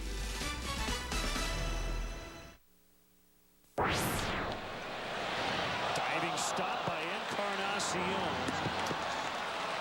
Carlos just smashed his helmet. Another frustrating night for Big Z and the Cubs. For the third time, he fails to get his 15th win. Gave up 16 hits tonight, looking a bit like the Zambrano we saw in April and May, complete with the temper. Here's Z afterwards. Sometimes you don't have your best offers. Sometimes you go out there and trying to do too much. You know, something can happen. Something happened. You know, that's part of a game. You know, just learn from this and from the bad games, and then, you know, keep your head up and go to the next step. And the next step is St. Louis. 2000 was a great year for Carmen Pignatello. The Southpaw starred at Providence Catholic in New Lenox and was Gatorade's Illinois Baseball Player of the Year and the Sun-Times Player of the Year. He was then taken in the 20th round by the Cubs, and today, after spending 8 seasons in the minors, the reliever was brought up from AAA Iowa and is pinching himself over the thought of finally making his major league debut. Growing up a Chicago Cubs fan and being able to make my debut here at Wrigley, it's an unbelievable feeling, and I don't think it'll sink in until I get out there on the mound. You know, this really hasn't sunk in for me I found out yesterday, and, you know, I was on the phone all day and traveling, and, you know, it's kind of just setting in right now. I haven't really had a chance to think about that. Meanwhile, the Cubs are in day 9 of life without leadoff hitter Alfonso Soriano, who's still recovering from that slight tear in his right quad. The Cubs have missed his offense as he was leading the team in hits and home runs. And while Aramis Ramirez made his return tonight, it's still looking like Soriano will be out for another 2.5 weeks. The inning is over. Soriano's getting better, but he's still, look, we're clinging to that around the 1st of September, Labor Day type situation. It's not going to be any quicker than that. And he's a quick healer too, but I wouldn't look quicker than that. Some other Cubs news and notes for you tonight. Lou Piniella said Angel Pagan is still bedridden with colitis, but that he is getting stronger and feeling better. Will Oman made his Iowa Cub debut tonight, pitching 2/3 of an inning, giving up 1 hit, 1 walk, and a strikeout. The I-Cubs lost 2-0. And the clock is ticking on the Cubs to sign their first-round pick and number 3 overall selection, Josh Vitters. This year, under a new baseball rule, draft picks have until Wednesday at midnight Eastern time to agree on deals. After that, they are not eligible to sign. As we just showed you, Carlos Zambrano wasn't on top of his game tonight. Either was that Cubs offense. Just 5 hits. We'll hear from a couple of the guys who had long balls in this one. D. Lee and Aramis in just a bit. Well, now it's time for the Land Rover Big Question. Tonight's query is, when was the last time Carlos Zambrano did not record a strikeout in a game? Think about it. We'll have the answer after this timeout. Bold, powerful, unique. Of all Nissan's lines, this is the one you've been waiting for. The Bottom Line.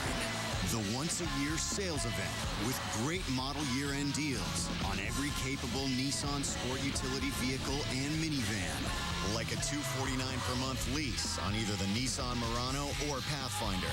Get to your Nissan dealer now. This event ends September 4th, and that's the Bottom Line.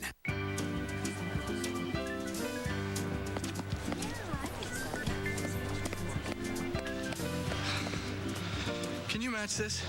Shouldn't be a problem. Cool. This? Yes. This? Got it. This? Sure. Let me show you. With our free color matching system, Lowe's can exactly match any color that you can come up with or come in with. This? This? This? This? This? This? This? Absolutely. Lowe's. Let's build something together. Hold on. Okay, you're all set. Wait, before you go, tell my sister all about MediaCom phone. Well, it's just like any other phone, except you get a lot more for your money. Tell her about long distance. And you don't have to pay extra for long distance. Tell her how much smarter I am for getting MediaCom phone. It's for you. Lose that expensive phone and extra long-distance charges when you get MediaCom phone with unlimited calling in the U.S. and Canada. Voicemail, caller ID, and more as low as $29.95 a month. Call 1-800-CABLE-TV today. When it comes to going bald, you now have a choice. Advances in medical science have resulted in the world's first and only permanent solution to hair loss. It is your real hair. It's your natural hair.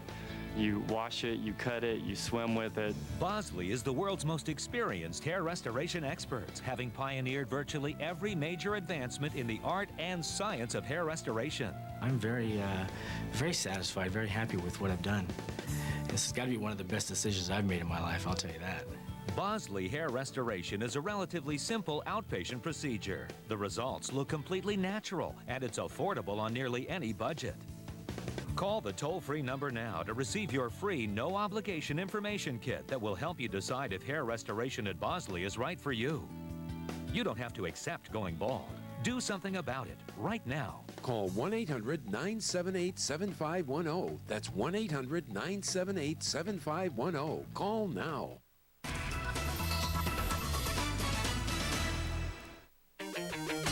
Before the break, we asked the Land Rover big question of the night. It was, when was the last time Carlos Zambrano did not record a strikeout in a game? The answer?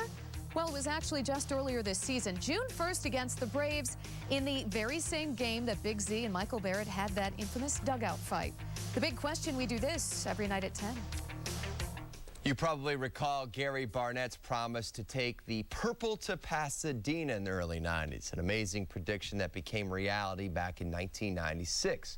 While Barnett gave folks in Evanston some memorable seasons, he did the same in Boulder, Colorado, mostly for the scandals off the field. Those problems led to his dismissal back in 2004. Now, despite the baggage, look who was in Kenosha this morning. Coach Barnett watching the Wildcats practice in Wisconsin today. Looks like he's doing a little bit more than just coaching, or watching rather. He's, of course, helping out head coach Pat Fitzgerald, who was an All-American linebacker for Barnett's teams in the mid-90s. And while Coach Fitz saw his team struggle last year, who better than Mr. Purple to Pasadena to talk to his troops this season?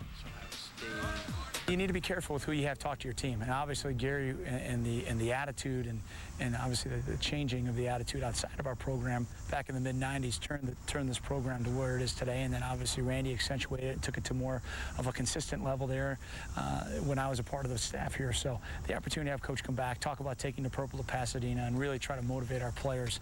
You know, I just value the relationship tremendously, and to have the opportunity to have Coach come back is a great opportunity for our players to grow and get better. Those weren't players whining about playing time. Those were his kids. Thanks for clarifying that. Coming up next, the Cubs comeback fell just short. We'll have more reaction from Wrigley Field when we come back. Announcing the Lincoln Summer Drive Sales Event. Drive off with the best values of the year on our best models ever, including the Lincoln MKZ. Now with 0% limited term APR financing during the Summer Drive Sales Event at your Lincoln Mercury dealer. I am your idea. Color me. Get me noticed. Make me shout. And stand out. Give me Rico color that always works. I am your idea. Make me brighter. Make me shine. I am your idea. Get me in there. Make it happen. In flying colors. It's you and me, and here we go. With Rico. Dex, I need an internet cafe. Surf and Perk. It's open 24 hours. Dex, I broke a heel. Oh, love your souls. 5 blocks down. Repairs while you wait. There you are. Dex, I need to find Millinger's Flower Shop. Chestnut and Browning. Can't miss it. Dex, you know everything. Come on. Oh, no. The AT&T Real Yellow Pages, published by Dex, your most complete local info. Nice car. Not so nice scratch. Wouldn't it be nice if removing ugly scratches from your car was this easy? Now with new Finish Scratch Doctor, removing surface scratches is easy. In fact, independent laboratory tests have proven Scratch Doctor to be the best scratch remover available. Scratch Doctor with advanced microtechnology also removes paint scrapes, scuffs, haze, and swirl marks. So get Scratch Doctor. #1 rated Scratch Doctor, available at Pep Boys, Ace, Walgreens, Target, AutoZone, Kmart, and other leading stores. But, sir, sources indicate that you had first-hand knowledge of the investigation. How did she get in here? Sir, we're waiting. News. Hey, great place. How'd you hear about it? How do you think? Local scene. Come on, come on, come on! That's what I'm talking about, yes! Hey, how about we do this again next week? Sports. The new Red Eye Weekend, home delivered and free. Sign up at redeyeweekend.com. Announcing the Mercury Summer Drive Sales Event. Drive off with the best savings of the year on our best lineup ever, including the 2007 Mercury Milan, now just $199 a month during the Summer Drive Sales Event. Only at your Lincoln Mercury dealer. There's a drive by Fontenot, carrying back to the warning track, and caught by Hopper, and that ends it. It was a walk-off of a different sort. Walking off with your head down. Fontenot flies deep to end the game as the Cubs comeback falls short. They follow the Reds in the opener 6-5. The Northsiders have lost 3 straight and 7 of their last 9. We gotta get it going, and we will. You know, I think we're starting to put some pieces back together, and you know, we really can't make any excuses at this point. You know, we just gotta figure it out and start winning some games. It's frustrating a little bit because we did play real good game. We just come up short in the 9th inning, and a tough find on both sides of the ballpark. And but I guess he don't hit it too good, or the air was heavy, it was no wind. But I think we played a pretty good ball game. We need to find a way to turn it around. We're getting healthier here, so we just need to find a way to turn it around. So the Cubs continue to struggle. So too the Brewers. They're getting smoked right now, 10-4 to St. Louis in the top of the 9th inning. So when this day is all said and done, it looks like the Cubs will remain a game and a half back of the Brew Crew. But look out, the Cardinals are coming up from the rear here. 4.5 back is what they'll be if they hold on for the victory at Miller Park tonight. And of course, they make their way to the north side of Chicago later this week. Some sad news in the world of baseball. Hall of Famer and longtime Yankees broadcaster Phil Rizzuto died of pneumonia last night at the age of 89. Nicknamed the Scooter, Rizzuto played on 7 World Series championship teams during his 13 seasons with the Yankees. He followed that with a 40-year career in the broadcast booth. Yankees owner George Steinbrenner said in a statement, "I guess heaven must have needed a shortstop." Here's Lou Pinella's reaction to the news. He's a good man.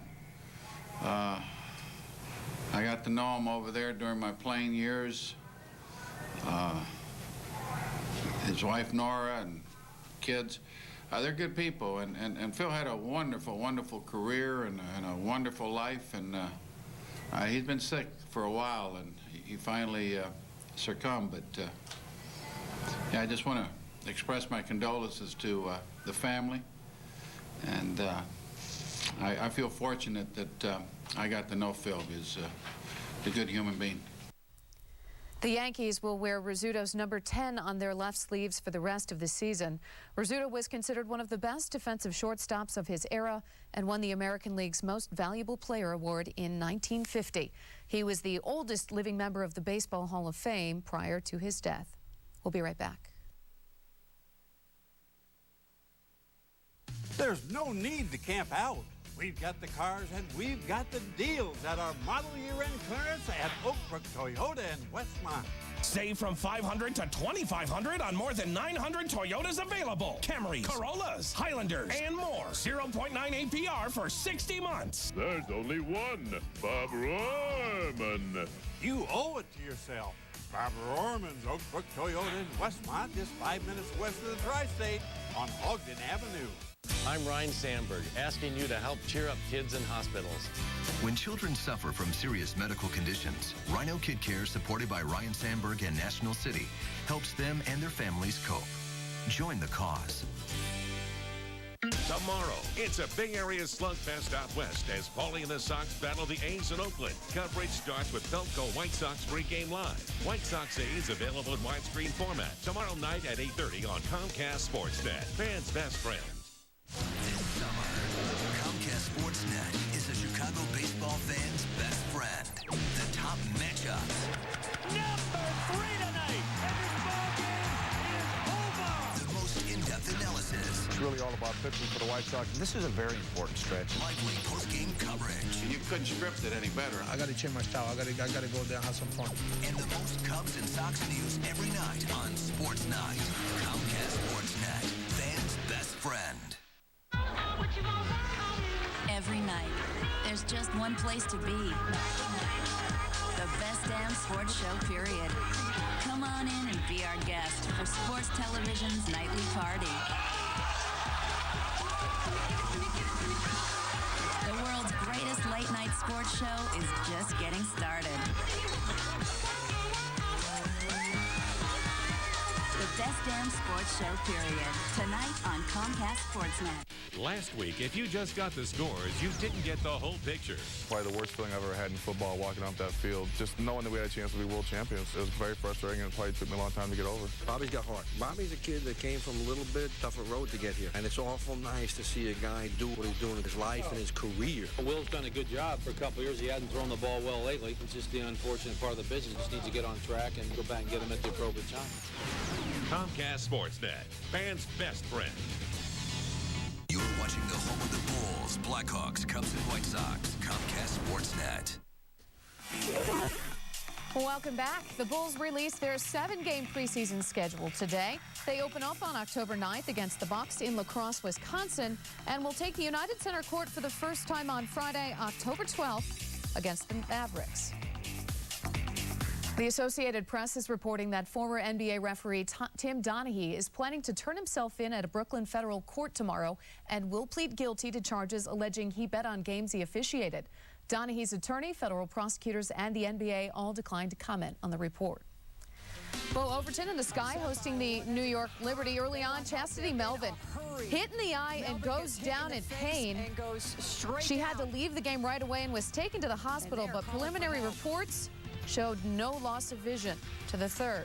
Glad she's injury, and we are feeling better. Sky up 7. Gia Perkins drives, hits the runner. She had 24. The Sky go on to win 77-65, but were eliminated from a playoff spot after the Washington Mystics beat the Connecticut Sun earlier in the day. Former Loyola Rambler Blake Schill will be playing professional hoops this fall, but it won't be in the NBA. The 3-time All-Horizon League selection is signed with a team in the Czech Republic. Schill has already headed overseas to train for the upcoming season, which begins November 6th. He's the only player in Rambler history to rack up over 1,000 points, 500 rips, and 400 assists.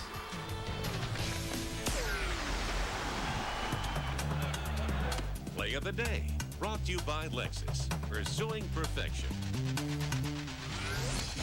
Let's go to Atlanta after Chipper Jones was struck out on a close pitch in the 5th. Bobby Cox was tossed from the dugout by home plate umpire Ted Barrett.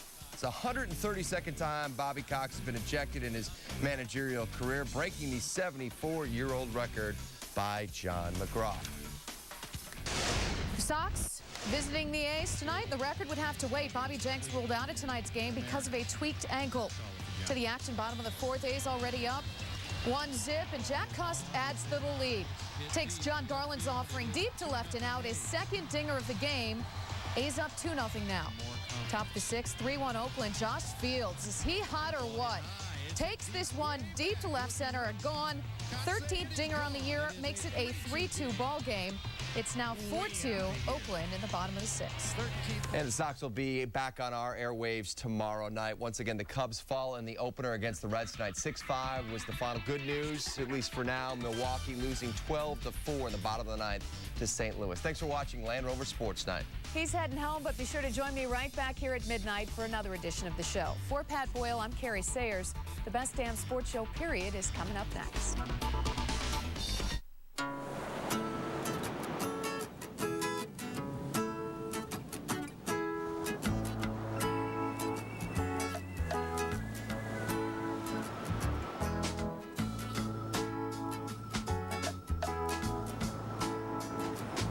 could save with Geico Motorcycle Insurance.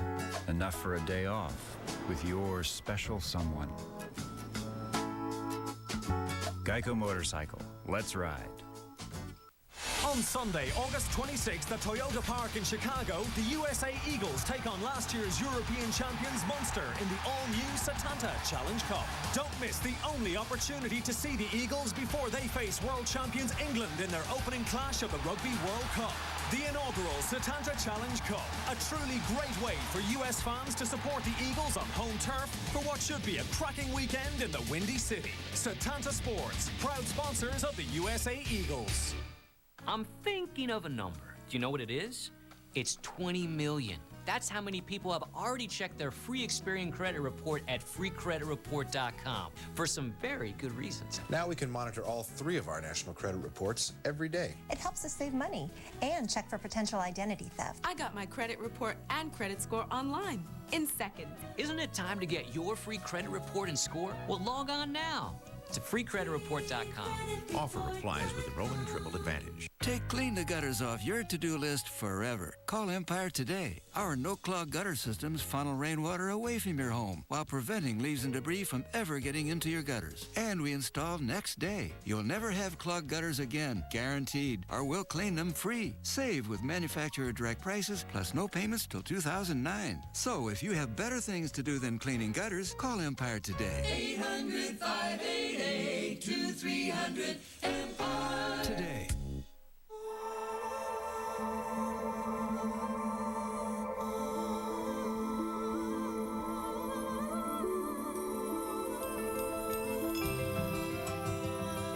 You are cordially invited to the event from Lexus. The summer sales event where you'll find unexpected values on the Lexus you've always wanted. But like summer, it won't last forever. The event, now through September 4th. See your Chicago area and Northwest Indiana Lexus dealer. It's Tuesday, August 14th, and you're invited to television's greatest late-night party. It's the world's greatest late-night sports show, the best damn sports show, period. With Rodney Peete, Rob Dibble, John Sally, Carissa Thompson, and Chris Rose. Tonight, special guest host, Super Agent Drew Rosenhaus, the most intimidating linebacker playing today, the Ravens' Ray Lewis. Yeah, something very magical is going to happen. We're going to go win our second Super Bowl.